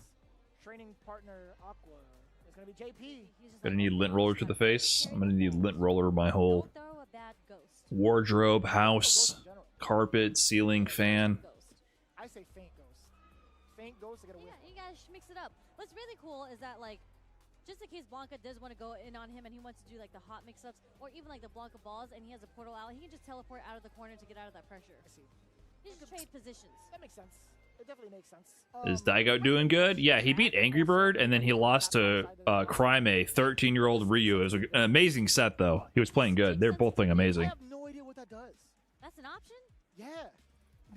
During the button select stuff. I've seen that right out the gate. I have never messed with it. I just have no idea what it does. I need an official confirmation as to what that does because I don't know how to read. What does? I actually legitimately have never seen that setting in my Select stuff. I have no idea what that. Hey, what is random question? mix-ups or even, like, the Blanca balls and he has a portal out, he can just teleport out of the corner to get out of that pressure. I see. He just trade positions. That makes sense. It definitely makes sense. Random question, chat, and also anybody from the Capcom side that is watching. Hey, what is stick sensitivity? Oh, yeah. Something about the PlayStation 5 controller, right? I don't think I found the topic of Like your analog stick? subject of conversation not too long ago on social media, and I don't think I found the answer off of it. But either way, we'll find the answer to this momentarily. Blanca versus JP. It's Aqua versus Ryuse. So Ryuse, one of the few JP players from Japan who just never wavered. JP has been the character from the get-go, even with all the nerfs in early Season 2 before he got rebuffed to being top tier again. Shadow Slage, thanks for the 29 months. Appreciate that. Okay. Set up the Aqua also used to be heavy on the JP. Seems to be mostly Blanca these days. Oh, Raising Cane, one of the best anti-airs in the game, baby. You called it Raising Canes? Yeah, because he I'm has his stealing cane and he that. raises it up in the air. I'm stealing that. That's crouching heavy punch, yo. Dry rush crouching medium punch. You are not contesting that button. You just gotta let it happen. Showing off that crouching medium. Oh, can't do it again. Nifty Trick with the 6 months. Thank you so much. That Kane is putting in some work right now. Still plays JP. Yeah, it must be matchup specific. Again. Oh, you're dead. Jesus. Ryuse. Got clipped. Aqua got nothing started. Not much else to commentate on that one. That was pure dominance. This is losers. I think there's only losers matches remaining for the entire stream tonight. Then it's top 48 tomorrow. Finding an opening here. Like I don't know how this matchup particularly goes, but he threw point where he was playing the range he wanted to play. Aqua, you gotta do something. This is the matchup. This is how it goes. The mini game. Oh, okay, got a whip punish. Hold up. Blanca can definitely try to force something to happen faster, but he wanted a solid whiff punish opening before getting his offense going, and now everything's landing. Blanca-chan? Oh, did he I think he flubbed the setup. Ryuse smelt it. And, no. You're potentially dead? I know, he saved the meter. Maybe an OD spike to level 3 would have killed. That will definitely kill. Man, nothing's working out for Aqua right now. Yeah, that was the chef's cheating secret. Although he cooked him, he wanted to make sure the temperature was right. He got 10 more seconds into the microwave with level 2. That's rough. Louis Man did lose to Kobayan. Yeah. I don't think Dalsum is as bad for Zangief in this game as in any previous Street Fighter that we know of. It's still not good, but Dry Rush is a really big equalizer. Yeah, that Sam medium punch is cooking Blanca, and I'm not exactly sure. And things like DI and Perfect Parry, just in general, there's more of a chance for Zangief to make some bullshit happen to seal the game away. Riot, thanks for dunking B Nasty 21 into the dumpster. Appreciate that. It's not good, I don't think, for Zangief, but it's way less solved than like Street Fighter V, for example, against Dalsum. Oh, I see. He's trying to do like Perfect Parry Dry Rush OS to slide on the spikes.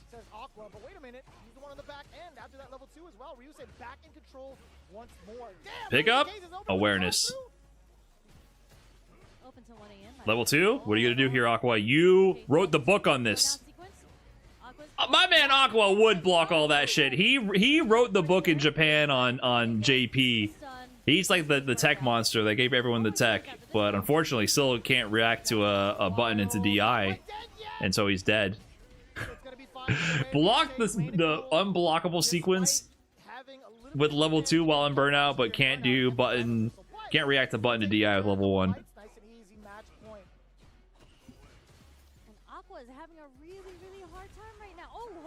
Yeah, I feel like he needs to like make something happen. He's playing so passive, trying to find a really solid opening, but I just don't personally feel like that's what you're supposed to do.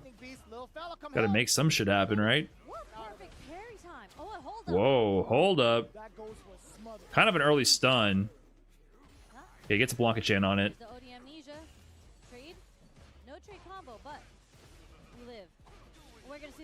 Okay, what's your option here? Drive reversal? That's a no-go.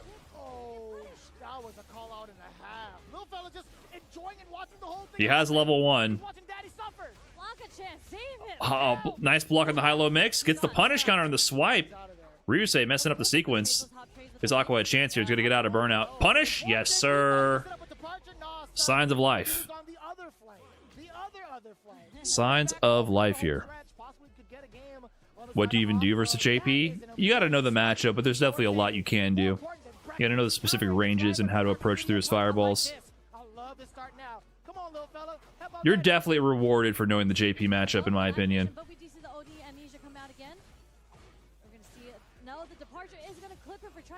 That was a mix-up, though. He did jump back, predicting a teleport. He was going to try to air the teleport. He wasn't on the same flight as Daddy. Nice parrying on Aqua, waiting to see it hit very last minute, so he's not spending any drive bar, parrying absolutely nothing. I love that. Or so I thought. Aqua's really trying to lame him out. Clips him on the drive rush. No level 1 yet. He's going to have to get one more touch. Oh, delay jump. Ryuse with the wake up amnesia. 1-1. The delayed jump medium kick does punish the wake up OD amnesia. Finally, Aqua was able to get a read, and we're able to see how Aqua kind of changed the distance on when he wanted to crouch strong to fight against the dry rush that Ryuse has been introducing. That's right. That whole sequence, that end of it, honestly, was scratch and sniff. He was scratching with the crouching medium punch, sniffed out the amnesia, got the big W. But let's see, man. Ryuse, he does have a couple of answers, spending a little bit more bar to be aggressive to chip away at Aqua, right? He set up the double departure. He's setting up a bunch of tree gloves, now a bunch of fake ghosts. It's up to Aqua to manage what's real and what's not. Mythbuster's side. Bro, Aqua has been cooking with like waiting to parry these. Okay, I say that, but he missed that one spike. But all these Aqua is literally laming the fuck out of Ryuse. It's actually so commendable. You would think the JP would be laming it out, but Aqua is literally just doing nothing until he finds a solid hit. And Ryuse says, like, I'm not even getting any chip damage. I'm not even getting any drive gauge damage. Ryuse looks like he's getting lamed out by Aqua, because Aqua's not giving him any stray hits. Aqua's not fucking up his approach at all. It's almost like Ryuse is getting bored over here than getting hit. It's very surprising how he's playing, instead of trying to scramble through the zoning to get in for rushdown. Yeah, Aqua has been playing so patient. Was able to get the perfect parry as an anti-air from Ryuse, but we saw the introduction of so many drive rush meaties that happened because Aqua was able to bait out the very last ODM. Nice check. Air to air. Overhead. Amnesia denied. What's the mix? Good defense. Yeah, Aqua knows how to defend JP, man. He gets it. Oh, imperfect parry. Last patch, that would have been Aqua's turn. And they're both sitting on the level 2 as well, but Ryuse more so in the orange right now, slowly gaining the green bar back, so he doesn't want to activate level 2 yet. They want to activate level 2 when they're close to hurting them. Ooh, imperfect parry. Definitely a buff to those sort of like forward, horizontal moving moves. So Aqua gonna time Ryuse out? What is happening, man? This has been such a patient match. But from the side I didn't expect it from. Good block in the high-low. Oh, stagger pressure. Throws out the parry. Ryuse in the lead now, I believe. Oh, that was such a smart option from Ryuse. Drive rush cancel to go for throw, but because the spike was there, Ryuse knows that if he just jumps away from the throw, he's going to get a free punish every time. And it's going to be impossible for him to block and punish the throw or the jump. He needs to avoid the chip. No way! What an option, Aqua. That was amazing. Empty jump into the range where Ryuse was trying to debate between which spike strength to use. Got to go for medium, light and heavy OD spike to hit him in the middle after Ryuse can determine what strength he has to use. Use that to bait out the level 3. Aqua was a JP specialist. Remember, he is the guy who taught everybody the JP shenanigans in Japan. So you can see like he was trying to rely heavily on his character and matchup knowledge to win in a very solid manner. I was doubting it for a second because I felt like he was doing too little, because sometimes you can just force your way in versus JP. But he clearly was like, I have the knowledge, and I'm going to win with the knowledge. That was a really great bait there. Good stuff to Aqua. Moving on. I am burnt out, is what that is. So we have Squall. Oh, Lex beat Riekman's Barnett off stream. I don't know if they're gonna do Squall Giowa on stream. They're gonna end the day with a My Mirror. So damn sharp from the side of. Hello. So damn sharp. I don't know if they're gonna put that on stream or if it's over. He said something light. We got G1 on the other side. Oh no, they're doing it. They're running it.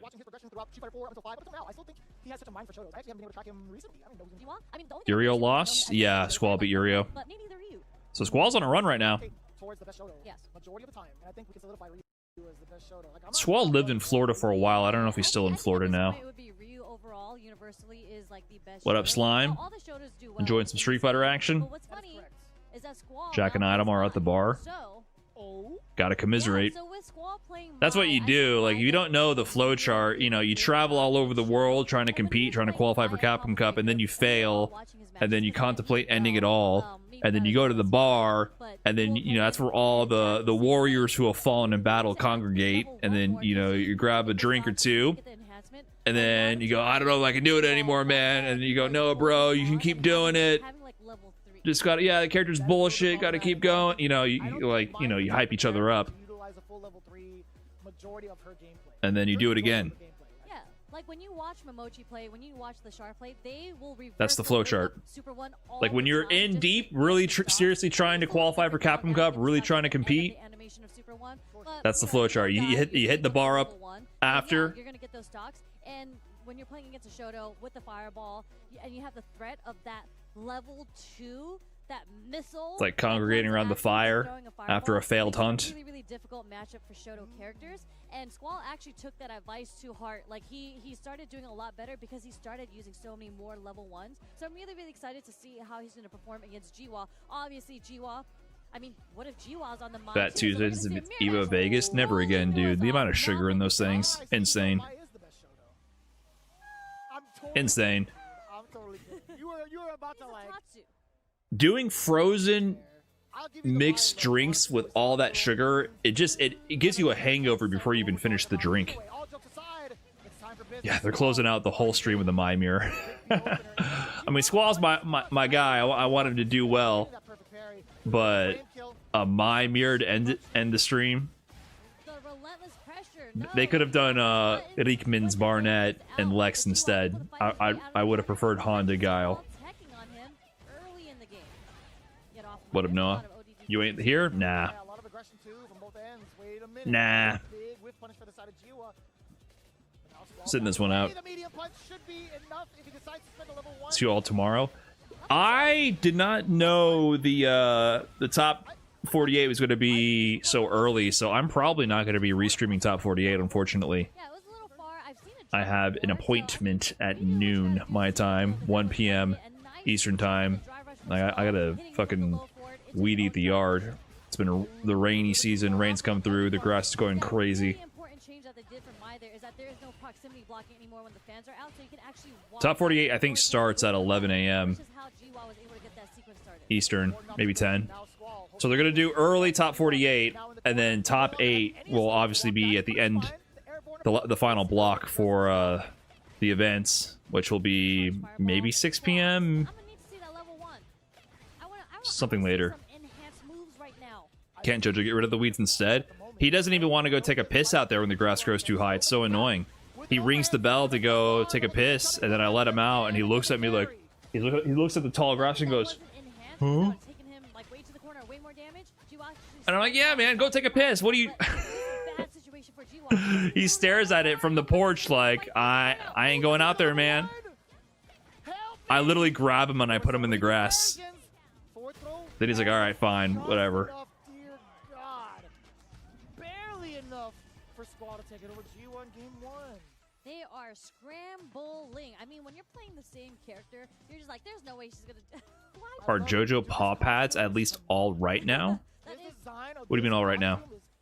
Like, were there problems with them? They're fine, I think. My dog is the same way with the grass. It's even a little weight. Yeah, and it's been rainy, so he doesn't like that as well. They're very picky. I never really realized that was a thing. Very picky about going to the wet grass. I also push him into the grass to go to the bathroom when it's a little wet out. I would wear that, honestly. I would actually rock that. All black, everything in the red. I need you to rock the hairpiece too. I think I can just glue that to your foot. Alright, So he'll be like, I don't know, man. I don't know. And I just grab him and put him in the grass. How about that? I'll find that for you. Went overboard when playing or something? I don't think so. He did have issues where at one of his daycares, if we used that, he doesn't go to daycare often, but like maybe once a month or something. But there was one place he would go to where he would walk around and get his paw pads all raw because he wouldn't stay still, and they have a matte flooring, which probably didn't play nice with him, and he would just spend from 8 a.m. to 5 p.m. would just walk in circles. And his paw pads would be rubbed raw after, because he couldn't just chill the fuck out and lay there for a little bit. But we haven't been there. If we do daycare, we go somewhere else now. Yeah, the fan animation is actually kind of funny. Ooh. Stare down. No way. Level 2? Yeah. Is that enough? It's gonna be close. It's not enough because it's not an ad. Oh, there was really nothing Gio could do there, right? He'd have to bait the level 1 and get out of the way. He's gonna get chipped no matter what. Squall set point. Let's go, Squall. Squall recognized it and executed. Yeah, really good level OG Squall. That was the I don't know if he's back in the Midwest now. He competes in the Midwest CPT, but he did live in Florida for a little while. Here's the level 1 that we're talking about. Get those stocks up. Oh, big jump in. Okay. No crosscut? Doesn't matter. Thanks for going Squall's way. One more flame stock to his name as well. Use that to set up the OD. Good tech from Jiwa. But the fans are just too much of a problem. Don't throw a fan, Jiwa. Don't do it. He has level 2. Yeah, the Squall can buff for the level 2 and react to a projectile. But it doesn't have that much invincibility without the flame stock. So, like, it can get stuffed out. But Squall is just... You gotta guess. No. Jump short does not punish the throw. This is over for Jiwa, though.